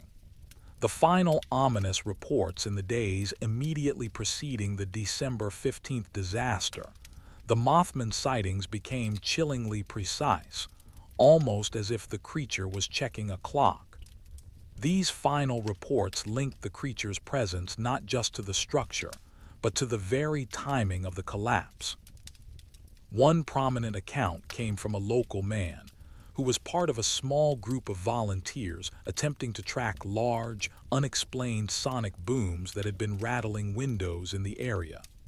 This group was stationed near the river and witnessed a final, terrifying flight pattern. The man claimed that the Mothman, usually silent, suddenly began emitting a sporadic, high-pitched screech, a noise that was described as a cross between a rusted gear grinding and a distressed, electronic whine. This sound was heard by multiple people over a several-hour period. It was a sound of profound distress or perhaps immense, concentrated effort. The creature was seen flying in frantic, tight circles directly over the Silver Bridge's approach ramps. It was no longer still. It was agitated, moving with a manic energy it had not previously displayed. Its silent, gliding efficiency had been replaced by a desperate, rapid motion. It was as if the creature, sensing the critical, final moments of the structural flaw, was actively monitoring the countdown or attempting to intervene in a way it could not physically achieve. The terrifying implication of this sound was that the creature was not merely an indifferent witness. It was perhaps a biological sensor reacting to the catastrophic mechanical stress. The sound was the creature's own internal alarm, triggered by the intense, abnormal vibrations and stresses emanating from the rapidly propagating crack in the eyebar chain. The creature was screaming, but it was screaming only for itself, or into the air, a final, futile gesture of prediction. Another account, just hours before the collapse, involved a truck driver stalled near the Ohio approach to the bridge. He looked up and saw the Mothman perched on a low, ancillary steel strut, closer to the road level than usual. The driver said the creature was completely still, but its head was turned slightly, its eyes fixed not on him, but on the oncoming traffic, the dense, heavy stream of cars and trucks moving onto the span. He felt an overwhelming, non-verbal sense of finality, a cold, absolute certainty that the creature was waiting for the perfect, most populated moment for the structure to fail. The Mothman was attending the disaster at the moment of maximum cost. The last sighting of the creature came moments before 5 o'clock on December 15th. A witness reported seeing a massive, black shape leap from the tower and soar down toward the water, just as the bridge began to groan and buckle. It was a final, silent plunge into the abyss it had so patiently watched over. The tension of months had peaked. The desperate rituals, the muffled testimony, and the creature's final, distressed cries all led to the single, inevitable moment. The Mothman's work was done. The cosmic and the political siege were merely the prelude to the tragic finality of the mechanical flaw. Chapter 9. The Zero Hour. The agonizing period of surveillance, the silent threats of the men in black, the erratic lights in the sky, all of it funneled down to a single, cold afternoon, December 15th, 1967. The time was just before 5 o'clock in the evening, the peak of the workday rush hour.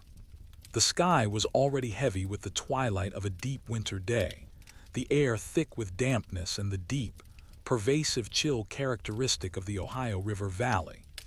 Imagine the ordinary flow of life that was unknowingly heading toward an absolute, shattering terminus. Hundreds of people, their minds focused on holiday shopping, dinner, or the comfort of a warm home, were driving across the Silver Bridge.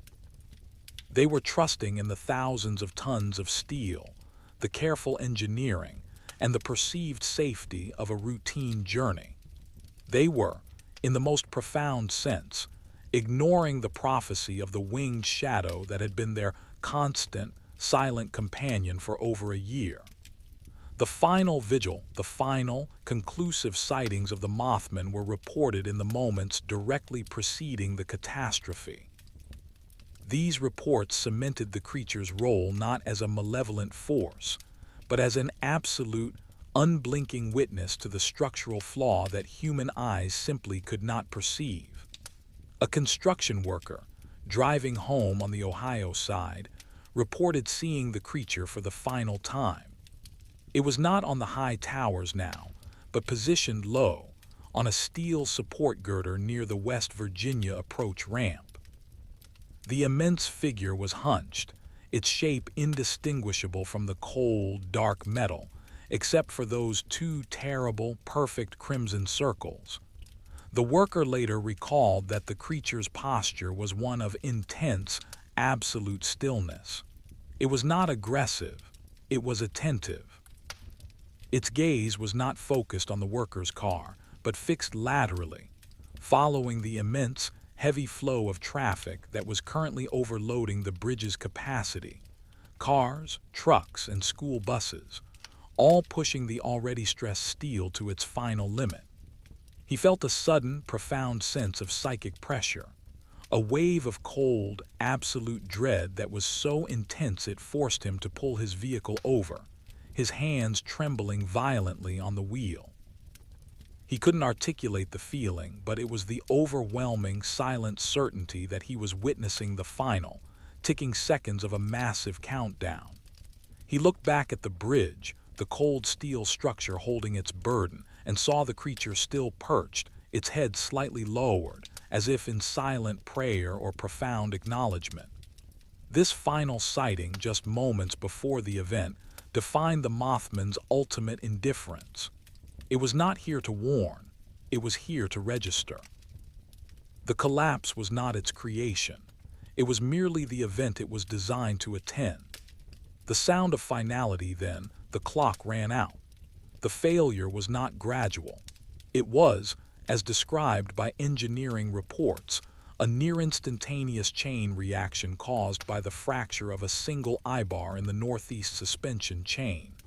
A tiny, invisible flaw that had been propagating for years, finally reaching its critical length under the stress of the heavy holiday traffic. The sound that followed was immense, utterly terrifying and mercifully brief. It was a sound that defied description, not an explosion, but a massive, metallic tear, followed immediately by the colossal, guttural roar of thousands of tons of steel and concrete violently submitting to gravity. Imagine the sensory shock, the high, ripping sound of the massive steel eyebar tearing apart, followed by the deafening, earth-shaking crash as the roadway deck, the suspension chains, and the cars all plunged, twisting and crumpling, into the cold, deep blackness of the Ohio River.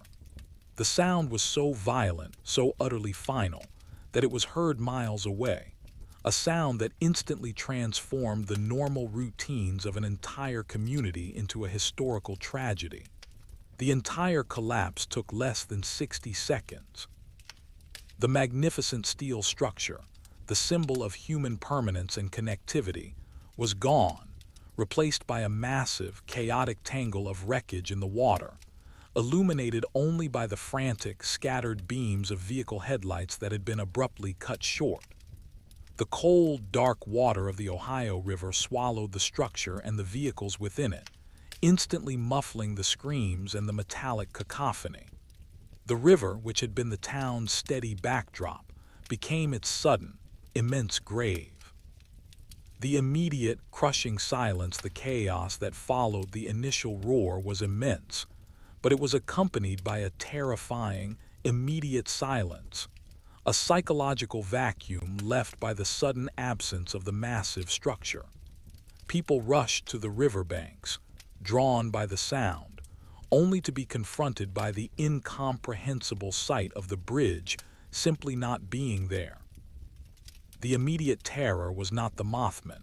It was the raw, unadulterated shock of human loss, the knowledge that neighbors, friends, and family were trapped beneath the freezing water and the collapsed steel. The priority shifted instantly to rescue, recovery, and the grim inventory of the missing. And in that moment of devastating, confirmed tragedy, the prophecy was fulfilled, and the prophet was gone. The most chilling confirmation of the creature's true nature was its immediate, total disappearance. As the first police cars, ambulances, and searchlights converged on the wreckage-filled river, the immense, black shadow was nowhere to be seen. The intense, crimson gaze was gone. The sonic and electromagnetic disturbances ceased instantly. The UFO activity that had plagued the skies over the bridge vanished entirely. The very second the structure failed, the anomaly withdrew. The Mothman's purpose had been solely to attend the structural failure, to witness the breaking of the human construct. Once the physical flaw had manifested in catastrophe, the creature's vigil was over. It didn't wait to gloat. It didn't engage the rescue efforts. It simply dematerialized, slipping back across the dimensional veil it had crossed a year prior. For Marcella Bennett, who had faced the creature with her baby in her arms at the doorway, the collapse was the ultimate chilling validation.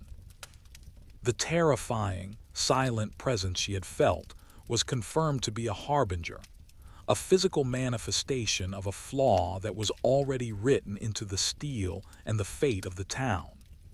The creature had not threatened her child. It had merely used the moment of her terror to acknowledge the greater, impending tragedy of the community. The final, profound terror was not the crash itself, but the dawning realization that the entire period of strange activity, the MIBs, the UFOs, the animal panic, had been merely the atmospheric pressure building before the release. The Mothman had been the only one who truly knew the time and place of the disaster. The town of Point Pleasant was left with the wreckage, the grief, and the profound, lingering question: was the creature a warning they failed to heed, or was it merely an indifferent cosmic auditor that arrived to catalog human hubris and mechanical failure? The terrifying conclusion was that the creature was simply a messenger, and the message was delivered not in words, but in a horrific, shattering sound that echoed the silence it had kept for months. The screaming was over. The structure was broken. The creature had gone back to sleep. Chapter 10. The Final Sleep. The sound of the Silver Bridge collapse, that terrifying final roar of steel and concrete plunging into the dark Ohio River, was not just the sound of a structural failure. It was the sound of the entire, terrifying mystery of the Mothman being definitively and tragically solved. The event was not a climax. It was a terminus.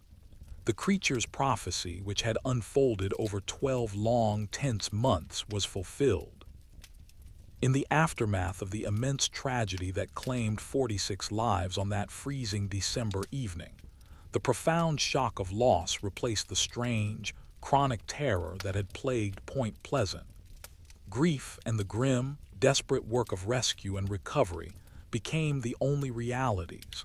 And in this new, devastating reality, the anomaly that had commanded all attention for a year simply ceased to exist. Imagine the silence that descended upon the river valley after the initial chaos subsided. This was a silence entirely different from the oppressive, acoustic dampening that had accompanied the Mothman's surveillance. This was the deep, natural silence of a community stunned by loss. The cessation of the omen, the evidence, was immediate and absolute. The Mothman was gone. There were no further sightings of the massive, winged shadow on the remaining bridge supports, nor soaring over the massive, chaotic tangle of submerged steel. The high-velocity, silent UFOs that had patrolled the skies over the bridge approach vanished entirely from the local reports. The cold, pale men in black suits, the silent enforcers of the conspiracy, made no more calls to the witnesses. Their mission, too, was complete. The secret they sought to suppress had been tragically and publicly exposed, not by human testimony, but by mechanical failure. The creature's withdrawal was the final, profound confirmation of its nature. The Mothman was not a resident of Point Pleasant. It was a visitor drawn only to the moment of catastrophic failure. Its purpose was singular, absolute, and non-interventionist. It had not caused the bridge to fail. It had merely arrived to observe the human cost of the flaw already latent in the metal. The terror, which had been abstract, had become concrete. The monster of the wings and the crimson eyes was now replaced by the cold, hard realization of human fallibility and mechanical stress. The people of Point Pleasant no longer feared the dark shadows. They feared the unseen, propagating crack in the things they built. The sleep of the witnesses for the key witnesses, for Roger Scarberry, who had outrun the creature on the dark road, and for Marcella Bennett, who had faced its silent, red-eyed scrutiny with her baby in her arms. The creature's sudden disappearance was the ultimate, chilling validation of their terrifying experiences. The terror that had been forced upon Marcella at the trailer doorway months before was finally explained. The creature was not there to attack her or her child. It was there because it was drawn to the most vulnerable aspects of human life. It was a silent acknowledgement of the terrible, impending vulnerability of the entire community. The creature was not a malevolent demon. It was a pure, impartial auditor of entropy. With the creature gone, The immense psychological pressure that had defined the town for a year slowly began to dissipate. The air no longer felt charged with static. The dogs stopped their nervous, relentless barking at the empty sky. The paranoia that had kept lights blazing and curtains drawn yielded, slowly, to the profound exhaustion of grief. The mystery of the Mothman, therefore, does not conclude with a definitive answer, but with a series of gentle, reflective questions that linger in the quiet aftermath. Was it a biological sensor? Did the creature's immense, impossible body act as a hypersensitive biological or interdimensional sensor, drawn to the abnormal electromagnetic signature and intense vibrations emanating from the structurally failing eyebar chain, its screech a reaction to the metal's stress?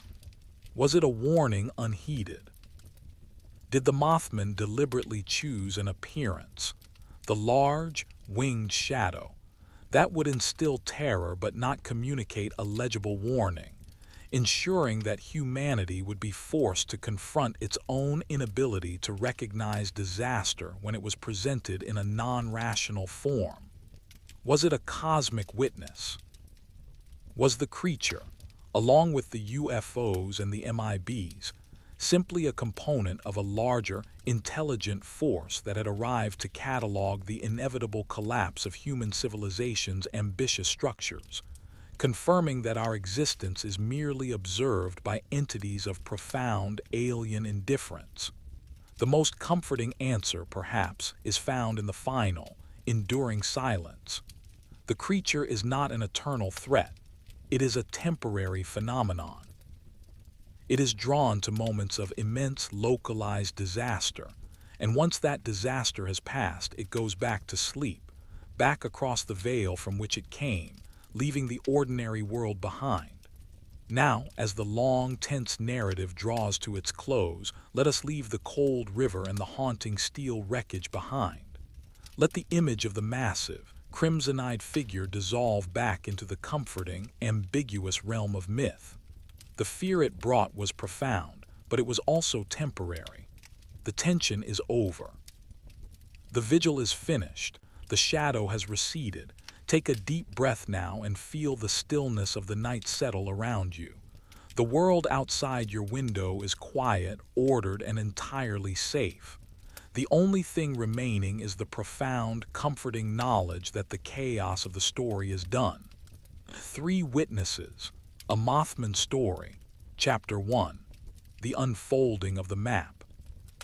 Let us travel now, not back to the familiar, anxious confines of Point Pleasant, West Virginia, but across the immense, dark waters of the Ohio River to the quiet, historical town of Maysville, Kentucky. The date is November 25, 1966. A little over a week after the initial, frantic sightings had first shocked the West Virginia side. The terror, as we shall see, was not bound by state lines. The Mothman, having established its territorial dominance over the abandoned T.N.T. area, now demonstrated a terrifying and profound expansion of its domain. The creature was not a localized phenomenon. It was a regional sentinel, confirming that its surveillance encompassed the entire river valley, a massive, sprawling territory defined by the dark, immense flow of the river itself. Imagine the perspective of Maysville. It sits on the southern bank of the Ohio, a place of historical brick buildings and rolling hills, connected to the northern side only by a long, high bridge. The river here is a truly colossal presence, hundreds of meters wide, dark, and often shrouded in a thick, cold mist during the late autumn evenings.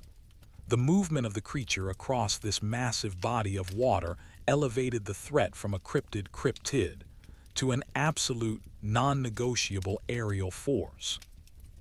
Our focus rests on 3 unnamed witnesses who, on this particular November night, found themselves in the terrifying, direct path of the immense, winged entity. They were likely driving home late, perhaps along the quiet, winding river road that followed the south bank of the Ohio, a route that would have offered an intimate, yet isolated view of the dark, reflective water. The atmosphere would have been one of deep, intense quiet. The roads along the river, especially late at night, are isolated, bounded on one side by the cold, vast darkness of the water and on the other by steep, wooded hills. The silence here is not peaceful. It is heavy, amplifying every small sound, the distant hum of the car engine, the gentle wash of the river current, the quiet conversation inside the vehicle. The terror in this instance was not one of pursuit, but of aerial mastery. As the witnesses drove, their headlights cutting a small, fragile wedge into the overwhelming darkness, their attention would have been drawn to the sky. The river is a natural corridor, and above the water the darkness is immense, making the sight of anything large or moving unmistakable. It was then that they saw the shadow.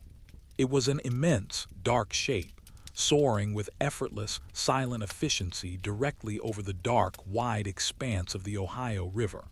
The sight would have been entirely unexpected. There is a deep, primal shock in seeing a creature of that profound scale operating in the same airspace as small aircraft, yet moving with the absolute stillness and silence of a phantom. The creature's flight path confirmed its terrifying mobility. It had crossed the entire river, a feat that instantly shattered the comforting illusion that the water served as a protective barrier. The Mothman's domain was not confined to a single state or a specific geographical park. Its territory was the air itself above the entire, massive waterway. The witnesses, slowing their vehicle or perhaps pulling over entirely in a moment of paralyzed awe and terror, would have been struck by the creature's terrifying size. Even observed from below, with the immense distance of the river between them, the winged entity was undeniably massive, a colossal living shadow that momentarily eclipsed the small, scattered light pollution from the far bank. And then, the moment of absolute, heart-stopping confirmation, the eyes. As the entity moved through the arc of its silent flight, its body may have slightly tilted or its gaze may have been directed downward toward the car, momentarily catching the witness's eyes. In that instant, they would have seen the signature, terrifying feature, the two immense, circular discs of intense, burning crimson light. These were not reflections of the distant, faint lights of Maysville or the car's headlights. These were self-illuminated orbs, fixed and steady, burning through the dark like twin beacons of absolute, terrifying purpose. The color, that deep, terrifying, relentless red, communicated nothing of animal warmth or mammalian fear. It spoke only of a profound, alien indifference and relentless surveillance. The witnesses could only stare upward, frozen in a silent moment of realization. They were seeing the Mothman. The creature that was causing such localized chaos in West Virginia was now confirming its terrifying presence and operational range in Kentucky. The terror was not just a rumor, it was a regional phenomenon. The creature did not descend. It did not chase the car. Its action was one of pure, terrifying passage. It simply soared overhead, executing its silent, vast patrol, following the invisible, dark corridor of the river. Its flight was a clear, non-verbal statement. I am here. My territory is everywhere the water flows. The sensation for the witnesses would have been one of overwhelming vulnerability.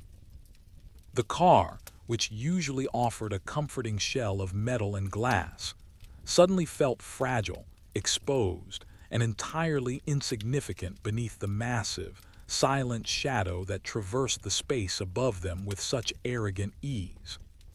The terrifying implication of this cross-river sighting was that the Mothman was not waiting for a localized event in Point Pleasant alone. Its purpose, its vigil, encompassed the entire region, a recognition that the entire valley was part of the impending catastrophe it had arrived to witness. The bridge in Point Pleasant was merely the epicenter of a fault line that ran the entire length of the river. As the creature passed silently and vanished into the darkness downstream, leaving behind only the immense, echoing quiet of the night sky, the three witnesses were left with a profound, terrifying certainty. The anomaly was not confined. It was mobile, it was powerful, and its gaze encompassed them all. The small, fragile wedge of light created by their car was nothing against the vast, dark immensity of the river and the air, which had just confirmed its terrifying new tenant. The map of terror had been unfolded, and it was much, much larger than anyone had dared to imagine. Chapter 2: The Paranoia of the State Line. The report filed by the three witnesses in Maysville, Kentucky, on November 25th, sent a chilling ripple through the region. It shattered the geographical containment of the Mothman phenomenon, transforming it instantly from a local West Virginia oddity into a pervasive regional threat that defied state borders. The creature was not confined by maps. It was an aerial sentinel whose territory was the entire, massive Ohio River Valley. Imagine the immediate psychological effect this had on the communities on both sides of the river. The initial skepticism of the South Bank in Maysville, the initial response from the local authorities and most residents was one of polite, yet firm, skepticism. Kentucky was not Point Pleasant. They had not endured weeks of close-range terror, electrical interference, and the constant, unnerving silence of the T.N.T. area. The stories from across the water were seen as hysterical exaggeration, perhaps fueled by the wild, sensationalist regional press. The three witnesses in Maysville, despite their genuine terror, faced the difficult, demoralizing task of convincing their own local police that what they had seen was not a large heron or a distant plane, but the impossible, massive, red-eyed figure that West Virginia had dubbed the Mothman. The officer who took the report would have been placed in an immediate quandary, KWO. His duty was to uphold order, and order demanded a rational explanation. A creature with an impossible wingspan and self-illuminating eyes was not rational. The report would have been filed under misidentification or unexplained aerial phenomena, but the chilling consistency of the Maysville testimony with the earlier reports from the Scarberrys and Marcella Bennett was impossible to ignore. The Kentucky witnesses described the same terrifying hallmarks: the immense, dark, human-like bulk, the silent, effortless movement over the wide expanse of the river, and most importantly, the brief, powerful flash of the crimson eyes. This consistency was the monster's most terrifying evidence. The regionalization of fear, the Maysville sighting, immediately forced the authorities in Point Pleasant and the state police of West Virginia to confront the vastness of the problem. They had hoped the phenomenon was confined to the desolate, chemically charged environment of the T.N.T. area. Now, they knew the creature's operational range was massive, implying an inexhaustible source of energy or an operational scale far beyond anything a mutant animal could possess. The fear became a shared, bilateral anxiety.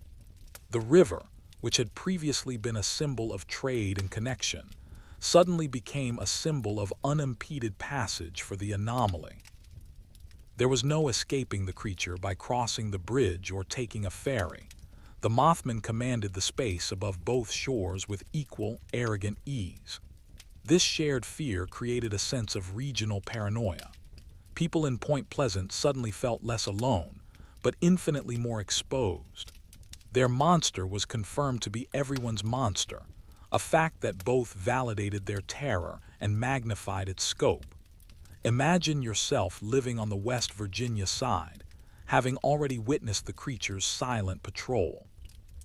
Now, hearing that it was sighted 50 miles downriver in Kentucky, soaring over the dark water with casual ease, would confirm that the creature's vigil was not localized, but strategic. It was mapping the entire valley, perhaps confirming the structural or psychic stress points of the entire regional infrastructure. The psychological effect of scale, the most potent psychological weapon wielded by this Maysville sighting, was the concept of scale. The witnesses had seen the Mothman fly over the entire width of the Ohio River, a monumental body of water. This act shattered the biological theory for many. A mutant bird, even a giant one, would struggle with such a long, high, unceasing flight. But the Mothman accomplished it with a chilling, effortless grace, confirming its status as an entity that either manipulated gravity or used an unknown form of propulsion. The visual impression of a single dark entity commanding such a vast, empty space, the sky above the immense, dark river, was one of profound, humbling power. The creature was no longer merely stalking. It was patrolling an industrial ecosystem that spanned hundreds of kilometers. It made the small towns nestled on the riverbanks feel tiny, fragile, and utterly defenseless against a creature that could traverse state lines in a single, silent glide. The creature's confirmed movement immediately led to a surge in retrospective reports. People from towns all along the river, from Huntington to Cincinnati, began calling in reports of unexplained disturbances, large shadows, or brief, passing crimson lights they had previously dismissed. The Maysville report acted as the official confirmation point, forcing the entire region to reconsider unexplained phenomena they had quietly ignored. The entire river valley now felt like a giant, open map of terror. The contrast of the witnesses, the three Maysville witnesses, were brought into the narrative, unwillingly, as immediate corroborators. They provided the necessary non-local verification that the growing body of cryptozoological and paranormal researchers required. Their testimony was clean, uninfluenced by the local, daily terror of the T.N.T. area. They simply saw a massive, silent entity fly over the dark water of the river they knew so well. Their isolation, the lack of surrounding industrial anxiety, made their sighting pure and powerfully persuasive. It confirmed that the creature was not a ghost of the arsenal's chemical past, but a current, active, and highly mobile phenomenon that followed the dark flow of the water itself. The state line, the border between West Virginia and Kentucky, became not a point of defense, but a point of shared anxiety. Both states were now forced to allocate resources, to file reports, and to endure the rising tide of media scrutiny and civilian fear about the winged sentinel that commanded the dark, immense airspace above the river they all depended upon. The paranoia was no longer local. It had gone regional, a silent epidemic of shared dread. The Mothman had effectively unfolded the map of its vigil, revealing a territory far larger, colder, and more exposed than anyone in Point Pleasant had initially imagined. Chapter 3. The River as an Artery. The confirmation that the winged entity was not a localized phantom of the T.N.T. area, but an aerial sentinel whose domain spanned the wide, dark expanse of the Ohio River, immediately forced those attempting to rationalize the phenomenon into a profound intellectual crisis. The Maysville sighting, with its clear, non-negotiable proof of a massive, silent entity soaring over the water, shifted the primary question from what is it to how does it draw its power.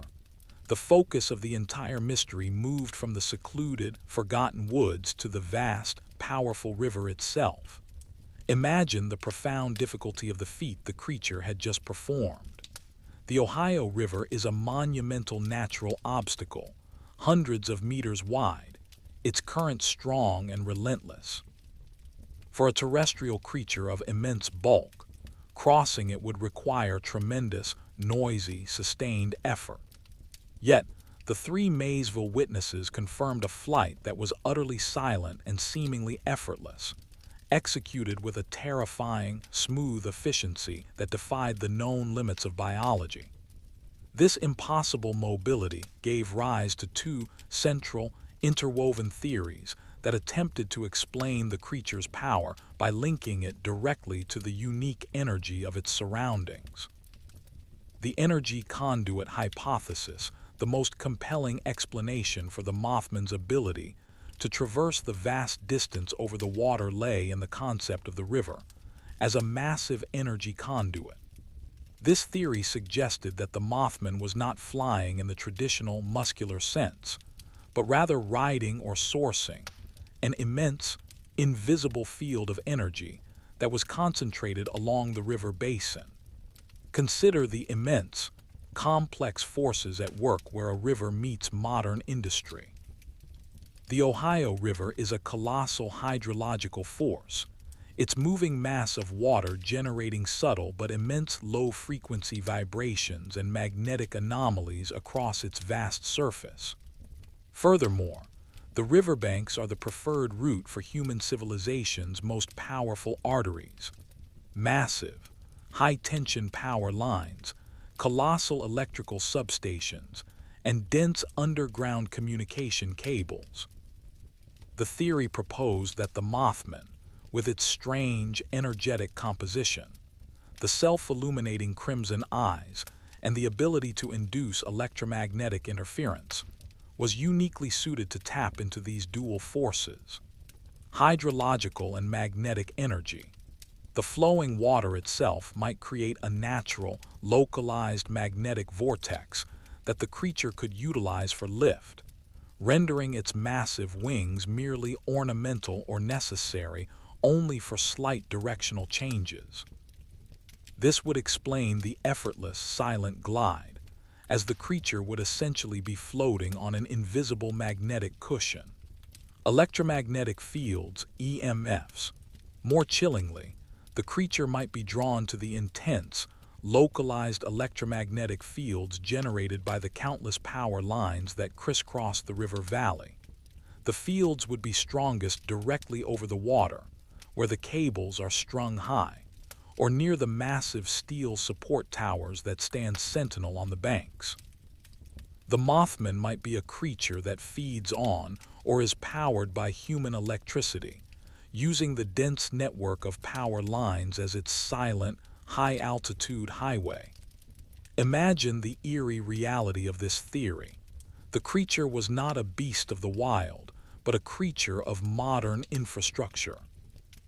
It was drawn to the immense forces that powered the lights and factories of Maysville and Point Pleasant, confirming its identity as a prophetic entity tied to the very energy grid that sustained, and would eventually fail, the civilization that built it.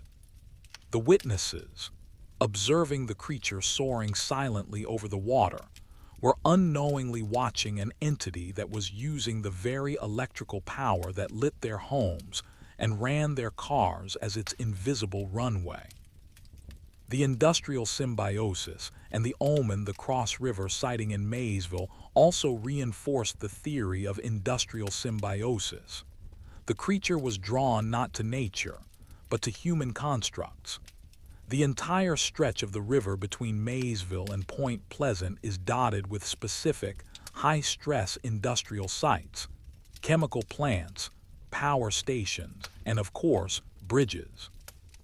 The Mothman's movement over the river suggested a methodical, strategic patrol route designed to inspect these critical junctions of human ambition. It was not aimless, it was purposeful.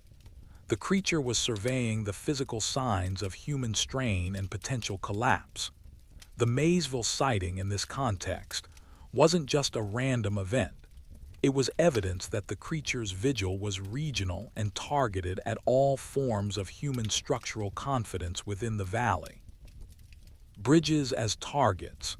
The creature's focus on crossing the river highlighted the fragility of the bridges, the most ambitious, vulnerable structures in the entire area. The movement of the Mothman suggested a cataloging of all major crossings, not just the Silver Bridge, as potential points of catastrophe. The proximity to power. If the creature was seen near a massive power station or a high-tension grid, the encounter was immediately interpreted as the creature recharging or observing a source of power, a silent, chilling confirmation that its being was dependent on the very thing human beings needed to survive. The creature's lack of visible effort during its flight across the massive river was the ultimate evidence against a simple biological explanation. The wings were merely the cultural mask for a power that was non-aerodynamic. This entity moved through a mastery of forces that transcended our physical reality, drawing on the immense, unseen power of the river and the human electrical grid. The psychological expansion for the people of Maysville and the wider Kentucky side of the river, the confirmation of the Mothman's presence brought the terror home in a deeply unsettling way. The immense, dark river, which had always symbolized the distant boundary of the larger world, was now revealed as the active conduit for the unknown. The dark flow of the water, especially at night, became frighteningly symbolic. It was no longer just water. It was the artery of the prophecy, a wide, silent path traversed by the creature of the crimson eyes. The witnesses in Maysville, staring up at the massive shadow against the night sky, experienced a terrifying form of psychological isolation. Their town, far from the central chaos of Point Pleasant, was now unequivocally part of the phenomenon.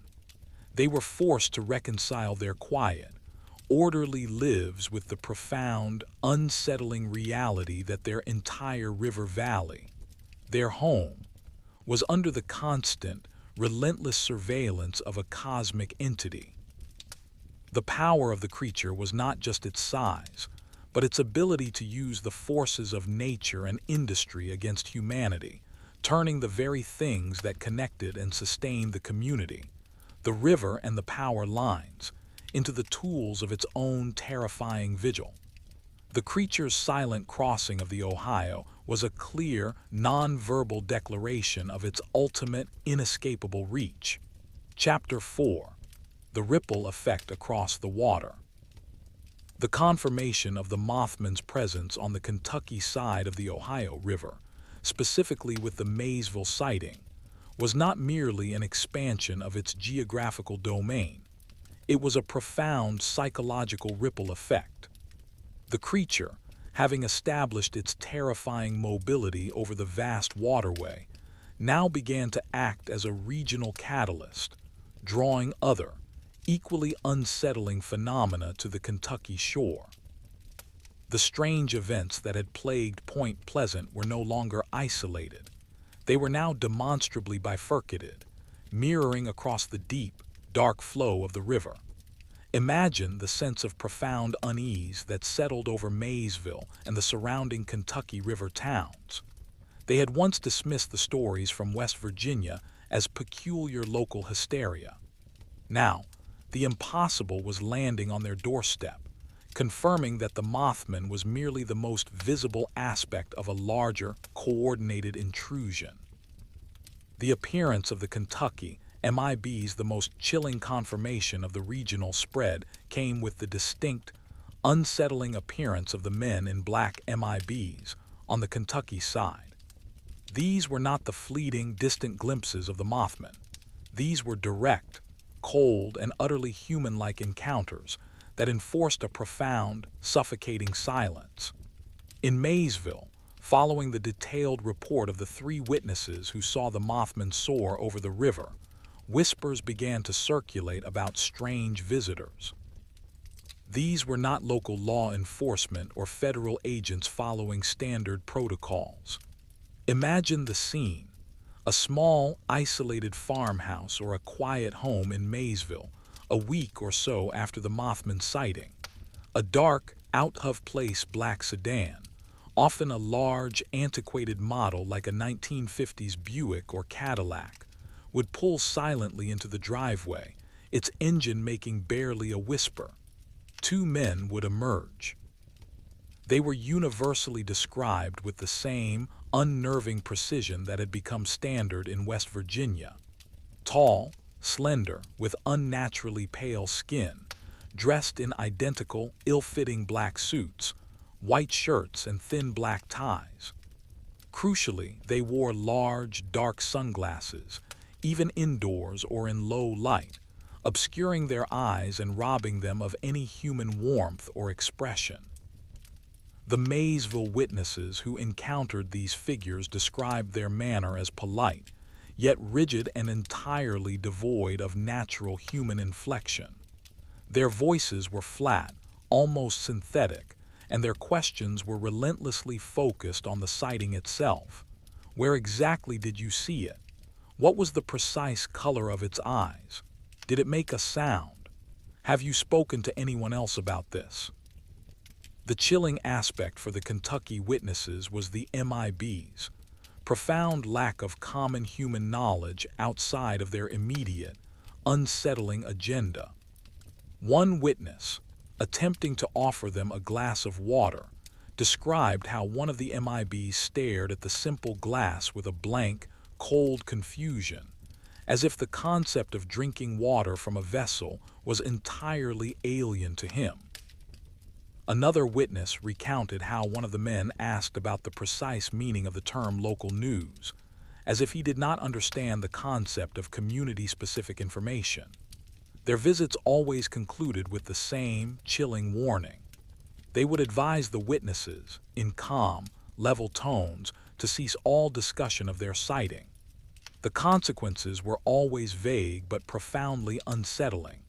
Hints of misfortune, professional difficulties, or unexplained personal problems if they continued to speak. The arrival of the MIBs on the Kentucky side cemented the idea that the Mothman phenomenon was not just a regional anomaly, but a highly classified secret. These figures were the enforcers of that secret, turning individual witnesses into unwilling participants in a vast, silent conspiracy. The fear of the winged creature was now compounded by the cold dread of these silent, human-like men who seemed to step out of a different, more chilling reality. The echo of animal distress just as in Point Pleasant, the Mothman's confirmed presence across the river brought with it a disturbing increase in localized animal distress. This was a primal, non-verbal validation of the creature's reality, felt deeply by a community more accustomed to the natural rhythms of rural life. In Maysville and the surrounding agricultural areas, reports of unusual animal behavior began to trickle in. Dogs, usually loyal and boisterous, became withdrawn, whimpering and refusing to leave their kennels or the immediate safety of their homes after dark. Many would bark relentlessly at the empty sky or stare, transfixed and trembling, at areas of thick, silent woods, as if seeing an invisible menace. Imagine the eerie quiet of a rural Kentucky night, suddenly punctuated by the sustained, terrified howls of an entire neighborhood of dogs, all directing their primal fear toward an unseen aerial predator. Several families reported the inexplicable vanishing of pets, particularly dogs that simply disappeared from fenced yards without a trace of struggle, disturbed earth, or broken gates. These were not strays. They were beloved family animals, and their sudden, silent absence deepened the sense of profound unease. One particularly poignant account came from an elderly woman living on an isolated farm near the river. Her prize-winning hunting dog, a magnificent red-boned coonhound, was found one morning cowering beneath her porch, its eyes wide and glassy, its body shivering uncontrollably. The dog refused food and water and remained in a state of extreme psychological shock for nearly 2 days, seemingly traumatized beyond recovery. This animal distress corroborated the creature's existence on a level that transcended human rationalization. If animals, with their heightened instinctual perception, were reacting with such extreme terror, then the threat was undeniably real, pervasive, and operating on a level that human senses could not fully comprehend. It suggested that the Mothman emitted an inaudible, low-frequency sonic wave, or a powerful electromagnetic field that triggered an absolute primal panic in the animal kingdom. The Cross River sighting in Maysville had therefore confirmed that the Mothman was not merely a local cryptid. It was a regional catalyst. Its presence, wherever it manifested, brought with it a suite of terrifying, associated phenomena: the silencing hand of the MIBs and the primal terror of the animal world. The creature's profound, silent mobility across the Ohio River had expanded the map of terror, demonstrating that its unsettling influence was not bound by arbitrary human borders. The entire river valley was now under its profound, enigmatic sway, connected by the flow of water and the invisible, terrifying currents of the unknown. Chapter 5. Contending with the invisible territory. The Maysville sighting, with its undeniable proof of the Mothman's ability to silently cross the massive, dark expanse of the Ohio River, created a profound theoretical divide. The phenomenon was no longer containable as a localized mutant of the T.N.T. area. It was a regional, aerial reality that demanded an explanation for its immense power and mobility. The focus shifted entirely from what is it, to how does it manipulate the rules of our physical world. The resulting debate pitted the expanded, yet struggling, biological theory against the chillingly compelling interdimensional/extraterrestrial scout hypothesis. This chapter explores the intellectual and emotional struggle of the populace and the nascent researchers to fit the impossible creature into a sensible framework, using the evidence of silent, effortless flight and energy manipulation as the ultimate paradox. The struggle of the expanded biological theory. The proponents of the biological theory, a group that included most police officials and reluctant scientists, were forced to adapt their model to account for the creature's immense, silent range. The mutant concept had to be drastically expanded to suggest a creature that was not merely poisoned, but had achieved a degree of evolution so radical it almost transcended its terrestrial origins. Imagine the agonizing intellectual steps required to maintain this viewpoint. To explain the creature's ability to fly silently across the hundreds of meters of the Ohio River without apparent effort, the theory had to suggest a massive, but entirely silent, internal propulsion system.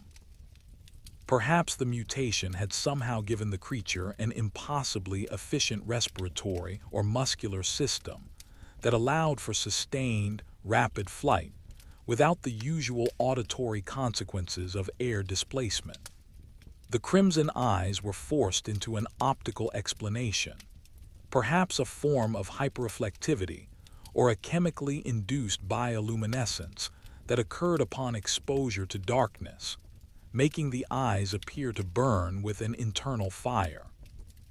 Even the creature's tendency to cause localized radio interference was given a forced biological explanation, suggesting that its enormous, mutated body might be generating an unusually powerful, chaotic electromagnetic field as a byproduct of its rapid metabolism.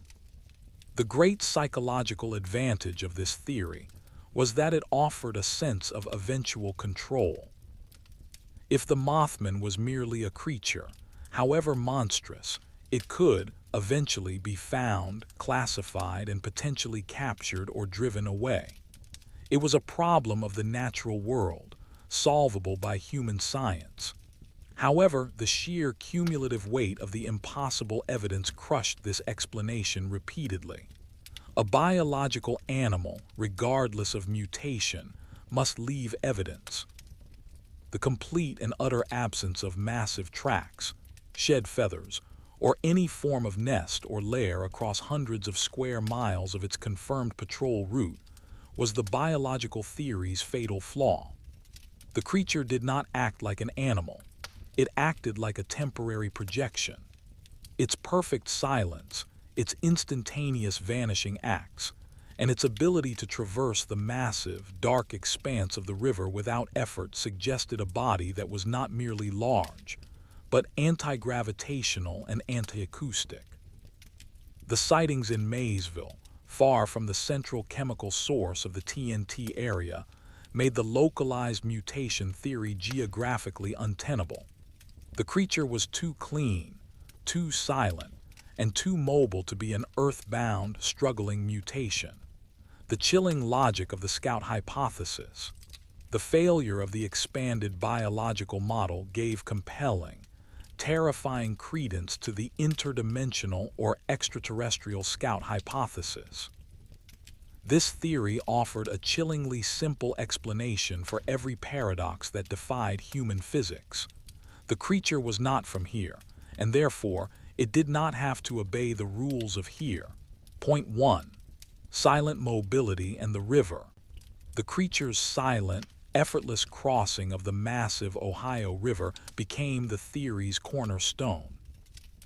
If the Mothman was an entity that originated from a dimension where physical laws were subtly different, or if it possessed the technological ability to temporarily manipulate space-time or local gravity fields, its flight would naturally be silent, effortless, and instantaneous.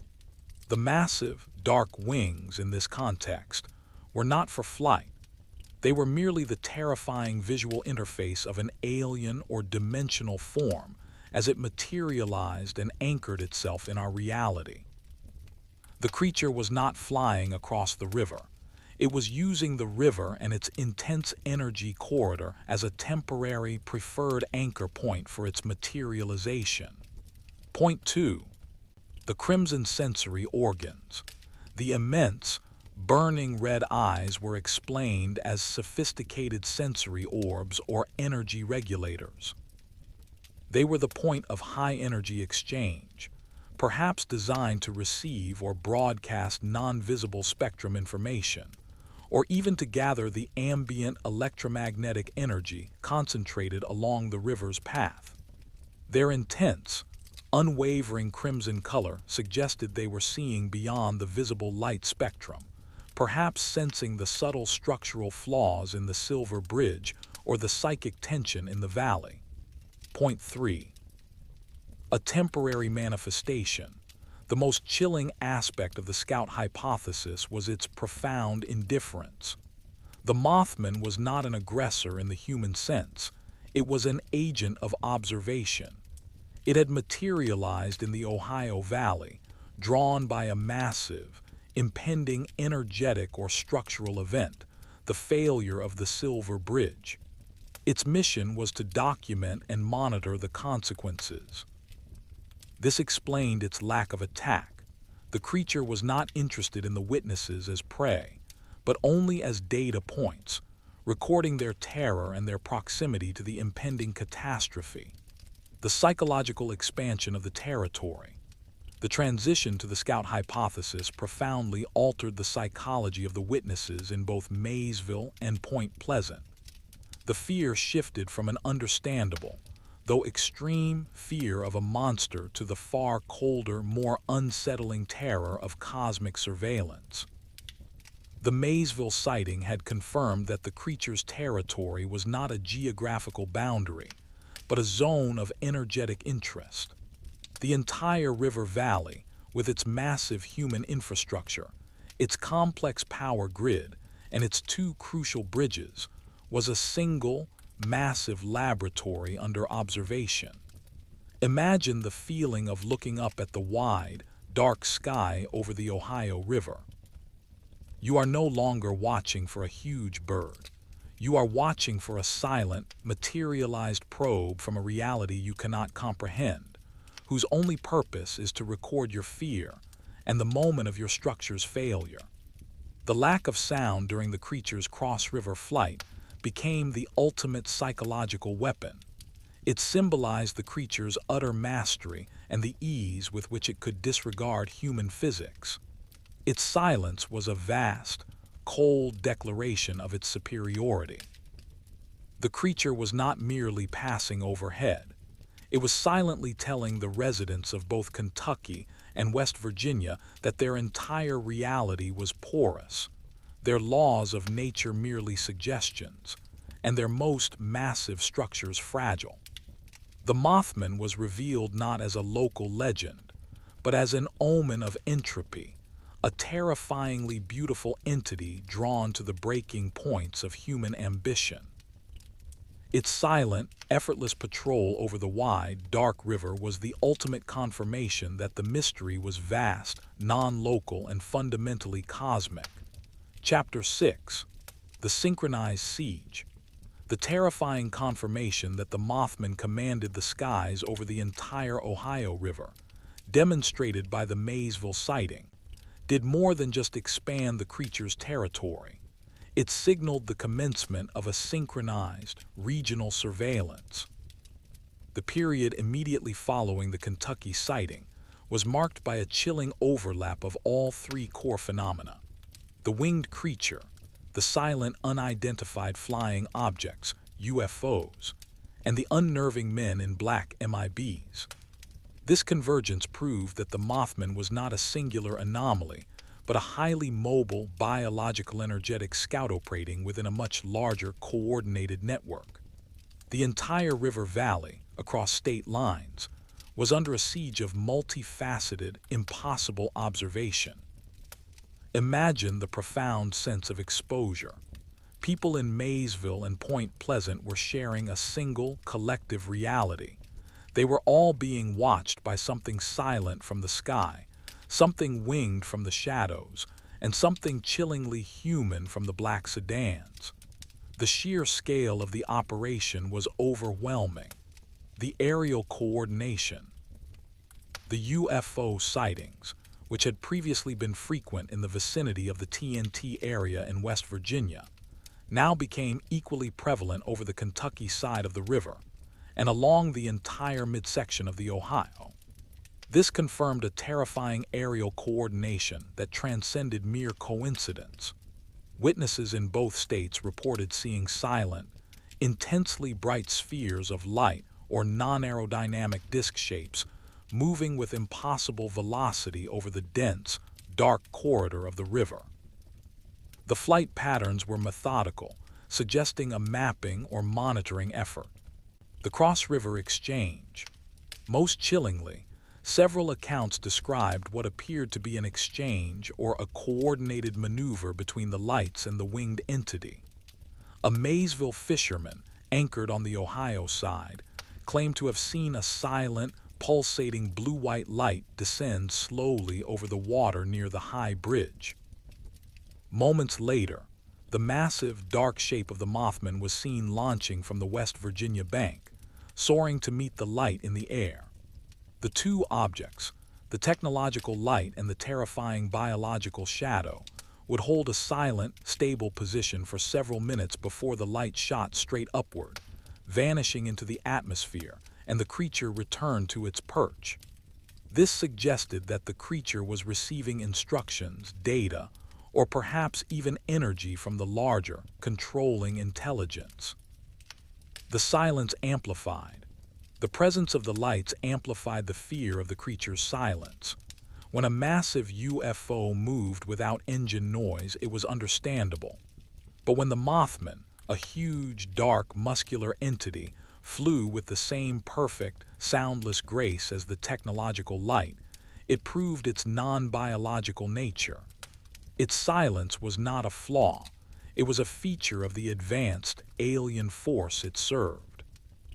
The entire river valley was now engulfed in a soundless terror, where the most massive entities moved without warning. The bilateral MIB enforcement. The most unnerving confirmation of the regional operation was the consistent, synchronized arrival of the men in black in the two states. The MIBs were not just interested in the West Virginia witnesses who saw the Silver Bridge.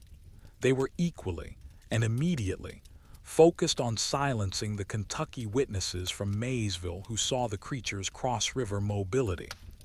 Imagine the methodical, cold efficiency.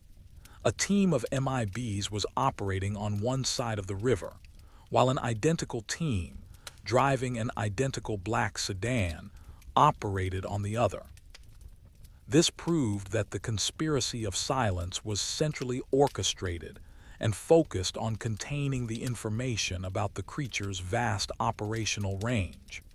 The MIB's interaction with the Maysville witnesses followed the same chilling pattern observed in Point Pleasant, the uncanny valley effect. Their unnaturally pale, smooth skin, the perpetual sunglasses, and their rigid, emotionless questioning created the feeling that the witnesses were being interrogated by human replicas, beings wearing human suits but lacking human empathy or understanding. The focus on mobility.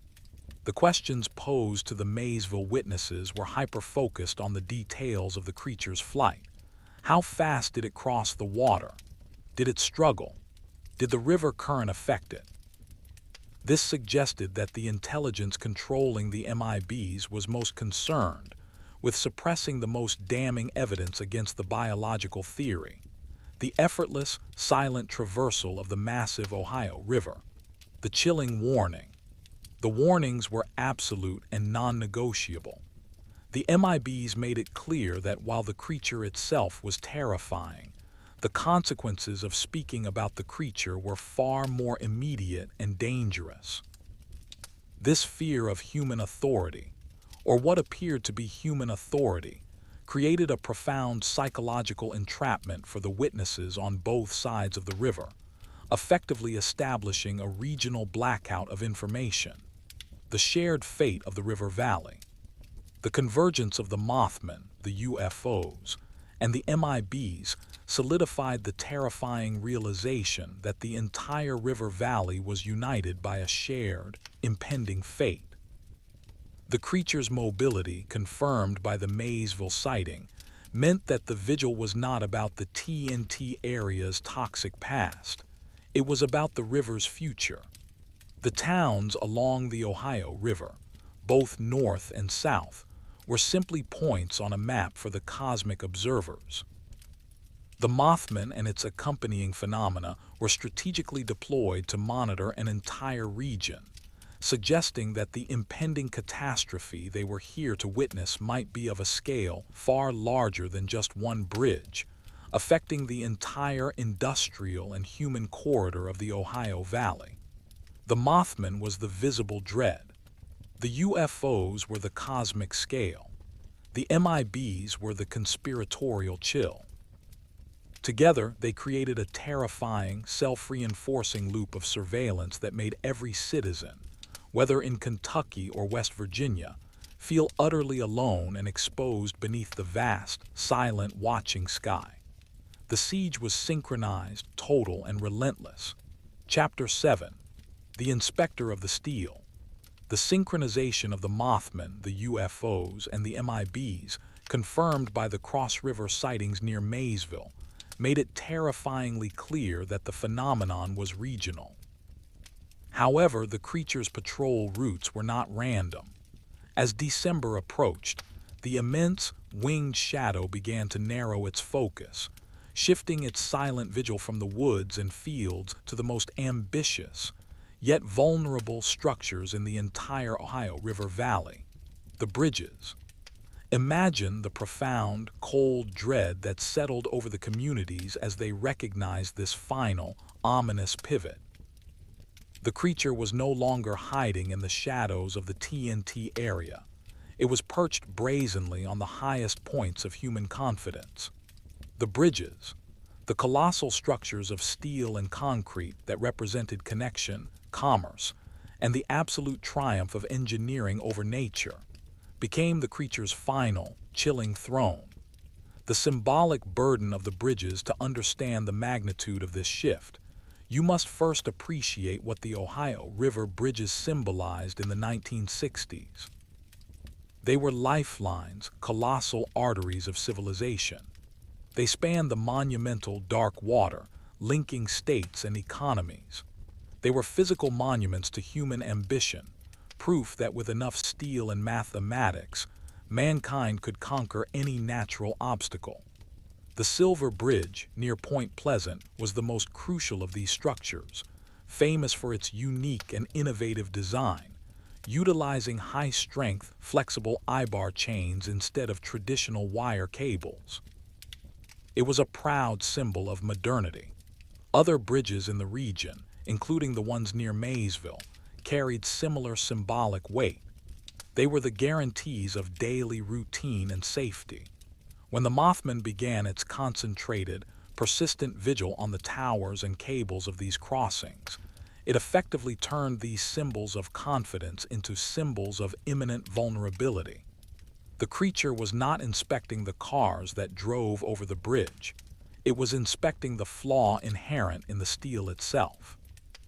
The vigil on the towers reports from both sides of the river, covering a wider geographical span than just the Point Pleasant area, detailed the creature's chilling new behavior. It was no longer moving with the manic speed of the initial chases. It was almost entirely stationary. Picture the view of a night watchman at an industrial plant, or a towboat pilot moving a barge upriver in the deep, freezing darkness. They would look up at the massive, concrete and steel support towers of the regional bridges, structures that soared hundreds of feet into the cold air. And there, against the starless expanse of the winter sky, they would see the silhouette. The Mothman was typically perched on the highest horizontal strut or hunkered down near the massive anchor points where the suspension cables met the tower.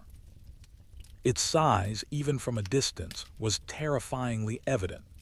A huge, dense shape that seemed to absorb the light, turning the creature into a perfect dark antreflection against the background glow of the distant city. The crucial detail in these bridge sightings was the creature's posture. It was often described as hunched, its immense wings, the terrifying instruments of its power, folded tight against its back. It appeared like a grotesque living gargoyle, silently presiding over the flow of commerce beneath it. The most profound psychological detail, however, was the gaze. Those large, circular, crimson eyes were not seen to follow the passing cars or the boats. They were described as fixed, either pointed directly downward toward the complex tangle of suspension chains and joints, or focused laterally at the massive steel girders themselves. It was an intense, non-blinking stare directed at the structure's mechanics. The interpretation was clear. The Mothman was not a threat to the people yet. It was an inspector of the structure. It was watching the metal, patiently waiting for the invisible, propagating fracture to reach its critical length. The methodology of inspection, the creature's actions suggested a methodical process, reinforcing the scout hypothesis. It wasn't aimless flight. It was a patrol of structural weakness. Witnesses near the main anchorages of the bridges reported brief, silent events. The creature would launch itself from its high perch, not to fly away, but to perform a slow, deliberate circuit around the suspension points. It would glide, silently, close to the cables and the immense eye-bar chains that held the structure aloft. This silent, almost ritualistic movement was interpreted as the creature scanning or sensing the energetic signature of the failing material. If the Mothman was a biological energetic entity, as suggested by its ability to cause electromagnetic interference and its silent flight, it might be able to perceive the stress field or the low-frequency vibrations emitted by the metal as the microscopic crack widened. The silence of these inspections was perhaps the most unsettling feature. The cold, empty space beneath the bridge and above the river should have amplified any sound of wing beats, but there was only the immense, echoing quiet. The creature moved with the profound, unsettling ease of something that was using an external power source, the energy of the river or the ambient electromagnetic field, to negate its own weight. Its glide was a silent announcement of its absolute mastery over the human-built environment. The final phase of the vigil was marked by this immense, unwavering stillness. The creature was settled into its role as the sentinel of the catastrophe. The burden of shared regional dread, the Maysville sighting, by establishing the creature's regional reach, resulted in a crippling shared dread between the Kentucky and West Virginia communities. People on the Kentucky side, who had initially felt geographically safe, now had to accept that their own structures and their own fate were inextricably linked to the disaster being foreshadowed 50 miles upriver. The presence of the Mothman on the bridges of the Ohio River meant that the people crossing them were under the constant, intense surveillance of the impossible.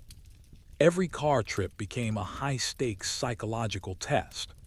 Drivers would instinctively speed up as they approached the bridges, trying to pass quickly beneath the towering shadow, hoping that the sudden speed would somehow invalidate the prophecy.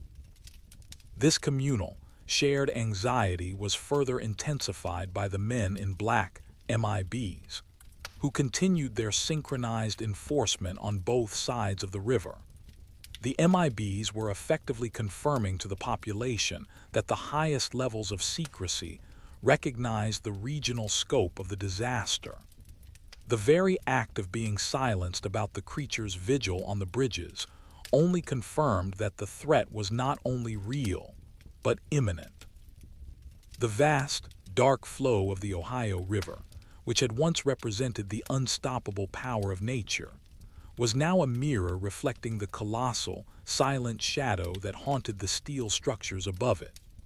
The creature was the perfect, terrifying counterpoint to human ambition, a silent, non-negotiable reminder that all structures, however massive and proud, contain a flaw, and that the Mothman was here to attend the precise moment of that flaw's devastating culmination. The immense, cold steel of the bridges became the central, overwhelming stage for the final act of the prophecy. The creature was waiting, fixed in its silent, crimson gaze upon the metal, patiently waiting for the inevitable moment when the human structures would yield to the flaw. The entire river valley waited with it, suspended in a state of profound, absolute, and silent terror. Chapter 8. The Weight of Finality. The relentless, synchronized vigil of the Mothman and its associated phenomena, the silent UFOs and the menacing men in black, over the Ohio River bridges brought the entire region into a state of profound, debilitating nervous exhaustion. The final days leading up to the disaster on December 15th were defined not by dramatic action, but by the quiet, intense psychological pressure of living under an absolute, confirmed prophecy. The Maysville sighting, having expanded the terror across state lines, meant that this suffocating tension was a shared regional burden. Imagine the pervasive atmosphere of those first 2 weeks of December 1967. The cold was a physical weight. The skies were heavy with gray clouds, and every time one drove near the Ohio River, the site of the massive steel structure, the Silver Bridge, the Maysville Crossing, or any other span, triggered an immediate, involuntary spike of adrenaline and dread. The creature was no longer a story. It was a non-negotiable, present truth that had taken up residence on their most vital lifelines. The epidemic of irrational rituals under this sustained, immense psychological pressure. The communities on both sides of the river began to exhibit strange, localized behaviors, rituals rooted in desperation, and a primal desire to regain a sense of control over a fate that felt increasingly sealed. The rational mind, defeated by the existence of a massive, silent, flying entity turned to a kind of low-level, pervasive magical thinking. The bridge speed run. The most common ritual involved the bridges themselves. Despite the very real risk of ice and the freezing temperatures, drivers would accelerate aggressively upon approaching the bridge ramps, attempting to cross the vast span at the highest possible speed. This wasn't about saving time. It was a desperate, subconscious attempt to outrun the prophecy. They believed that if they passed quickly beneath the towering shadow, they would not be present at the specific, fatal moment the creature was waiting for. The rapid, deafening roar of tires on the steel grating became a kind of frantic, ritualistic prayer, an acoustic challenge to the creature's chilling silence. The sanctuary of noise. The theory persisted among residents near the river that the Mothman and its accompanying disturbances, the electromagnetic silence, the uncanny stillness, were repelled by intense, chaotic human noise. Consequently, people who lived along the banks, particularly those who had experienced the animal distress or the MIBs, began to employ constant, excessive sound.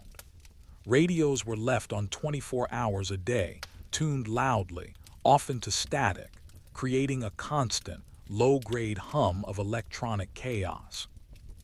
Even the noise of industrial machinery, usually viewed as a nuisance, became a comforting symbol of human presence and vitality, a loud, defiant refusal to submit to the creature's oppressive silence. The conspiracy of silence. The most damaging ritual was the self-imposed censorship driven by the persistent, cold threat of the MIBs. In both Maysville and Point Pleasant, people stopped discussing the Mothman openly. The fear of the pale men in black suits was often a more immediate and tangible threat than the winged creature itself. Witnesses who had faced the MIBs were visibly hesitant, their eyes darting to windows or dark corners when asked about the bridge.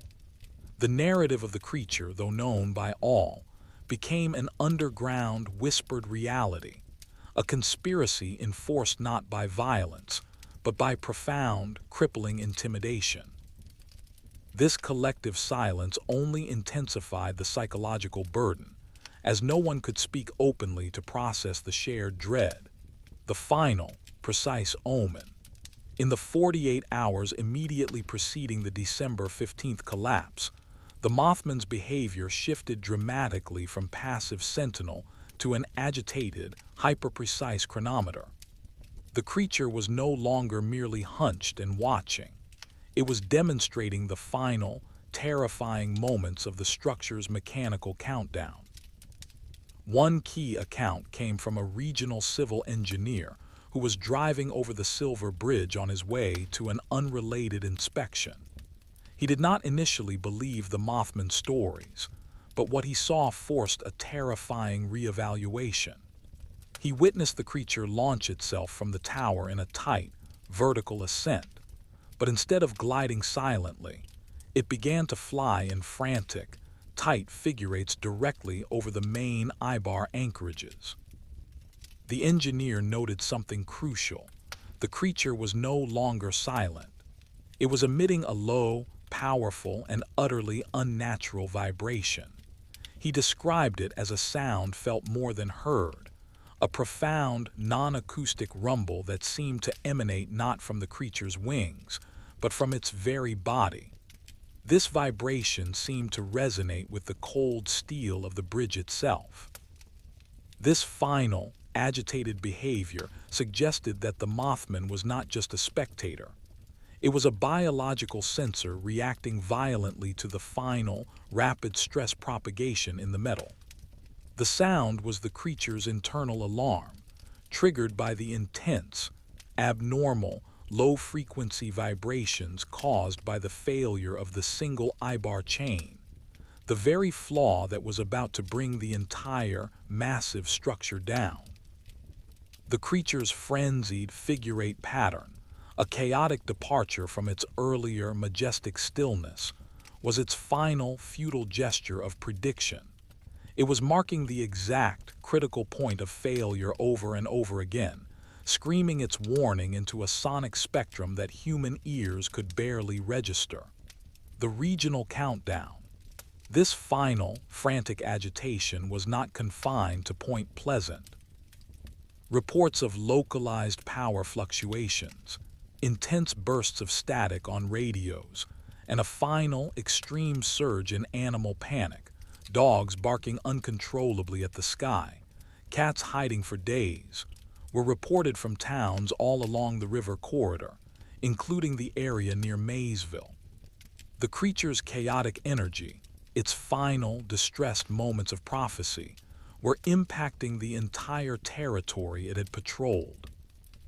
The realization settled over the people of both Kentucky and West Virginia that the vast, silent surveillance of the past weeks, the cross-river flights, the coordination with the UFOs, the cold threats of the MIBs, had all been merely the massive, coordinated prelude to this final, agonizing moment. The creature had not been a localized monster. It had been a regional prophet for a disaster whose shadow was large enough to cover 2 states. As the afternoon rush hour began to build on December 15th, and the steel of the Silver Bridge began to bear its maximum load, the entire river valley held its breath. The winged sentinel, whether hunched in silence or screaming its non-acoustic alarm, was present. The creature's long, silent vigil was about to reach its absolute, shattering conclusion.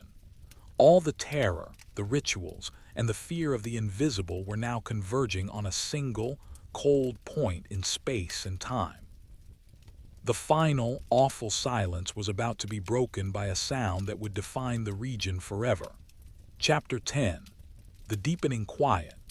The immense, gut-wrenching sound of the Silver Bridge collapse, that terrifying, final roar of steel and concrete yielding to the flaw it had carried for 40 years, was, paradoxically, the moment the terror finally ended. The sound of the catastrophe, though devastating, was the sound of the prophecy fulfilled.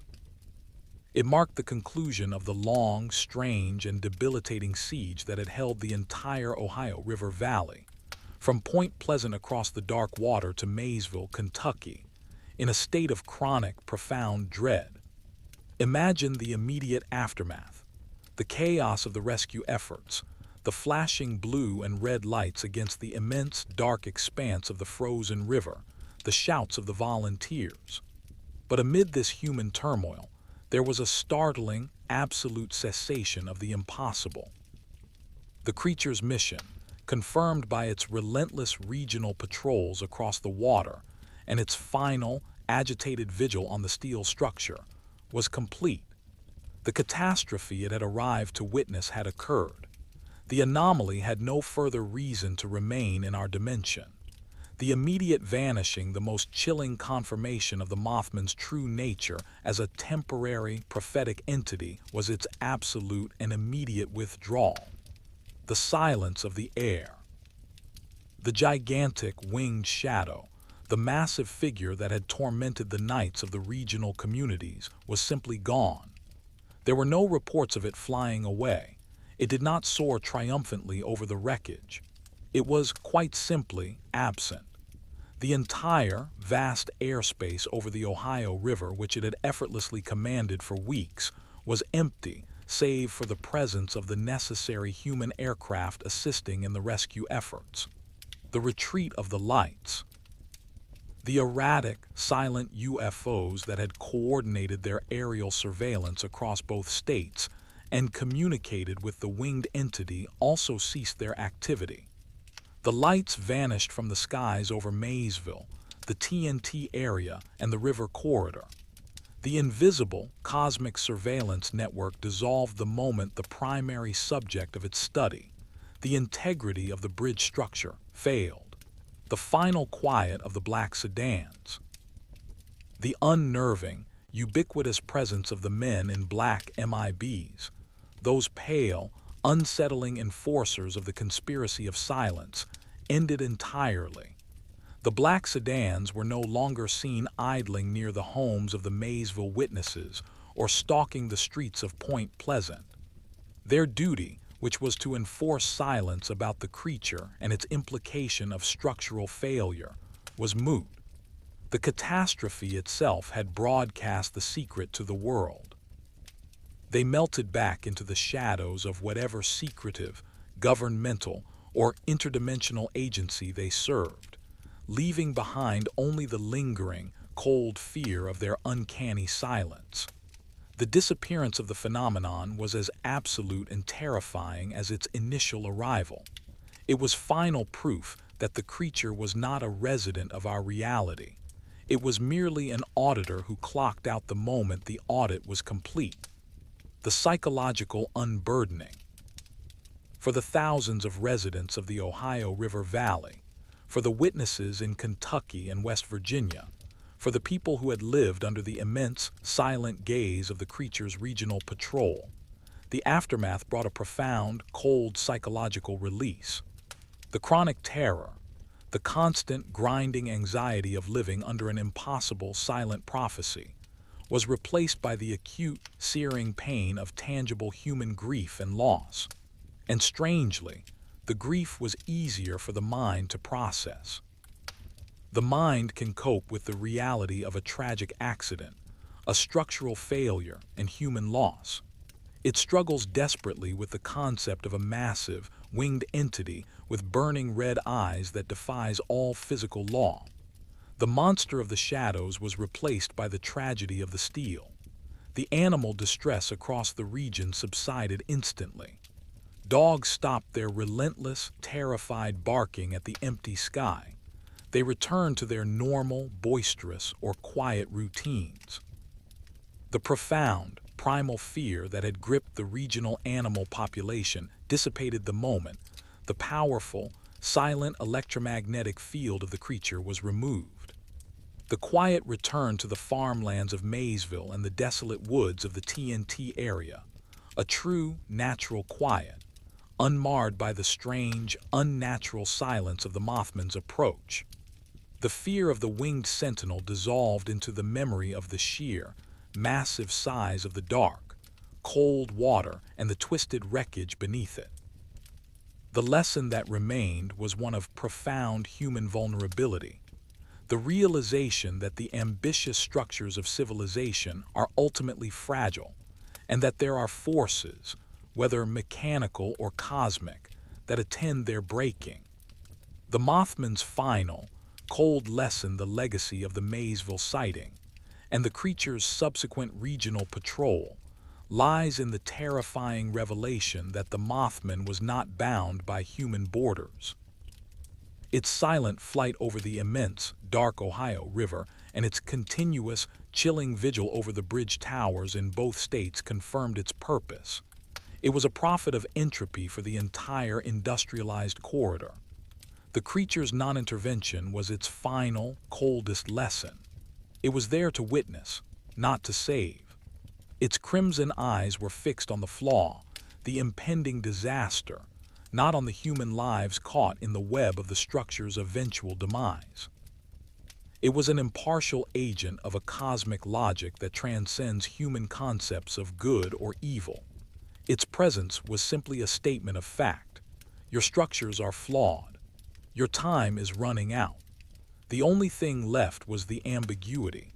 Was the Mothman a genetically modified mutant, somehow powered by the immense electromagnetic fields of the river valley, its final, agitated cries a mere biological reaction to the structure's final stress?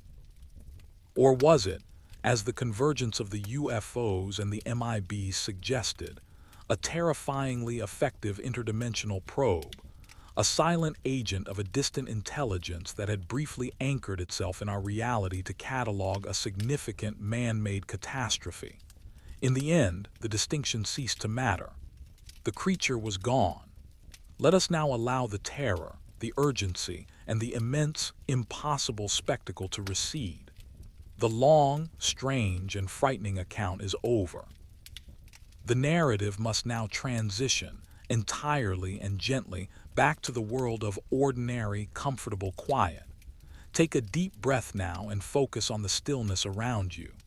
The cold, dark, immense flow of the Ohio River continues, but the dark shadow no longer commands the air above it. The steel is either repaired or replaced. The roads are safe. The immense, winged figure with its burning crimson eyes and its terrifying, silent flight across the water has receded fully back into the deep, ambiguous shadows of regional legend. Its time was brief, its message terrifying, but its presence was ultimately temporary. The chaos of the story is done. The frightening vigil is over. The sentinel has returned to its deep, cosmic sleep. You can let the memory of the cold air, the massive steel, and the silent, red-eyed figure drift away now. The world outside your window is quiet and ordered. Sleep now, in the profound, comforting return to silence.